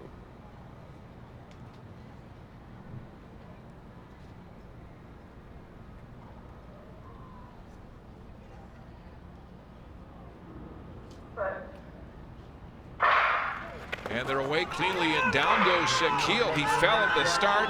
Woods trying to come back as he flies down, and now they're calling this back as the starter fires off several rounds from his starter's pistol. But Shaquille Vance, the defending champion, going down hard out of the blocks. And they've called this race back. It will be interesting to see why. I'm not aware of a rule that allows a callback because someone crashes, unless they're calling it back because of a false start as well as the crash. It looked like Shaquille Vance lost traction on his blade. That's exactly what seems to have happened. The starter did recall these athletes. And these blades do have spikes in the bottom of them, similar to running spikes. You can see a good shot of them there. So they're exactly the same as running spikes. So there's no charge here, Jeff. They've just recalled these athletes. A break for the defending champion, Vance. So the green card, everything's cool, and they'll reset. He seemed to have twisted his blade slightly, and that may have resulted in the spikes not contacting the track correctly. But he definitely slipped. See the spikes underneath the blade of his compatriot. Desmond Jackson's left foot. Vance with the blade on the right, and Woods, the W amputee above the knee with double blades. Taking his time as he makes his way back into the blocks. Perhaps a little posturing here as the Americans are dominant. 3 of the 4 men in this final from the United States. The starter calls these sprinters back to the blocks. Final of the men's 100 T42 after a mishap for the defending champion and a restart here in Toronto.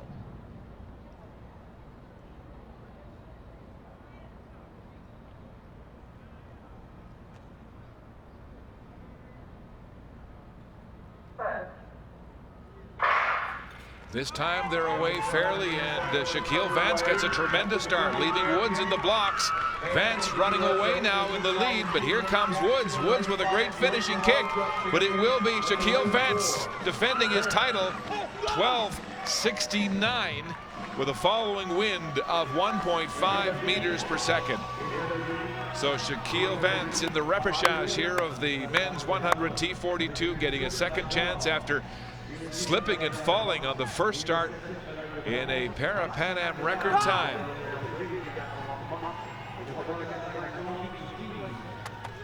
These athletes with dramatically different techniques because of the nature of their disabilities. Exactly, and you look at Woods, who has a harder time getting out of the blocks. He was left behind. But what a finish. He got second place. He did look like he came through for second right there on the up. When we get closer to the line, we'll see it. We can see his acceleration phase here. He's running only with his hips. His arms are helping drive, but his hips are doing all the work. That's absolutely incredible. As Vance crosses the line and Woods pips his compatriot Desmond Jackson at the line. Tremendous finish, 3/100ths of a second separating second and third, as Shaquille Vance, the defending champion, wins for the second time in the Parapan 100 at T42. So a Parapan record for Shaquille Vance of the United States as he captures the gold. Regis Woods with an amazing come from behind silver. He had the gold in the long jump one day ago. So Woods adding more silverware to his collection here in Toronto. An American sweep of the podium in the men's 100 T42.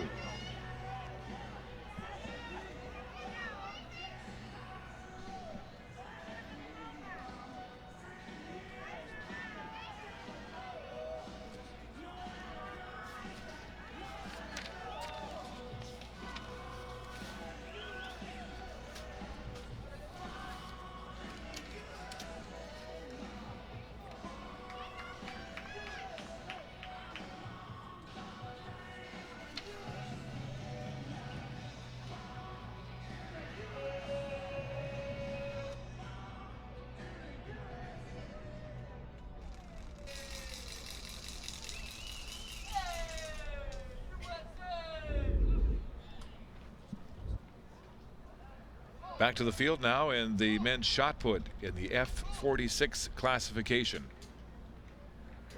Field including Kenneth Trudgeon of Canada with the best this year, leading this field at 14:56, the London, Ontario resident, the 2014 Canadian champion. Trudgeon of Canada here with his opening attempt in this shot put F46. The best this year, 14:56. The Canadian record holder in the shot put, the discus, and the javelin. Hammering that shot.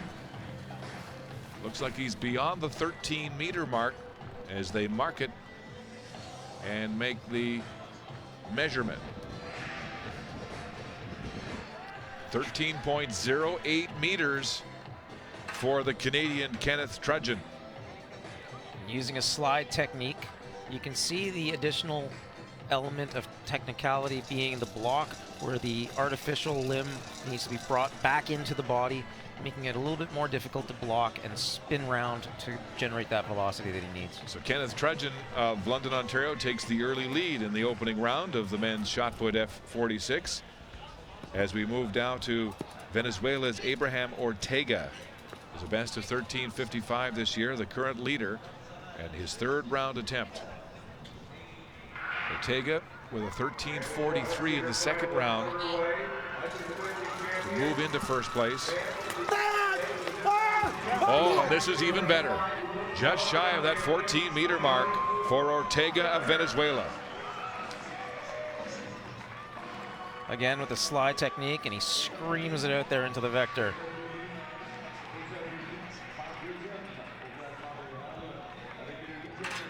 Very nice technique.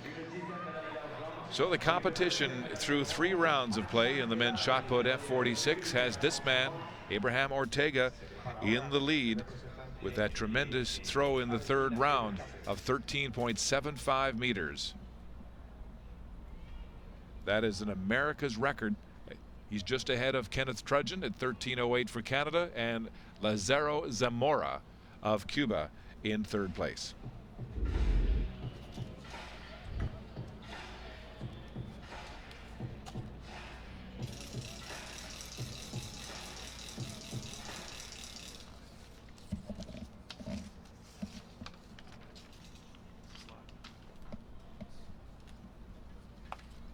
On the track now, the men's 400 final in the T12 category for visually impaired athletes.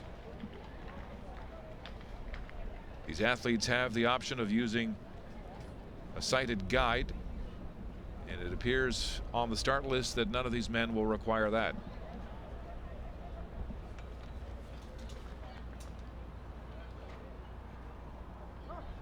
Field includes Benjamin Gonzalez Saceda.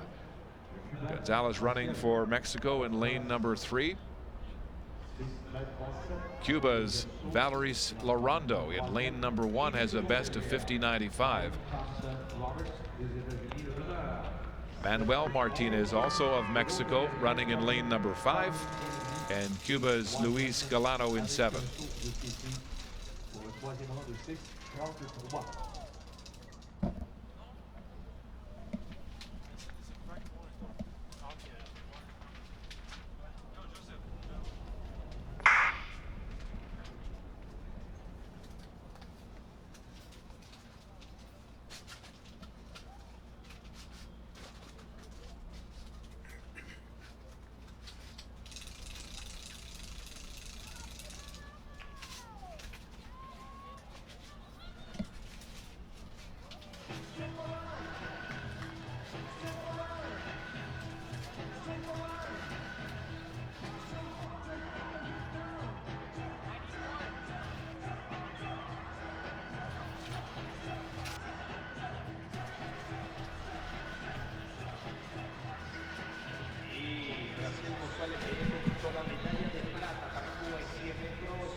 Men's long jump T47 final underway with 5 men contesting the medals. Deon Townsend Roberts of the United States holds the world record and America's record in the high jump of this classification. So he's entered in the long jump. And this is his first attempt. The American, who has a best this year in the long jump of 7.02 meters.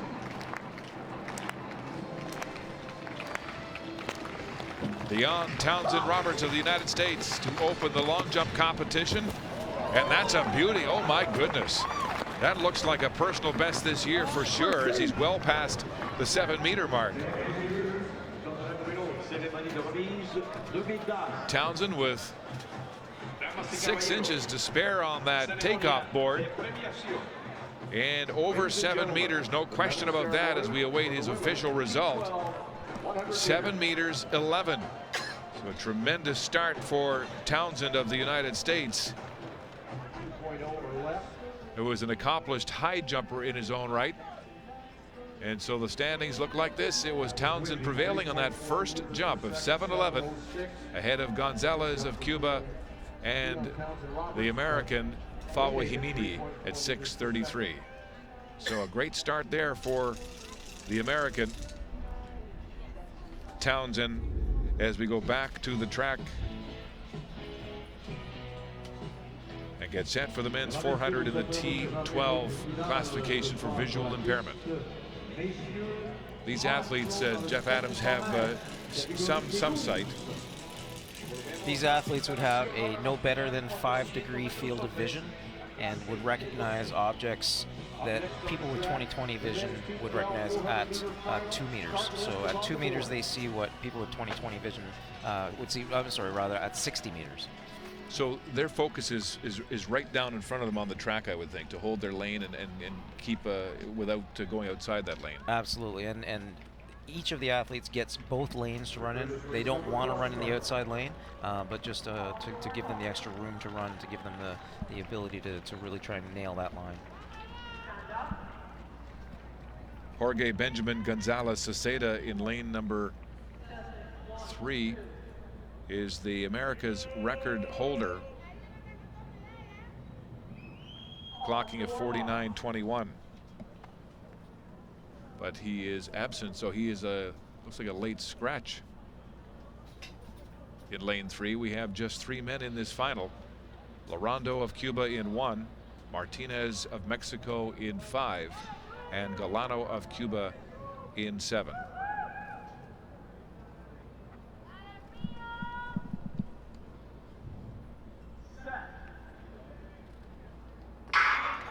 And they're away in this final of the men's 400 T12 classification.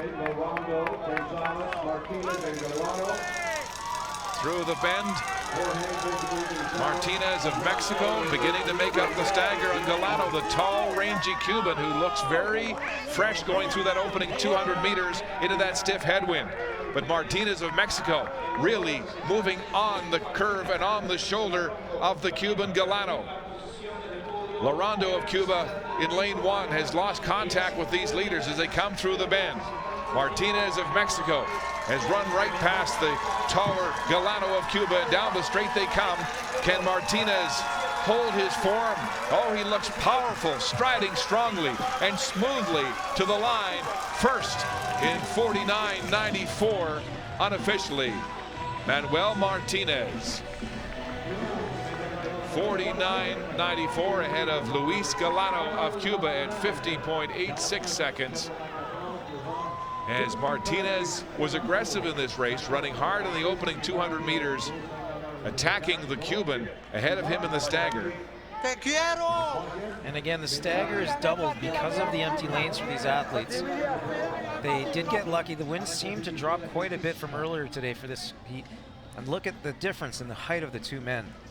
The Cuban really on the outside, really not taking advantage of his long limbs. He needs to turn them over much quicker than that to take advantage of his height.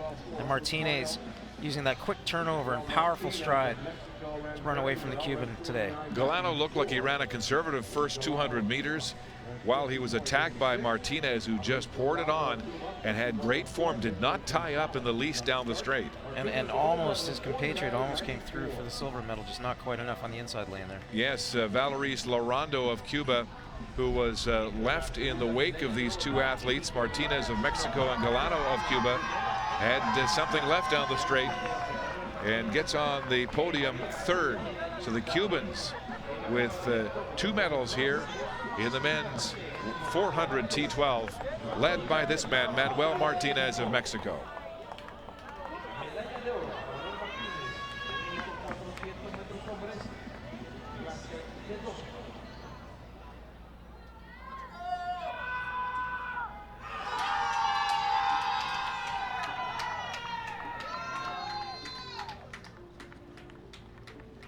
Unofficially, the results of the men's 400 T12, Manuel Martinez of Mexico, a sub-50 clocking for first, followed by the 2 Cubans, Luis Galano and Valeris Lorondo.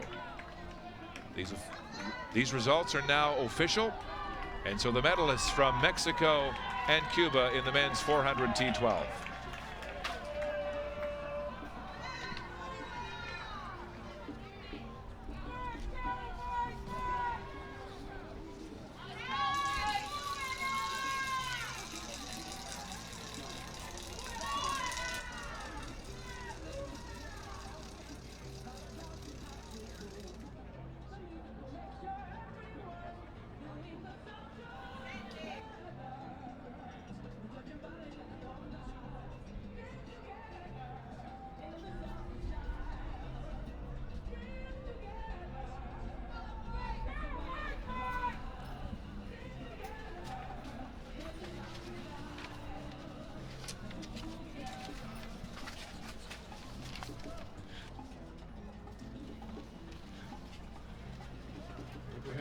Ortega of Venezuela of the top 3 throws in the competition in the men's shot put. The F46 finals are underway, and he has the new Parapan American Games record of 13.78. Ortega fouled in the first round. Back to the shot put, the men's final in the F46, and Abraham Ortega of Venezuela, the leader after 3 rounds, here with his 4th round throw as that left arm strapped tightly to his body, settles in the circle, and a straightaway delivery. The Venezuelan screaming at that put, and is a good one. Just shy of that 14-meter mark, Jeff. And you see the slide technique again. Normally, an able-bodied athlete would have their non-power arm out to the side. They bring it in tight to their body to block and to really, really develop and use velocity to drive with power and speed. These athletes can't do that, so they do use different methods to accomplish the same thing. It's impossible to do the spin technique with one arm strapped the way he has it. 13.78 meters. So Ortega improves on his standing in first place in this men's shot put F46 final. Abraham Ortega with an America's record throw of 13.78 ahead of the Canadian Kenneth Trudgeon, just behind him at 13.08, and Cuba's Lazara Zamora in third place right now at 12.74. Zamora of Cuba is in third with the best, which is his personal best, 12.74. 2 rounds remain, so all 6 of our competitors have 2 throws remaining in the men's shot put F46 division.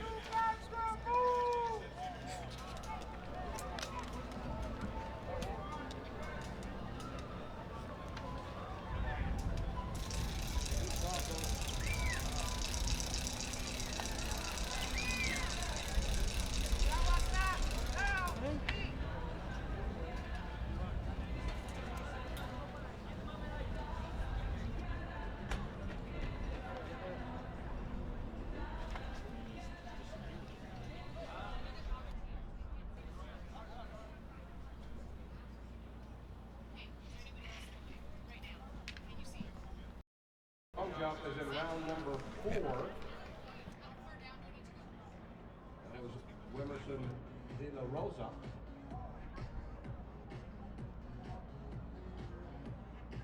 De la Rosa, Dominican Republic. Your final 8 jumpers, each of our jumpers here in the final 8 have 3 attempts. Wimerson is the top of the order. He's currently at 8. And he has an improvement to 5 meters 66. You see those long jump standings up on the board. He remains in, but he had his best jump of the day at 5.66. Nous avons donc 2 épreuves en ce moment sur le centre du terrain. Le lancer du poids, le Canadien se retrouve en 2e position. Et du côté saut en longueur, l'Américain Robert Domingue devant le Calderon et un autre Cubain, Gonzalez.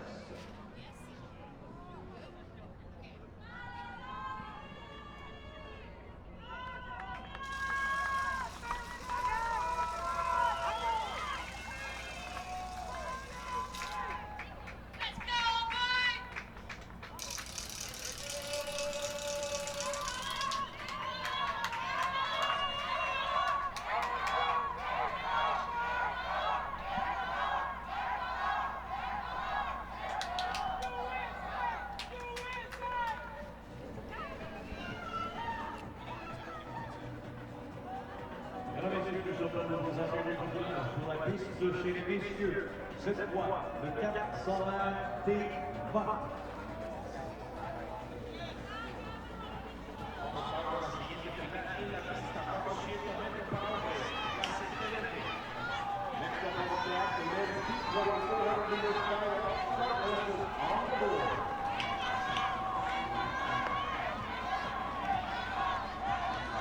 On the track, the final of the men's 400 meters in the T20 classification for intellectual impairment.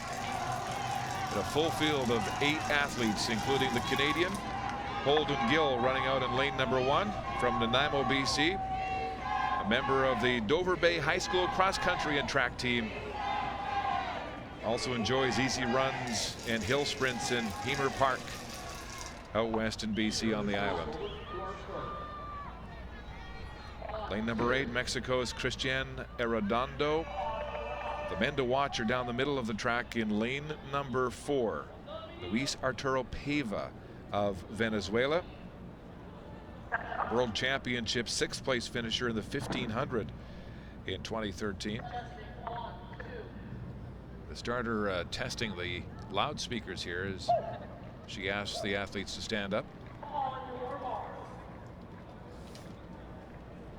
There's Paiva running in lane number 4 for Venezuela. The best this year of 48.92. Next to him, compatriot Dixon Perella. A best of 48.86. Very evenly matched. Their best this year separated by mere 100ths of a second. Again, they have a problem with the loudspeaker, it seems.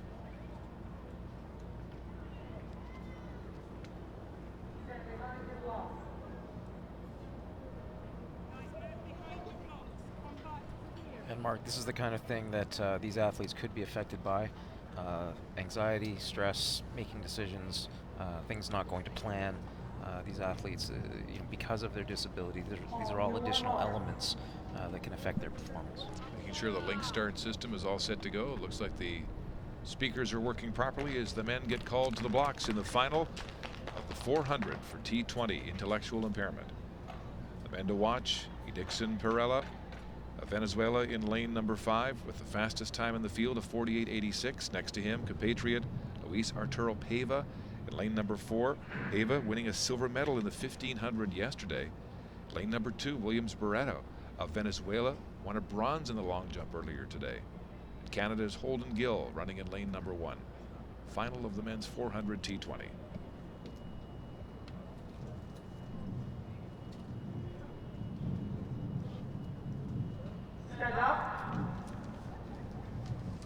Once again, the starter requests these athletes to stand up, come out of their blocks. She is not happy with the communication system, has taken off her headset at this point. As you mentioned, Jeff, this has got to be distracting for these athletes. It can be unnerving. For many of them, this is the biggest showcase they've ever been in. And it's, of course, something they do need to address and they do need to deal with. So the starter happy with the system now and calls the athletes to their blocks. The men's 400 final in the T20 classification for intellectual impairment. The favorites in lane 4, Luis Arturo Paiva, 48.92 clocking this year and a silver medalist in the 1500 yesterday. Perella of Venezuela in 5. Venezuelans, the men to watch down the middle of the track, running in their white vests and blue shorts as they go through the opening bend. And they're already running away from the American Michael Murray in lane number 3. Down the back straight they go. Paiva and Perella. Perella really going hard into that back straight, into the teeth of that headwind. Dixon Perella and Paiva already making up the stagger on lane 8, and that's Christian Orendo as they hit the bend with 200 meters to go. The Venezuelans leaving the field behind. Now the American Michael Murray making a push as they come through the straight. It is the big man, Luis Arturo Paiva. Now with a great finishing gait. Look at those long strides, those long levers as he strides, tying up at the line, 49.03. Paiva ahead of Perella.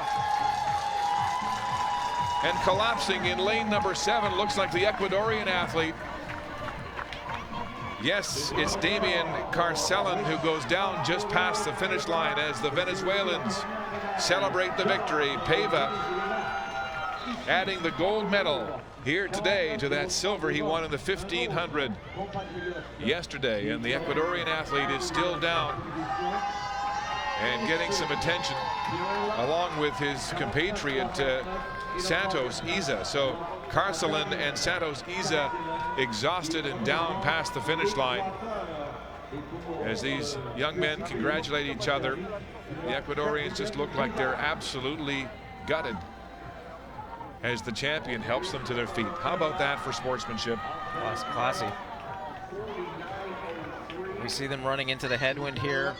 The bigger man will have the advantage. He's carrying more weight. He's more powerful. And the smaller man on the outside, Perella, is certainly working hard. He went out so hard in that first 200 meters. He really did. And he's running a very, very good turn here. He's tight on the line, but just no match for Paiva, who powers through this home straight on his way home for the gold medal and the victory here in Toronto. Paiva ran a conservative first 200 and then came out of the headwind and used the tailwind to his advantage down the home straight, running past his compatriot as the Ecuadorian Damian Carcellin dipping at the line, losing his balance and going down in a heap. And Pela has the luxury of taking a relaxed approach to the back straight, using his mass and his power to run through that wind, whereas Parella really had no choice but to go out and go out hard because the wind would affect him more as a smaller athlete. Luis Arturo Paiva of Venezuela, victorious in a 1-2 Venezuela finish ahead of his compatriot Parella, who paid a dear price going out so hard in that opening 200 meters, as he did not have an answer to the big man Paiva's great gait down the finish.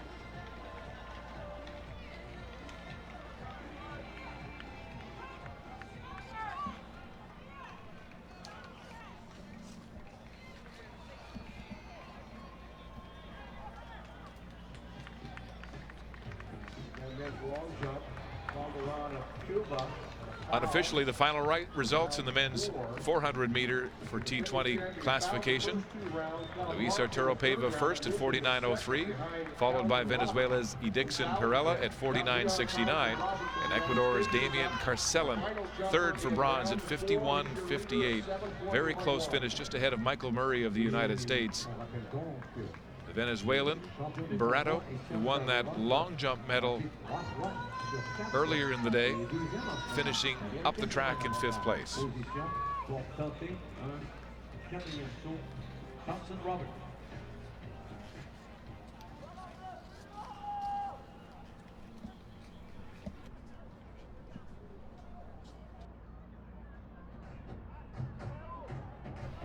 Et nous sommes prêts maintenant à vous présenter une autre cérémonie de remise de médailles.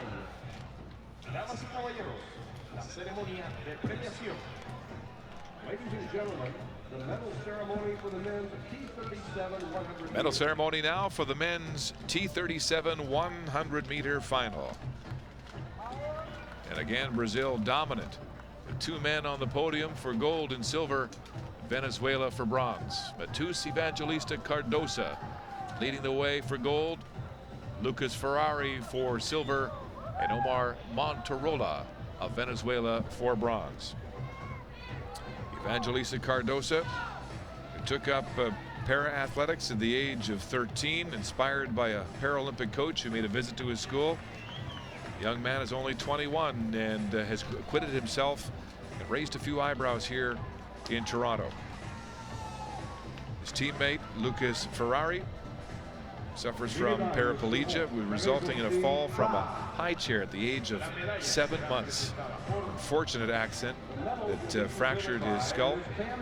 25-year-old for silver here today. The medals being presented by Ms. Pam McConnell, the Deputy Mayor of Toronto, and Mr.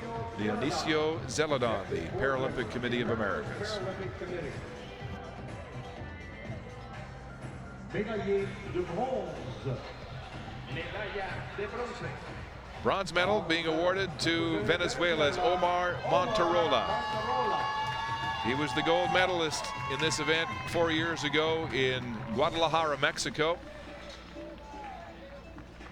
An athlete who has overcome cerebral palsy to become a distinguished competitor. Gold in the 100 and 200 4 years ago, and bronze here in Toronto in the 100 final.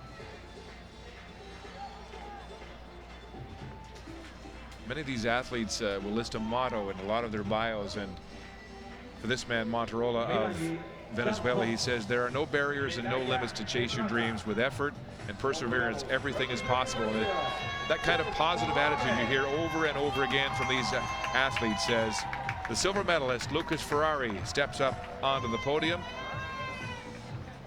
He took up para-athletics at the age of 19. He's now 25. Was part of a project run by the State University to get people with impairments involved in sport. And he's loving it. Silver medal here in Toronto.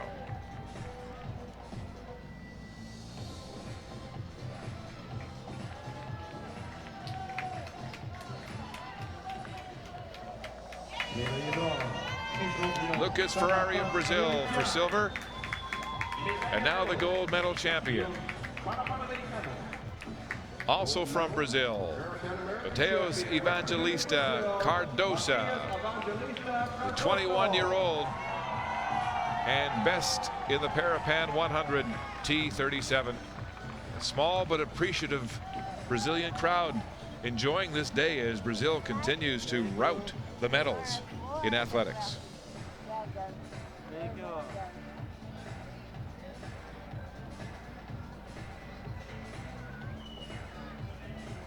Thank you. Gracias. Mateus Evangelista Cardosa of Brazil on top of the podium in the men's T37 100. El himno nacional. Ladies and gentlemen, the national anthem of Brazil.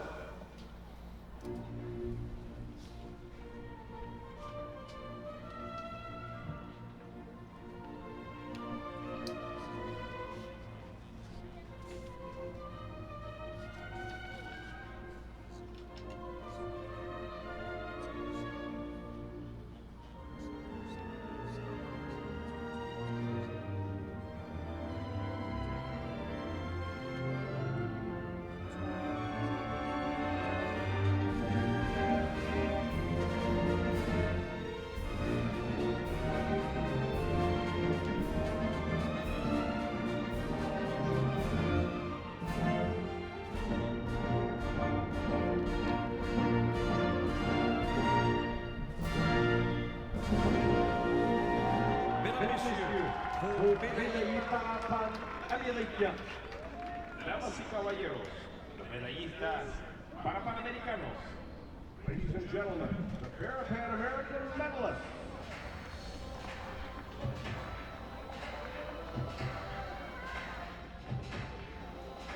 The Parapan Am medalists in the men's 100 T37.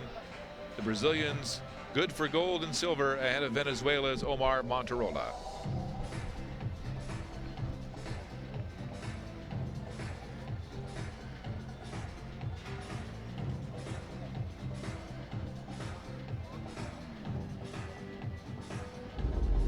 To the men's shot put now in this F46 competition. And this is Lazaro Zamora of Cuba in the 5th round. Currently in 3rd place in this competition,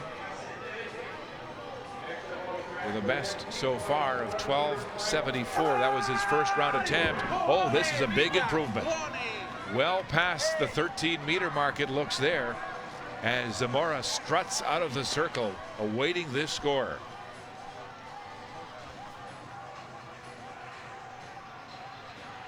Cuban with that slide delivery, and he loves this. 13.19 meters, good enough to move him into the silver medal position. Zamora capturing the silver in the 5th round. 13.19. But the day belongs to this man, Abraham Ortega of Venezuela, as he celebrates the gold. Ortega with a best of 13.78 in the 4th round, and America's record to win the gold, and the Canadian Kenneth Trudgeon hanging on for the bronze.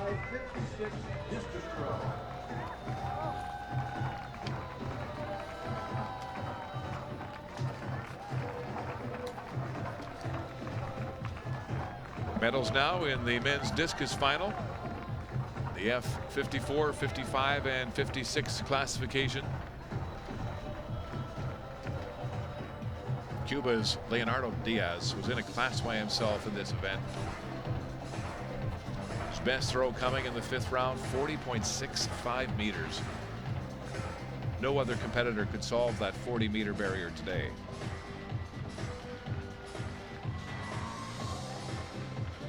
Médaille de bronze. Medalla de bronce. Bronze medal representing Mexico, Martin Perez. Martin Perez of Mexico capturing the bronze medal with a personal best throw of 27.40 meters. He did that in the 6th and final round. Move up onto the podium.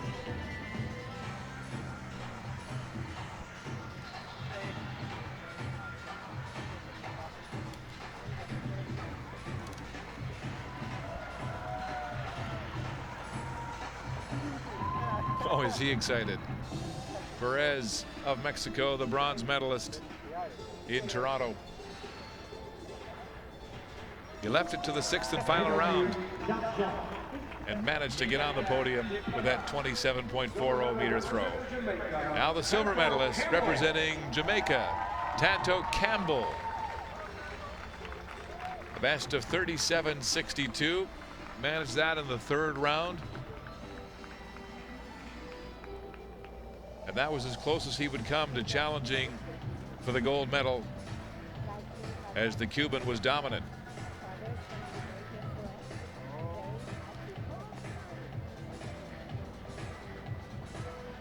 Tanto Campbell of Jamaica, the silver medalist in the discus at 54, 55, and 56 final.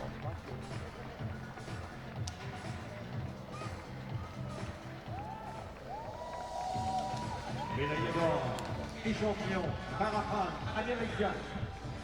Médaille d'or. Now the Parapan Am champion, the gold medalist representing Cuba, Leonardo Diaz. Leonardo Diaz. A massive 40.65 meters in the 5th round.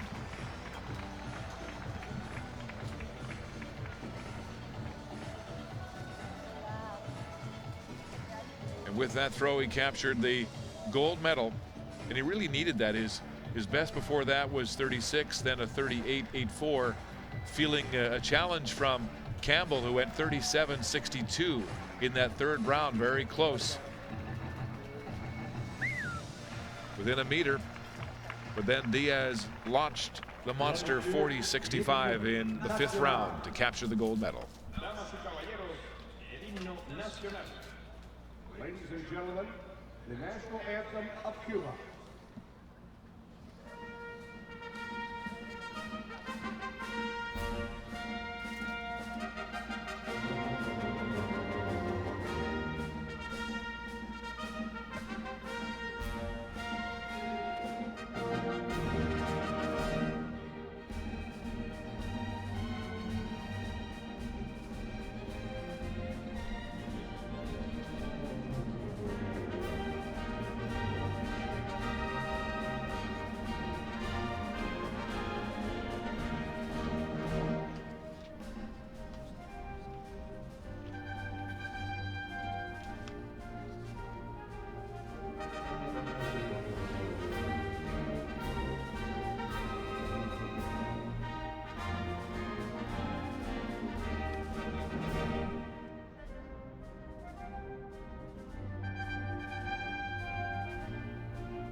Mesdames, Messieurs, vos médaillés Parapan Américain. Damas y caballeros, los medallistas Parapan Americanos. Ladies and gentlemen, Medalists in the men's discus throw at 54, 55, and 56, and Martin Perez can hardly contain himself, the bronze medalist, along with Tanto Campbell of Jamaica for silver and Leonardo Diaz of Cuba for gold.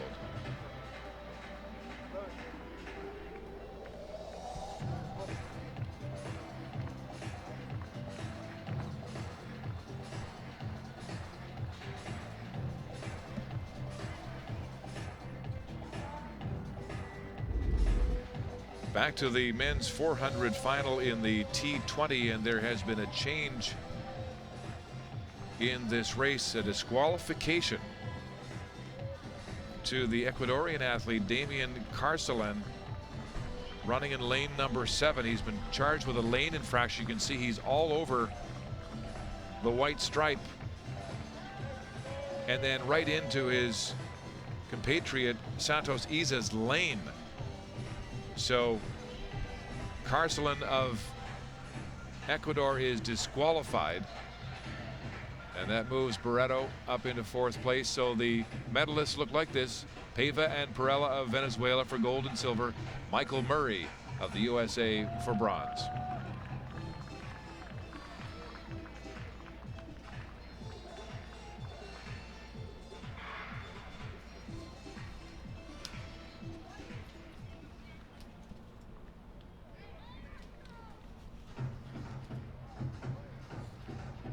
messieurs, nous sommes prêts pour une autre cérémonie de remise de médailles.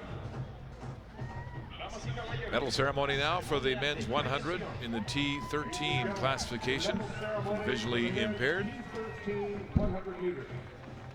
Brazil's Gustavo Faria Araújo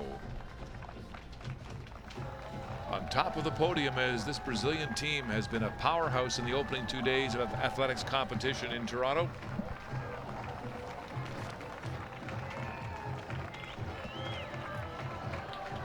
Luis Gutierrez of Cuba, the defending champion, with a bit of a long face as he is dethroned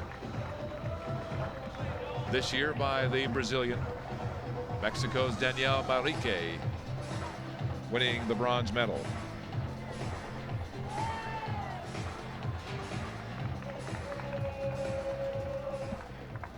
Médaille de bronze. Representing Mexico, Daniel Manrique. Daniel Marique of Mexico with an 11:09 clocking in this final, the T13 100, to receive the bronze medal here at the 2015 Parapan Am Games in Toronto.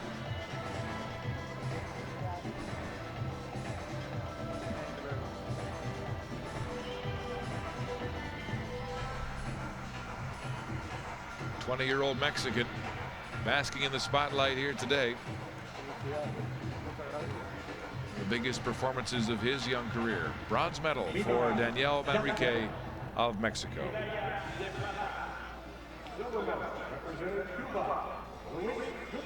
Silver medalist from Cuba, the defending champion, losing his title here today. Luis Gutierrez, the London Paralympic long jump champion in 2012. And of course the gold medalist in Guadalajara 4 years ago. Gutierrez for silver for Cuba.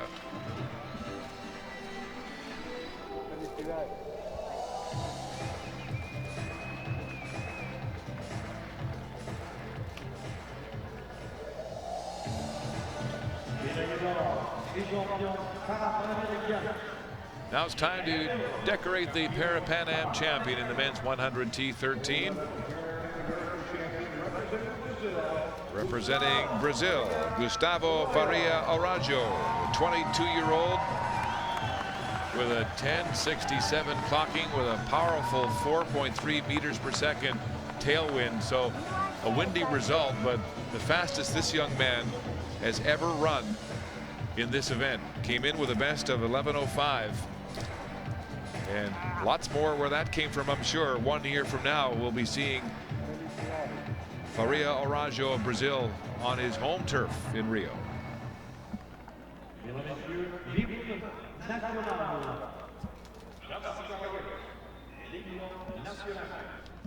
Ladies and gentlemen, the national anthem of Brazil.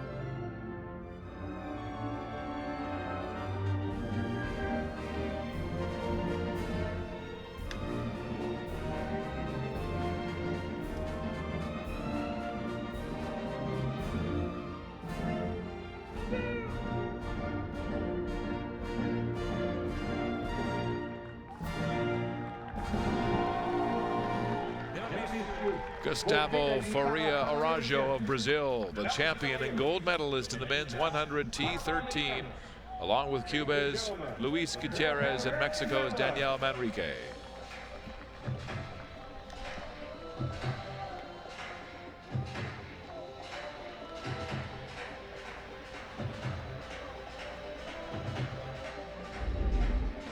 Back to the field in the men's long jump competition.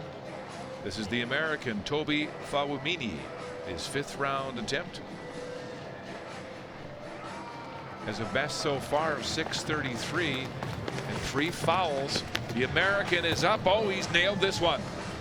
He struggled with 3 fouls in this competition, but this looks tremendous. He gets just about as close as you could possibly want to that board. Really, really nice elevation. Beautiful takeoff. That was a very, very nice performance. Fahimini of the United States with a tremendous jump, and he'll be rewarded for that one. 6 meters 99, and a new seasonal best for the American that will move him into second place here in the 5th round of the men's long jump. Now to Cuba's Etienne Calderon, his 5th round attempt. Cuban with a best so far of 6:41 in the 3rd round, and this looks very close to that here in the 5th round. And very nice approach. Oh wow, these athletes are really nailing the board tonight. Didn't get quite the elevation that he could have possibly, but a very nice jump. So Calderon of Cuba with a jump of 6 meters 34, and that will drop him into 3rd place in this competition through 5 rounds. Not happy with it. 6:34. He's had 3 fouls as well. His best 6:41 in the 3rd round. So here are the standings in the men's long jump. T47 through 5 rounds. The American Dion Townsend Roberts in the lead at 7:11. Toby Fawani in 2nd place. And Calderon of Cuba in 3rd with 1 round to come. The medal ceremony for the women's F56-57 shot put. Back to the podium now for another victory ceremony as the medals are presented in the women's shot put F56 and 57.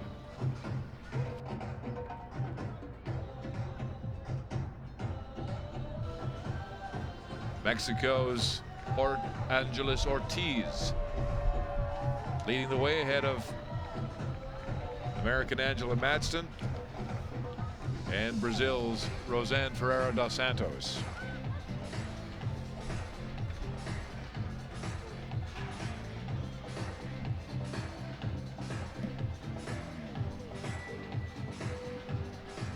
Ortiz, the reigning world champion and Paralympic champion in the F58 category, the defending champion in Guadalajara 4 years ago with what was then a world record at 11:24 on home soil in Mexico, and she currently has the #2 ranking in the world at 10:64.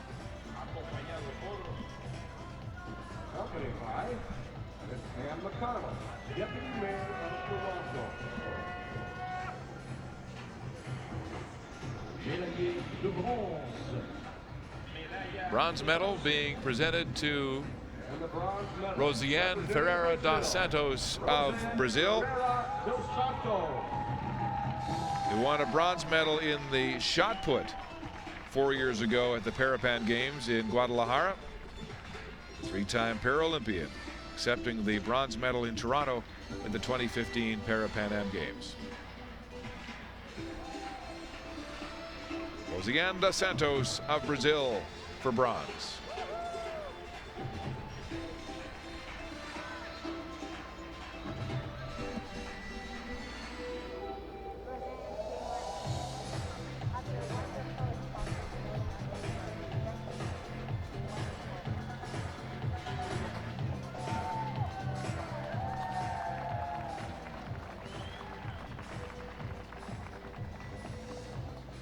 The silver medalist from the United States, Angela Madston, 55-year-old athlete whose impairment is due to complications of back surgery for injuries she sustained while serving in the American military. A silver medalist in the shot put 4 years ago at the 2011 Parapans, and a silver in the shot put here in Toronto. amazing woman. She was the first woman to row across the Indian Ocean in 2009. She rowed from California to Hawaii with partner Tara Remington in 2014 to honor servicemen and women who've lost their lives. It's incredible. 3 gold medals in World Rowing Championship competition. And Angela Madsen of the United States adds the silver here in Toronto.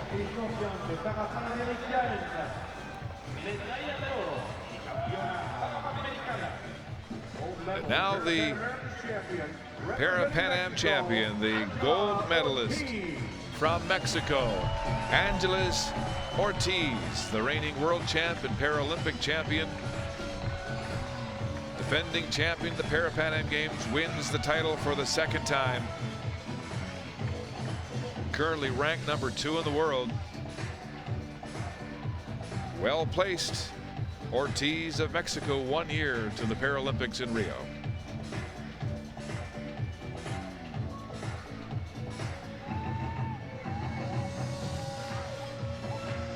Despite all those accomplishments, this Parapan Am gold elicits some emotions from the Mexican champion.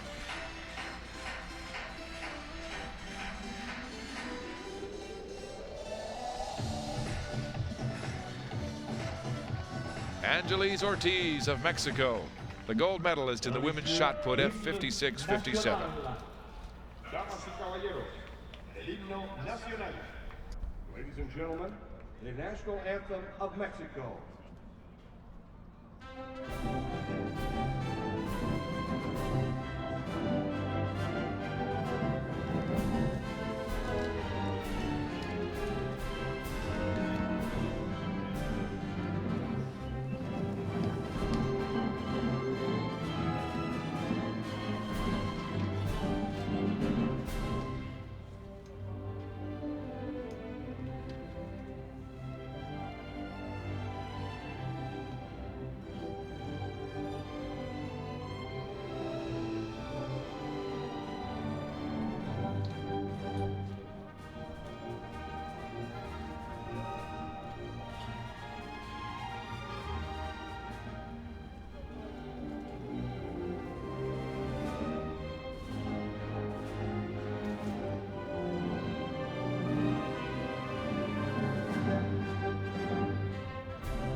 Angeles Ortiz of Mexico, the great champion here in Toronto. Ladies and gentlemen, the Parapan American medalist.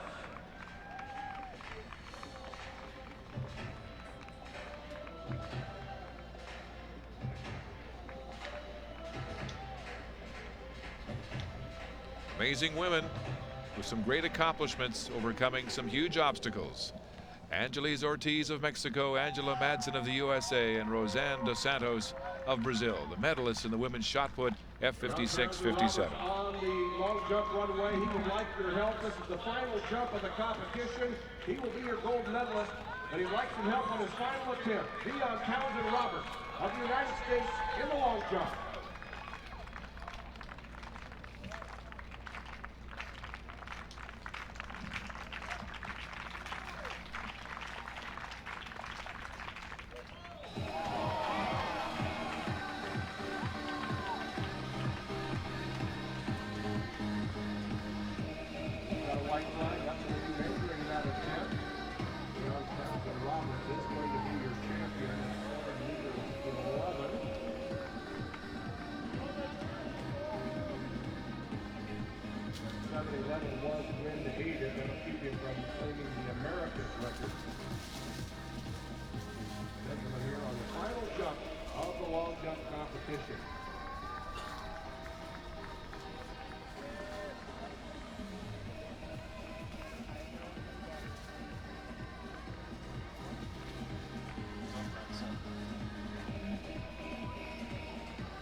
7-18, legal win. Deon Townsend Roberts improves. He is your champion, and he is your new America's record holder at 7.18 in the long jump. 7-18, Deon Townsend Roberts is your long jump champion. Triple win, 1.0. Diane Thompson-Roberts, à son dernier saut, avait raison de jubiler. 7-13-18, qui est le nouveau record des Amériques. Et son compatriote, Charlie Hayes, ennemi, termine second, hors argent pour les Américains. Et le Cubain, Etienne Calderon, termine troisième, 6 mètres 47. On that final jump of the competition, Townsend Roberts set a new America's record and a new Parapan American Games record, 7-18.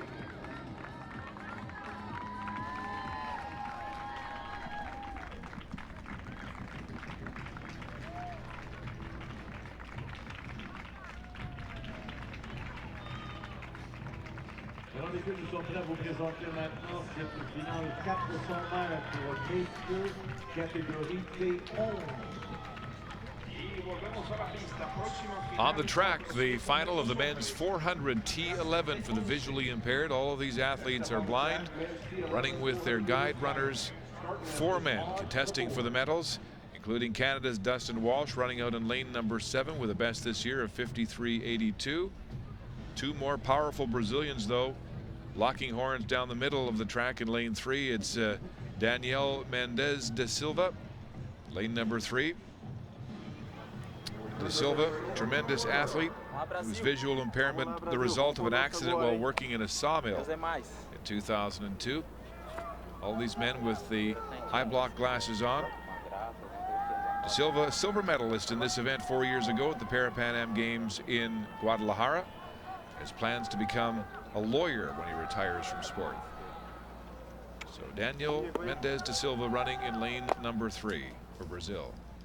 Next to him and ahead in the stagger in lane number 5, Brazil's Felipe de Souza Gomez. Gomez, a 2-time Paralympian with the best this year of 50.59, the fastest clocking in the field. Lane number 1 from Venezuela, Jesus Diaz, with the slowest time in the field at 55.46. The final of the men's 400 T11. 4 men tethered to their guides, 1 lap of the track. We see the guides putting the final touches on lining up. Interestingly, we see Dustin Walsh out in the outside lanes. Normally we would say that the inside lanes are the better lanes to be in for a 400 because you can see where your competitors are both on the inside and the outside. But in this case, being able to run a more shallow turn may not be such a disadvantage at all. And the wind has almost dropped. And they're away in the men's 400 T11 final. Bursting through the bend, 4 men tethered to their guides. And Gomez running fast along with Silva as Silva runs up now on the shoulder, pulling in behind Dustin Walsh, reducing that stagger. And now about 4 meters behind as they go through the headwind of the back straight. Da Silva making up the stagger, running through the bend strongly. A conservative first 200 meters for him, along with Gomez, as they pass the Canadian Dustin Walsh. The Brazilians heading now for the straight. It is De Souza Gomez with the lead, but here comes Da Silva. Da Silva with a finishing kick. Gomez trying to hold him off, and Gomez looking very fresh. Hearing instructions at the last minute from his guide. It is Gomez across the line first at 51.11 unofficially, ahead of Da Silva of Brazil. The Brazilians 1-2 at the finish line.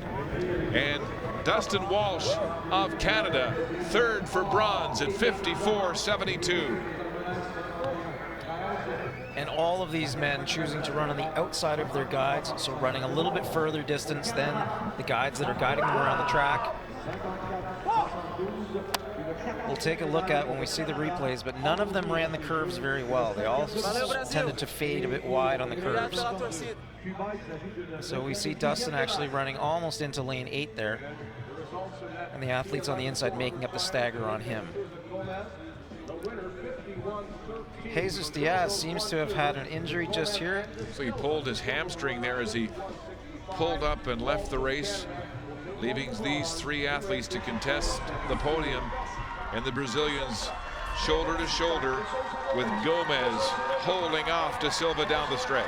And Gomez and his guide running very, very well together, very tight. And Dustin Walsh of Canada finishing third for the bronze medal.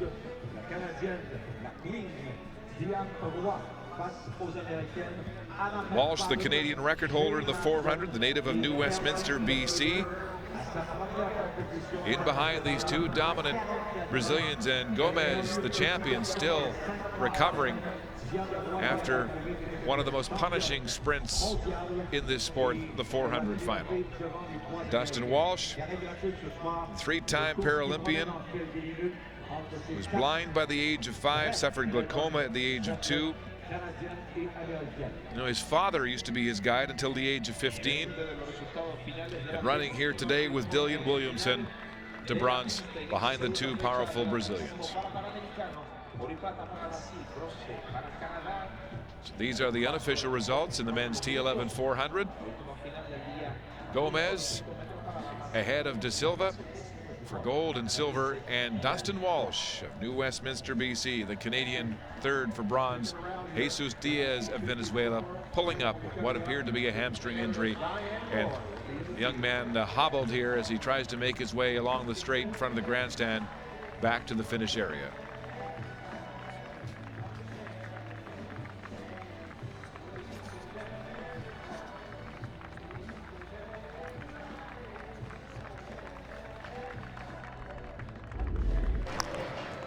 Back to the men's long jump, and this is the leader, Deon Townsend Roberts of the United States. A best so far of 7:11. That was a wind-aided jump. Very strong tailwinds here as he incites the crowd to cheer him on. He's already improved his personal best at 7:11. Windy though. Sixth and final jump with a hold on the gold.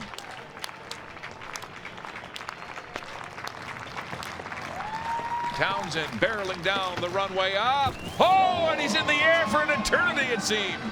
A gorgeous jump for the American Townsend Roberts. And the wind is legal, 1.0 meters per second. Wow, he's had so many near perfect takeoffs. He's in the air an enormous amount of time. And sometimes, I mean, he had a hold on the gold already, and maybe he was just relaxed enough to put together such a perfect jump. Townsend Roberts, the gold medalist, and awaiting his score here in what looks like a massive, yes, 7 meters 18 with a legal wind of 1 meters per second. A new America's record for the American Townsend Roberts, and the gold medal to boot on a tremendous performance in series for him here in Toronto. The wind had been dropping steadily throughout this event. And finally, the perfect tailwind. Yeah, I mean, his compatriot Toby Fonuini had a 6.99 with a legal tailwind. That did break the America's record, but bettered here by Deon Townsend Roberts, who goes 7.18 with a legal wind for gold, and the America's record, a seasonal best for his compatriot Fonuini of the United States at 6.99, and then Cuba's Etienne Calderon settling for the bronze at 6 meters 47. Cuba Gonzalez, Raciel Gonzalez for fourth, and Mateus Pueblo of Venezuela in fifth place. And the rest of the finishers in this 9-man field.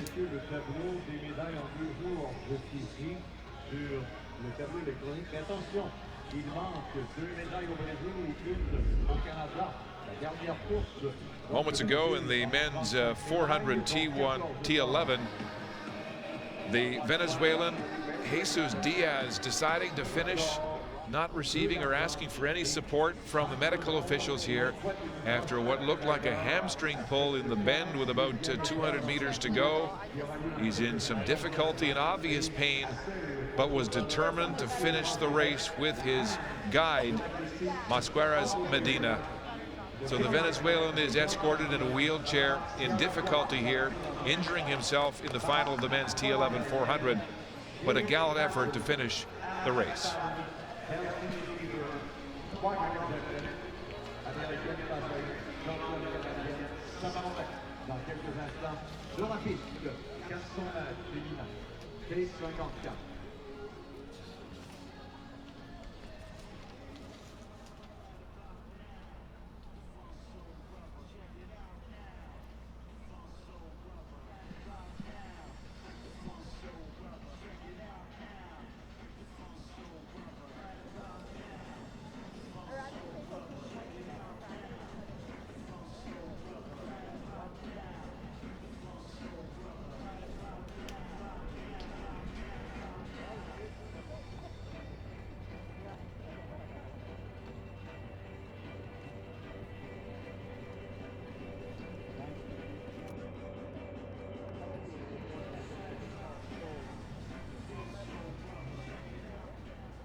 We're all set for the final sprint of the night. It's the women's 400-meter T54 wheelchair race featuring Canadian Deanne Waugh racing in lane number 3, native of Sherbrooke, Quebec.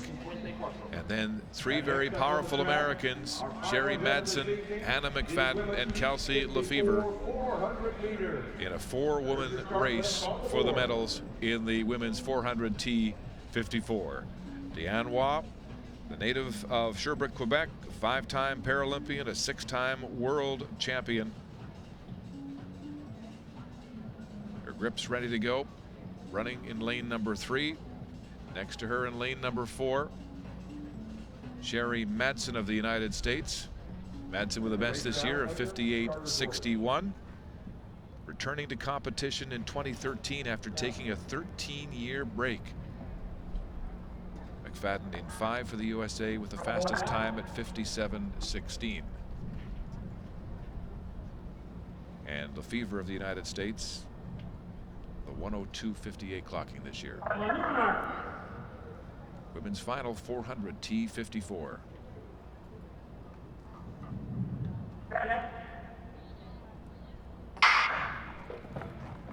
And they're away cleanly in this 400 final in the T54 wheelchair category. And already Hannah McFadden has rolled right past Kelsey Lefevre in the opening bend in a brilliant start to this race.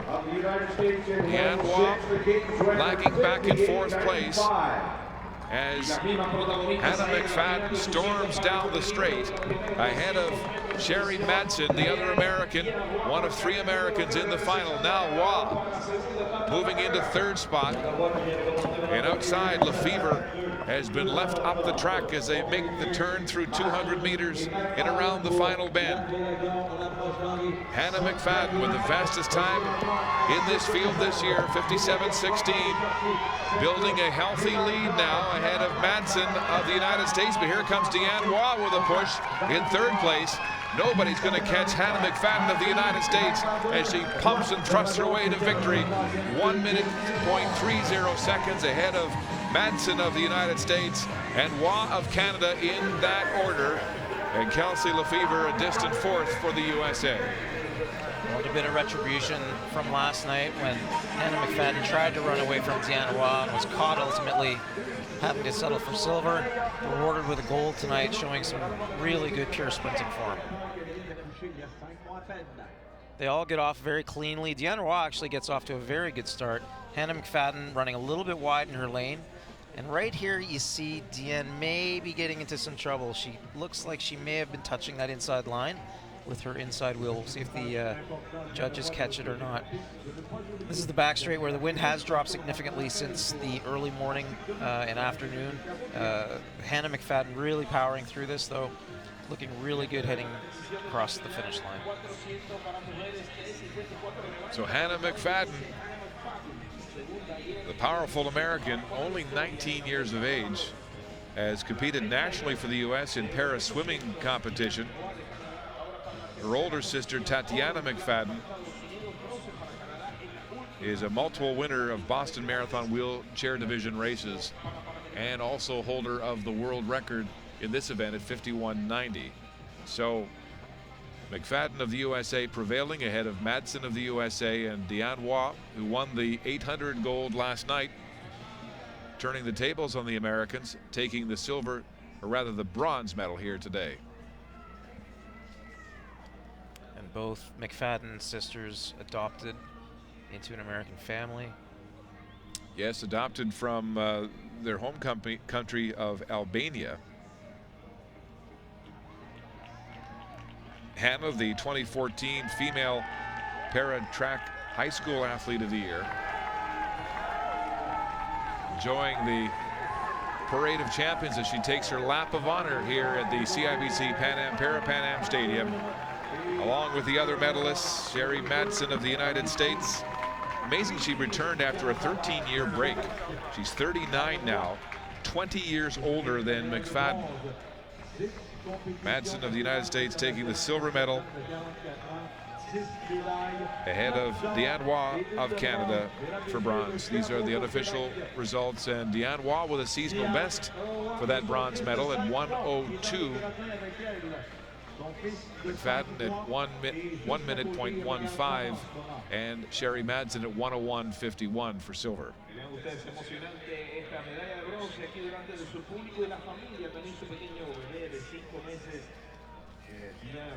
Representando a Canadá, medallista de bronce en los 400 metros, momento realmente emocionante para ella, para su familia, para todo Canadá también, el cierre del atletismo panamericano aquí en esta fecha en la Universidad de York.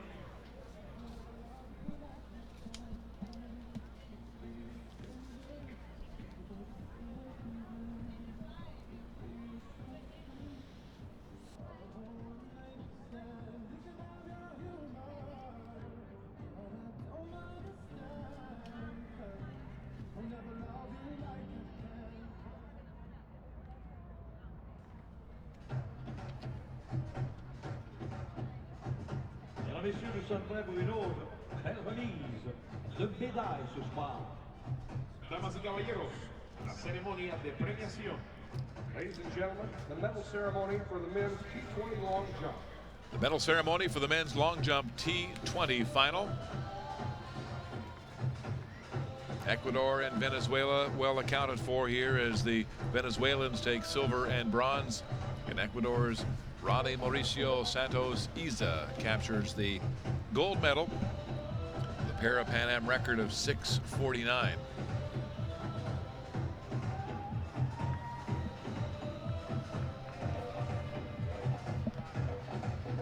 The champion just 19 years of age, Jose Ortiz, 24-year-old from Venezuela, and his compatriot Williams Barreto. He's named the Disabled Athlete of the Year for 4 consecutive years by the Venezuelan Regional Institute for Sports. Will be presented by Mr. Amore Russo, President of INAF, International Federation for Sport for Athletes with an Intellectual. And the medals being presented by Dr. Amare Russo, member of the International Accompanied by Ms. Pam McConnell, Athletics Deputy Mayor of Federation, and Ms. Pam McConnell, Deputy Mayor of Toronto. Medalla de bronce, bronze medal, representing Venezuela, Williams Barreto. The bronze medalist from Venezuela, Williams Barreto, with a best of 5.95 meters. All these long jumpers propelled today with those brisk northwest tailwinds here at the York facility. Barreto flying with a tailwind of 3.6 meters per second. And the bronze medal. He was 10th in the long jump at the London Paralympics and 11th at the 2013 Worlds. And a bronze at the Parapan Am Games here in Toronto.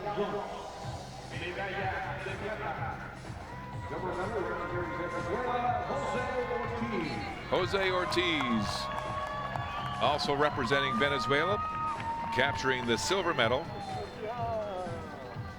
He was 6th at the World Championships in 2013 in Lyon, France.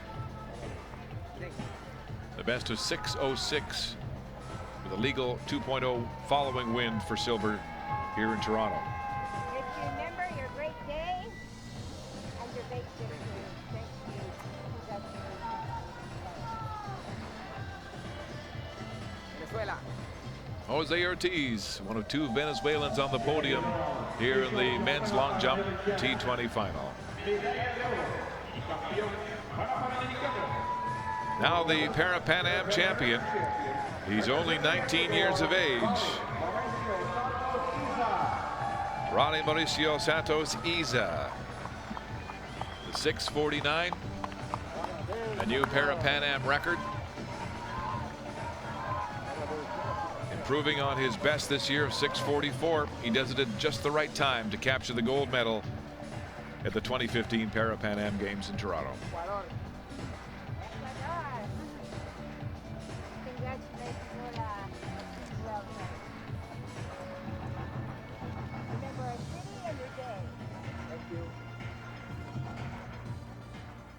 Messieurs, l'hymne national.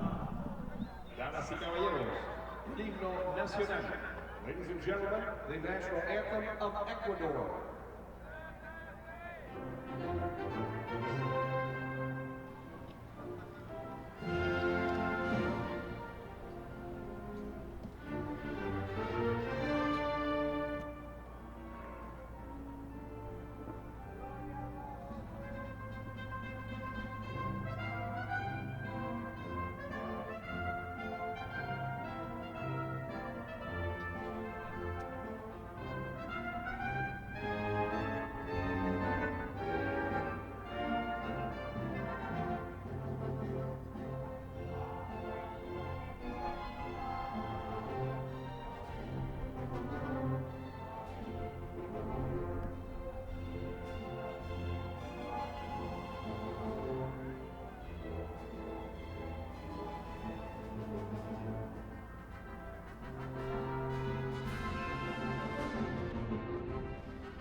The medalists in the men's long jump F20 classification for intellectual impairment, and the champion Ronnie Mauricio Santos Iza, the Ecuadorian, only 19, on top of the podium here in Toronto, along with the Venezuelans Jose Ortiz and Williams Barreto.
Avec plaisir, mesdames et messieurs, voici donc belle cérémonie de remise de médailles de plata. Y continuamos con otra ceremonia de premiación. Ladies and gentlemen, the medal ceremony for the men's T12 100 meters.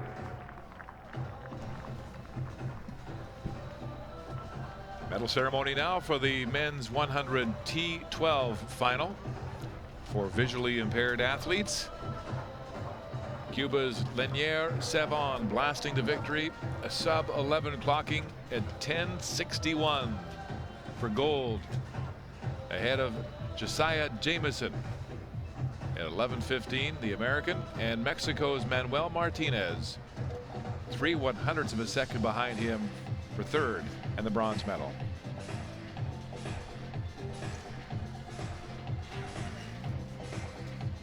Médaillé de bronze. Medalla de bronce. Bronze medal representing Mexico, Manuel Martinez. Bronze medalist from Mexico, Manuel Martinez. 11:18.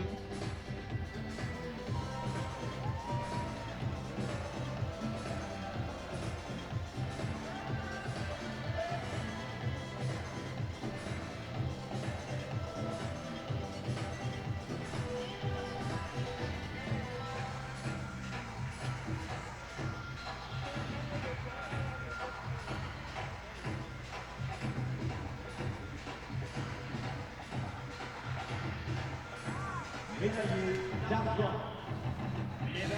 The silver medal now Silver medal representing from the United States of America, Josiah Jameson. by Lord James Slade. And his guide, Roland James Slade. Josiah Jameson, holder of the America's record. He set that in Beijing when he won the gold medal in the 100 meters of the Paralympics in 2008 with a 10:89 clocking. Silver medal today for Jameson at 11.15 seconds. Two-time Paralympian. Was born with retinitis pigmentosa for his visual impairment. Has a brother, Harold, who played briefly in the NBA for the Miami Heat. But on this day, Josiah Jameson is the toast of his family, the silver medalist in the men's 100 T12. Gold medal and Parapan American champion representing Cuba, Lanier Sevan. Now time to decorate the champion, the gold medalist from Cuba, Lanier Sevan. Breaking his personal best of 10:99 here today with a 10:61, slightly wind aided at 2.8 meters per second. But flashing away from the rest of the field in a brilliant 10:61, which would have been a new world record as well had it not been slightly wind aided. So we know what's possible for this young man, 26-year-old from Cuba, Lanier Sevan, the gold medalist in the men's 100 T12 final. El himno nacional. Ladies and gentlemen, the national anthem of Cuba.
Mesdames, Messieurs, vous avez devant vous vos médaillés Parapan American. Damas y caballeros, los medallistas. Parapan Am champions, the medalists in the men's 100 T12. Lanier Sevan of Cuba, Josiah Jameson of the United States, and Manuel Martinez of Mexico.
Mesdames et messieurs, voici une cérémonie de remise de médailles ce soir.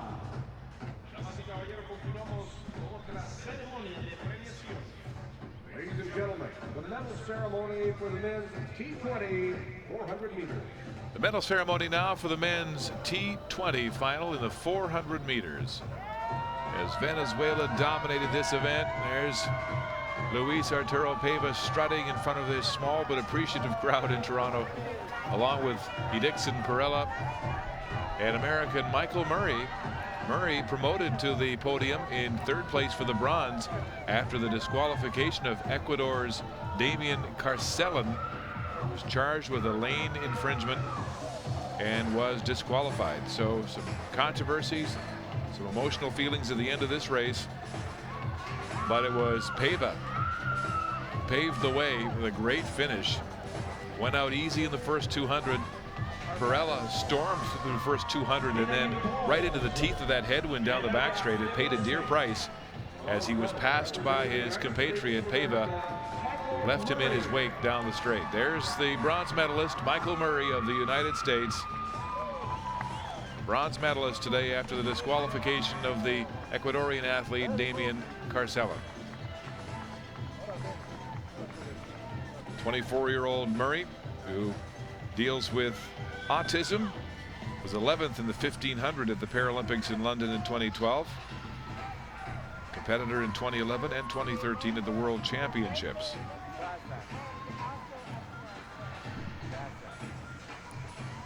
Michael Murray of the United States, the bronze medalist in the T20 400. Medalla de plata.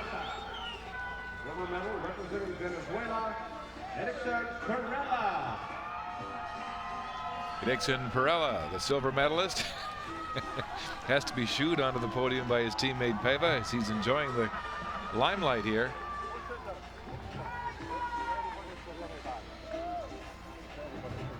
Perella came into this race with the fastest time in the field of 48.86 clocking this year, slightly off his personal best.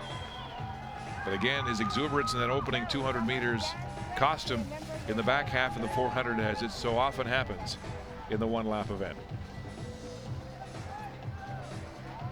Edixon Perella of Venezuela, the silver medalist in the men's T20 400. Now the champion. This man's been waiting a long time to step to the top of the podium. Luis Arturo Paiva from Venezuela, the gold medalist and champion of these 2015 Parapan Am Games in the men's 400 T20. 49.03 clocking and a tremendous finishing kick in the finish to run past his fellow countryman Edixon Perella down the straight to victory.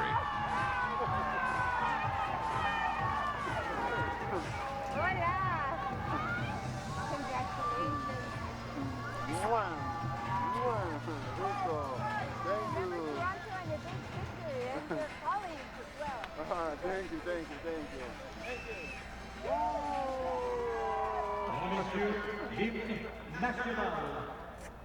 Damas y caballeros, el himno nacional. Now the Venezuelan national anthem. The national anthem of Venezuela.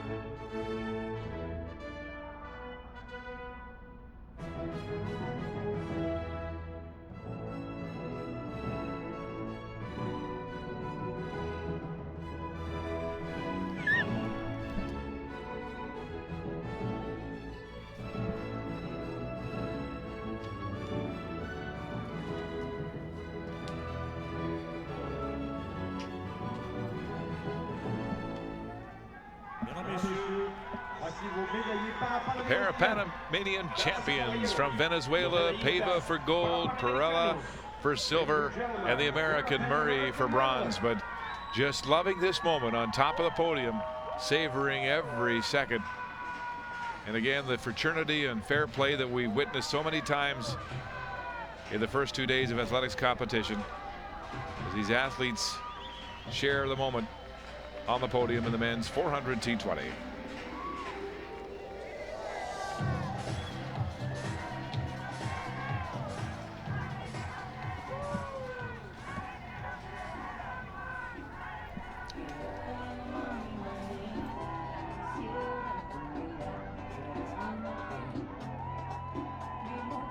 D'excellents athlètes et surtout d'excellents danseurs. Hay que desplazarse a la plaza Nathan Phillips para bailar en el podio para Panamericano. Luis Augusto Fabio celebrando su medalla de oro, la primera para Venezuela aquí en el atletismo para Panamericano.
Messieurs, nous sommes maintenant aux cérémonies de remise de médailles.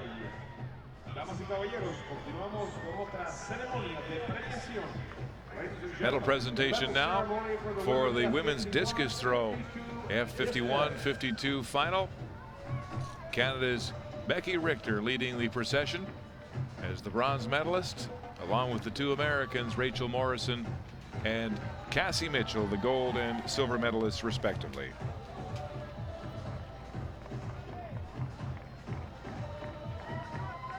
There's Cassie Mitchell, PhD in biomedical engineering, and the silver medalist here today for the United States at the age of 34. Rachel Morrison has only started competing in this event for a year now. Took it up in 2014 and already on top of the podium. La medalla será presentada por. The medal will be presented by Ms. Karen Hacker, Senior Vice President, Human Resources and Volunteers, General Counsel and Corporate Secretary at the Toronto. Medals being presented by Ms. Karen Hacker, the Advocate General Secretary of the Society of Pan American Games, and joined by Ms. Anne-Marie Thomas, member of the Parapan American Games Association. Médaille de bronze. Médaille de bronze. Bronze medal representing Canada, Becky Richter. Becky Richter of Canada, winner of the bronze medal, the Saskatoon resident who suffered a spinal cord injury in a car accident in 2003. It was the world record in the 100 meters in this classification, but the event discontinued for her class here at the Parapan Am Games because of a low athlete turnout. But she has tattooed a star on her neck for every year since her accident, and distinguishing herself here in the red and white for bronze in the women's discus F51-52. Silver medalist from the United States, Cassie Mitchell, was fourth in the 2012 Paralympics in London and a four-time medalist in World Championship competition in 2013. She actually was a member of the cycling team but didn't make the 2012 Paralympic team, so she went to the U.S. Athletics Championships and qualified in track and field. She represent her country there in 2012 in London. This PhD in biomedical engineering, doing some amazing research on diseases such as ALS. And the gold medalist, also from the United States, Rachel Morrison. Parapan American champion, representing the United States of America, Rachel Morrison. She developed a transverse myelitis in 2012, resulting in paraplegia. 2 years later, she was competing in this sport. And 1 year since, a gold medalist in the discus women's F51-52.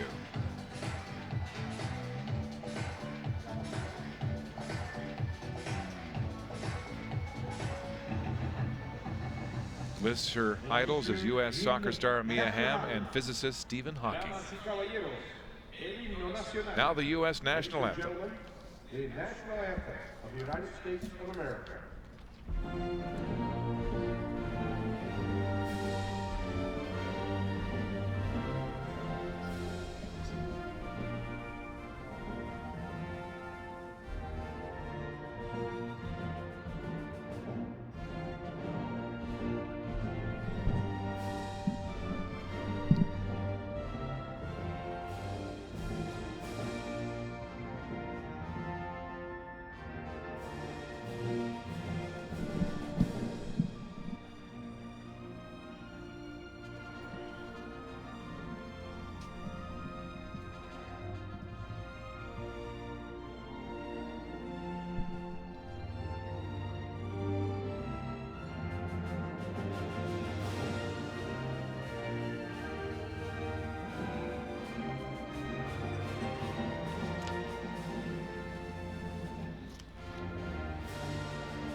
Rachel Morrison topping the podium, the gold medalist for the United States in the women's discus F51-52. The Parapan American medalist.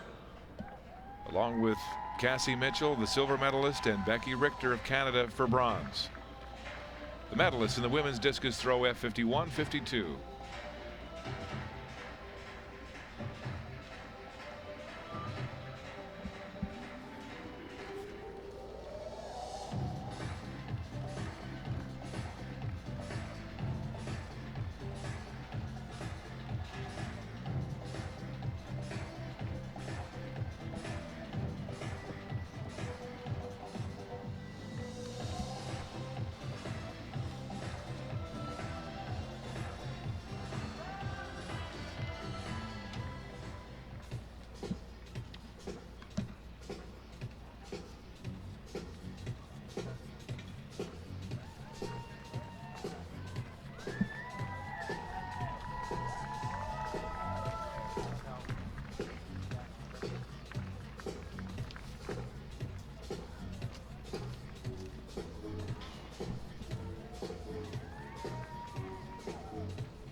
messieurs, nous sommes arrivés près pour une cérémonie de remise de médailles.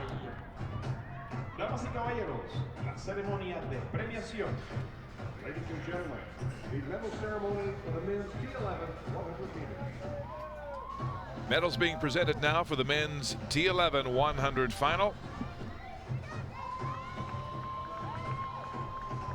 David Brown, state of the art in this race, the only man to go under 11 seconds in the final, the world record holder, America's record holder, and running a race here today with a legal trail wind and just 3 100ths off his world record to victory.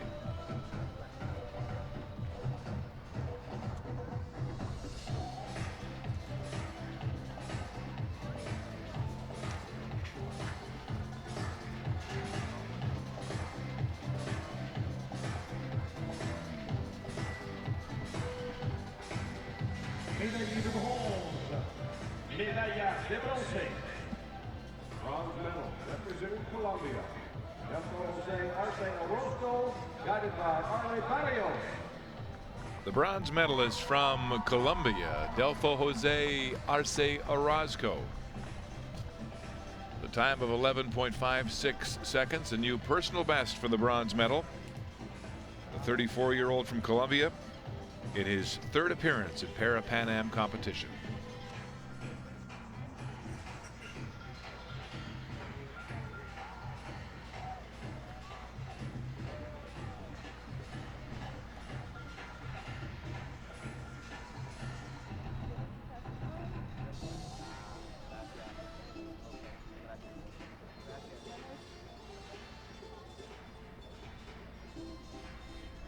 Delfo Jose Arce Orozco of Colombia, the bronze medalist. Silver medal representing Brazil. Now the silver medalist from Brazil.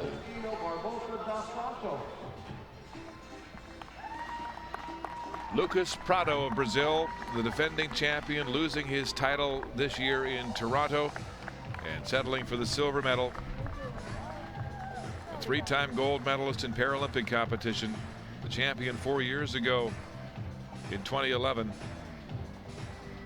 But no match for the power and speed of the American David Brown on this night.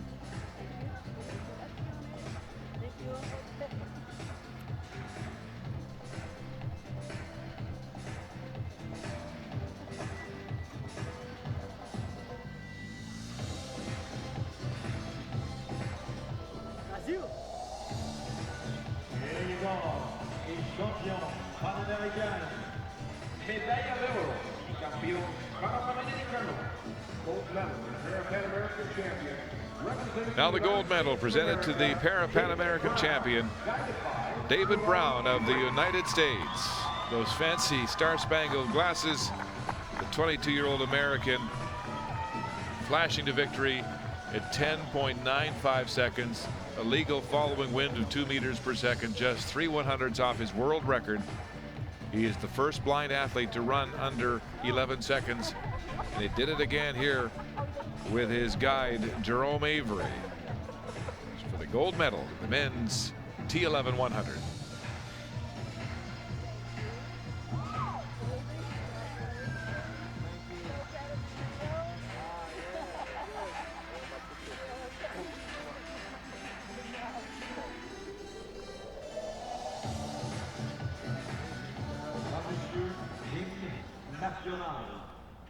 Damas y caballeros, el himno nacional. Ladies and gentlemen, the national anthem of the United States of America.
The medalists in the men's T11 100 final. David Brown of the United States, first blind athlete under 11 seconds, clocking at 10.95 today to win the gold. Ahead of Lucas Prado of Brazil, the defending champion, turning over his title here in Toronto, and the Colombian Delfo Jose Arce Orozco.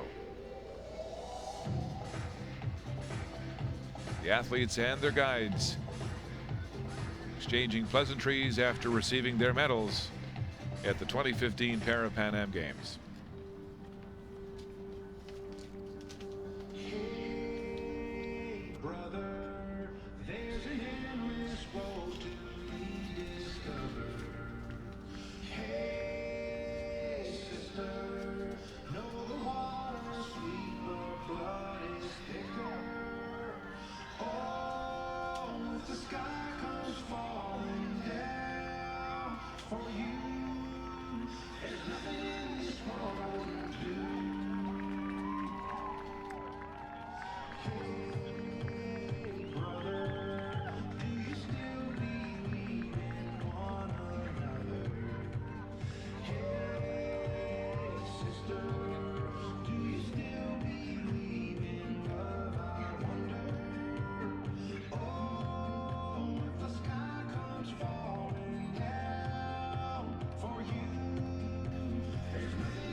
Messieurs, nous sommes là pour présenter notre avant-dernière remise de médailles de la soirée.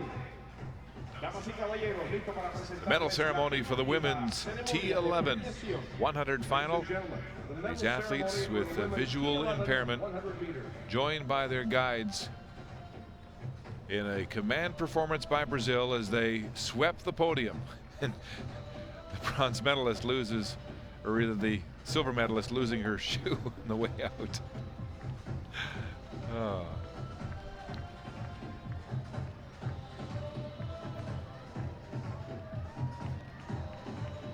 A dominant performance by the Brazilians.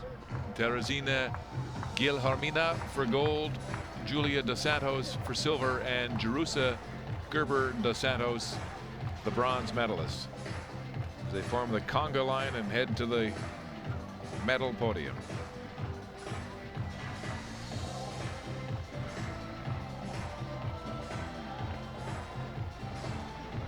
Les médailles seront présentées par la médaille sera présentée pour the medal will be presented by Mr. Alfredo Castillo, Minister of Sports of Mexico.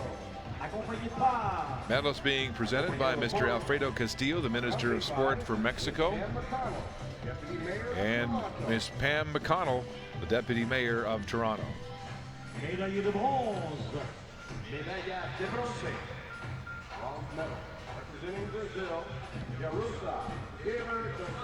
The bronze medal to Brazil's Jerusa Gerber dos Santos, who was born with cataracts, lost her vision by the age of 18.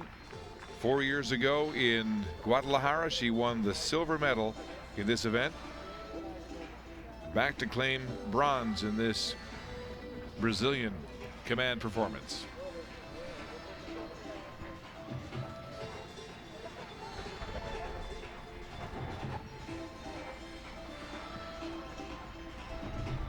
Her guide, Luis Barbosa da Silva, accepting his medal as well. A team effort in this T11 classification.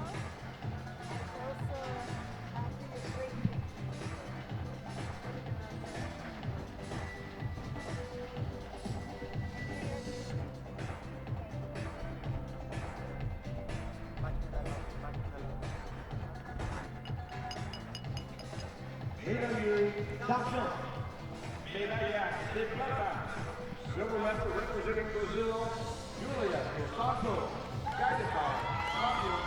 The silver medal to Brazil's Julia dos Santos. One step higher on the podium this year after winning the bronze in 2011 at the Parapan Am Games. Dos Santos cruising to a finish of 20.40 seconds. 11 100ths ahead of her compatriot Jerusa dos Santos.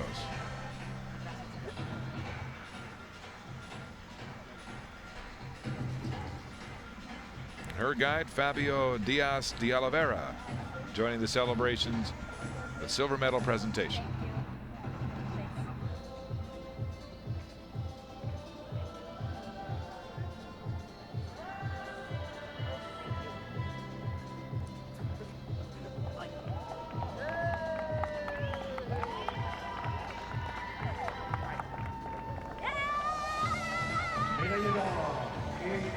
Now the gold medal.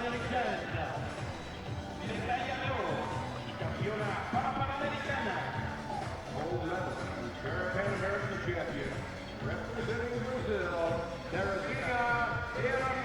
Guilhermina Teresina of Brazil, the gold medalist. And her guide, Guilherme Soares de Santana. A 12:02 clocking for gold. A new seasonal best, just 1 100th off her personal best. That windy 3.1 following wind. The Brazilians, though, in a league of their own here in the women's T11 100 as they sweep the podium here in Toronto.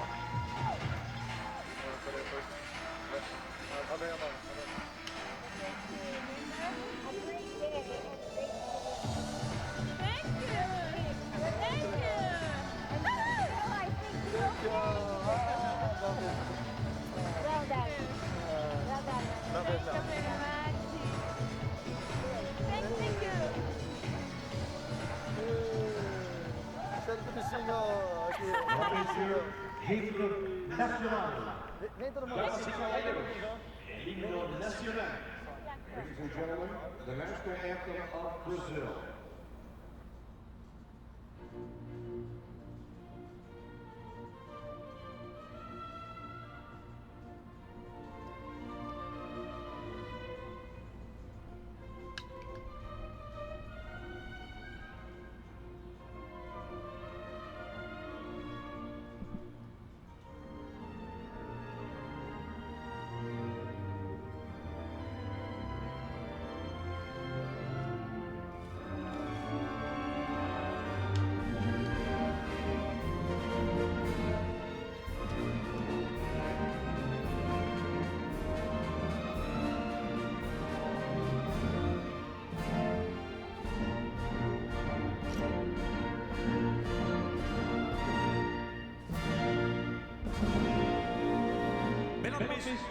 The medalist in the women's 100 T11 final. It's all Brazil in Toronto. Ladies and gentlemen, the Parapan American medalist.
Prenez-vous aussi notre massation et dernière présentation de la journée pour cette belle cérémonie de remise de médailles.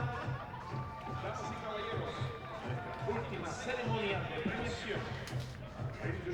Victory ceremony now as the medals are to be presented in the men's T47 long jump.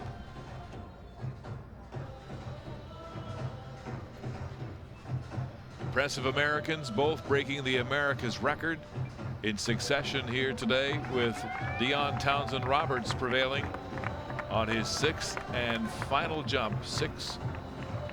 Final jump, and it was a 7-meter-18 jump with a legal trailing wind to smash the America's record and capture the gold. Toby Fahumuini of the USA for silver with a best at 6:99, a seasonal best for him.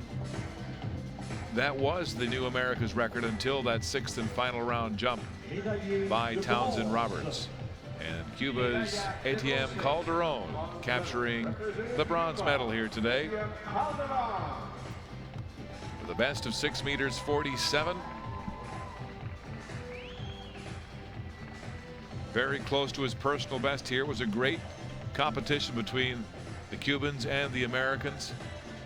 Calderon's compatriot Raciel Gonzalez just off the podium at 6:39. Calderon winning the bronze here today behind the two powerful Americans.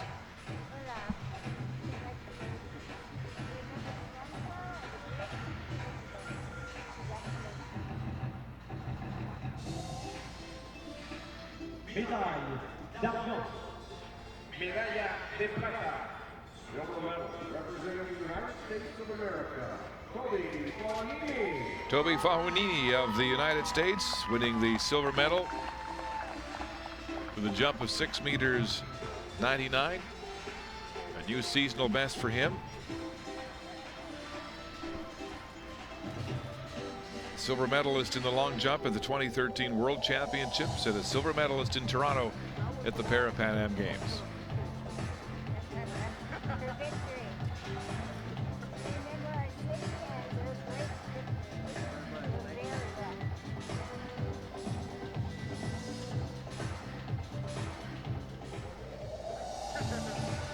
Médaille d'or et champion Parapan American. Médaille d'or et champion Parapan American. Now the gold medalist in the men's T47 long jump from the United States of America, Dion Townsend Roberts, a versatile jumper who holds the world record and the America's record in the T47 high jump. In fact, he broke that mark, set the new record at 2:07, 2:07 in the high jump in June of this year. Now capturing the T47 long jump gold at the Parapan American Games with a new America's record at 7:18.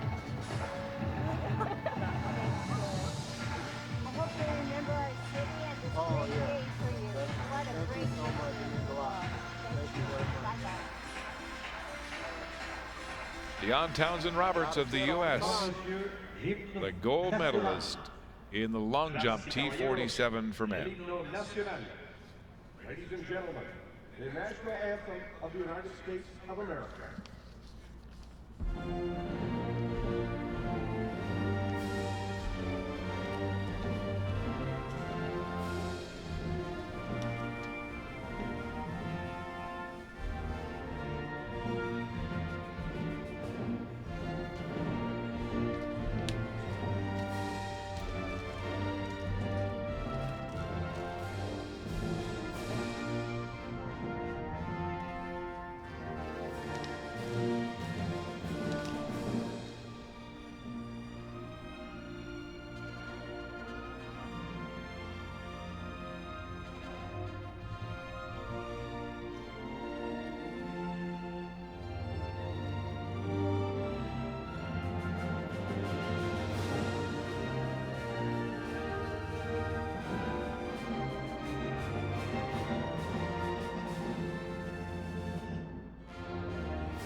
Mesdames, Messieurs, vos médaillés Parapan American. The long jump medalists in the men's T47 classification. Ladies and gentlemen, the Parapan American medalists.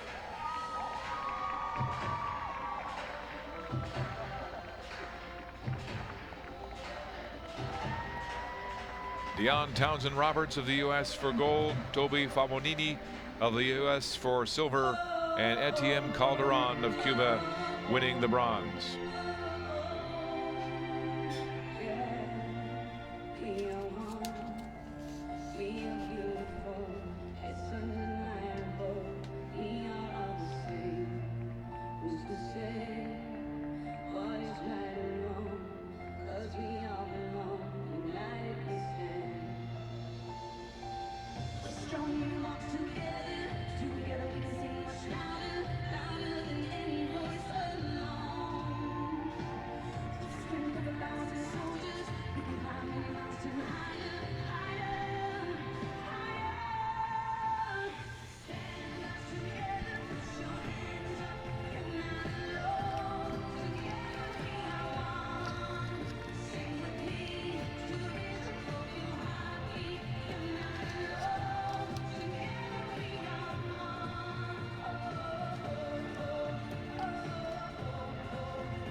Mesdames, Messieurs, sur le tableau, avant de vous quitter, on vous montre une nouvelle voie.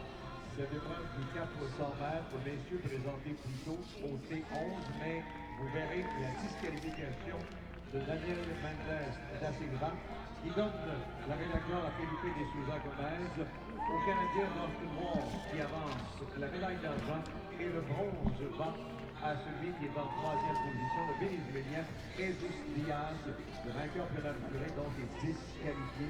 Donc, médaille d'or, de Souza Gomez, médaille d'argent, le Canadien Wall. Y el campeón Panamericano 2011, Daniel Méndez da Silva, el recordista del mundo, ha sido descalificado de la final de 400 metros hombres T11. Brasil conserva el oro con Felipe de Souza Gómez y ahora Canadá pasa a la plata. Dustin Wolf, los resultados finales actualizados en pantalla. And ladies and gentlemen, you see the results on the board. There has been correction in the official men's results in the T11 400. D'Souza Gomez were there, 51.13. Dustin Walsh, the runner-up, 54.72.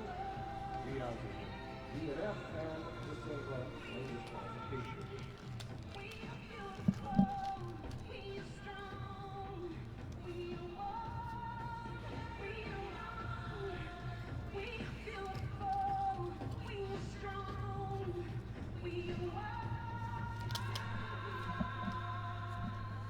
Les Jeux Parapan American 2015 à Toronto, rappelons-le, ne serait pas possible sans le soutien de fidèles commanditaires.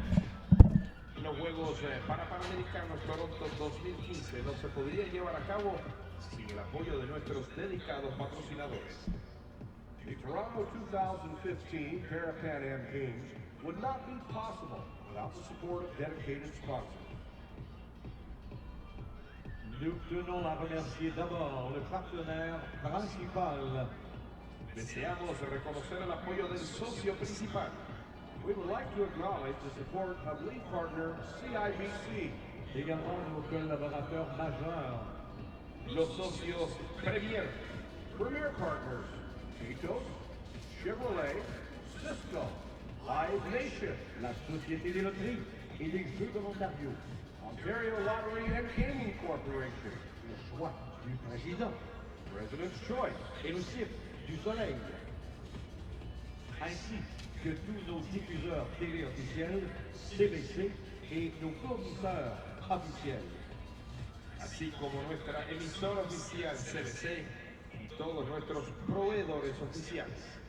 as well as our official broadcaster, CBC, and all of our official suppliers.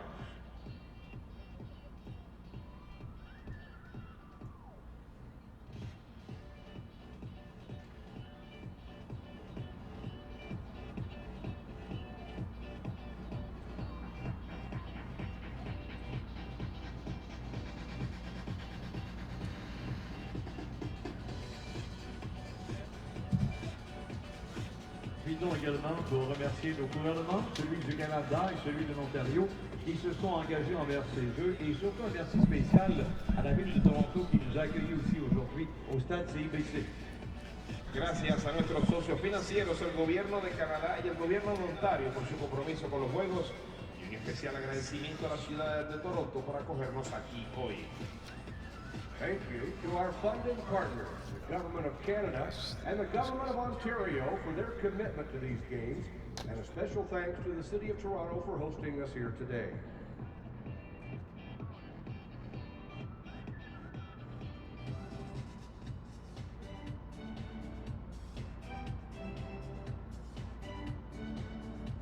Mesdames, Messieurs, voici ce qui conclut la deuxième journée ici au stade d'athlétisme Parapan pour nos athlètes. Nous espérons que vous avez passé une belle journée et une belle soirée avec 32 épreuves et 27 remises protocolaires. Nous espérons vous revoir demain. Avant de quitter, nous vous invitons en vérité, vous n'avez rien oublié sur place dans les radars, et surtout passez une bonne nuit, un bon retour à la maison, et on vous attend demain. Señoras y señores, así concluye la segunda sesión del atletismo Panamericano en el estadio CIBC. Esperamos que hayan disfrutado de la jornada de tarde-noche. Gracias por ser parte de los Juegos Panamericanos Toronto 2015. Antes de regresar a casa, miren a sus alrededores para verificar que tienen todas sus pertenencias consigo. Les deseamos un buen regreso a casa y los esperamos mañana. Ladies and gentlemen, that concludes this session at the CIBC Parapan Athletic Stadium. We hope you have enjoyed your evening, and we thank you for being part of the Toronto 2015 Parapan Am Games. Before you go, have a quick look around to make sure that you have all of your possessions and have a very safe journey home.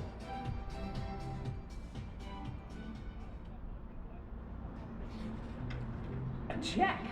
Sweet. Where are you going? To the bank. But you don't have to.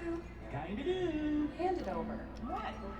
Because with the CIBC e-deposit, you can do this. Deposit it. Wow! What are you doing? Looking for more checks. E-deposit from CIBC, banking that fits your life. And now open a CIBC Unlimited checking account and get up to $300.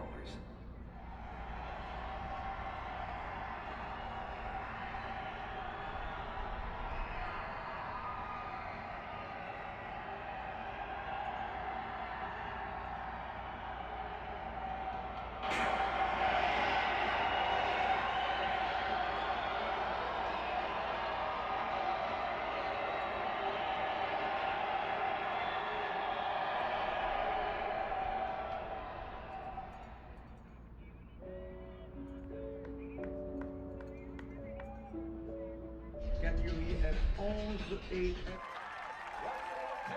Argentina.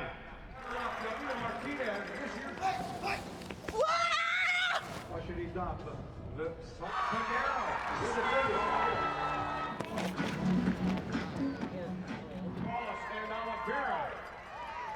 Olympic gold medalist as well.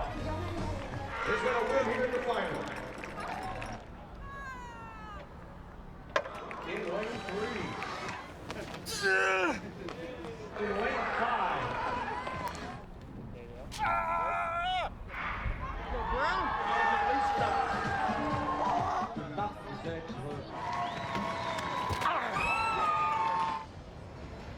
In lane 5.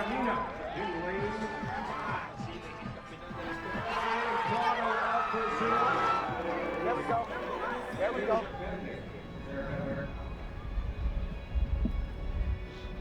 Champion in lane 4.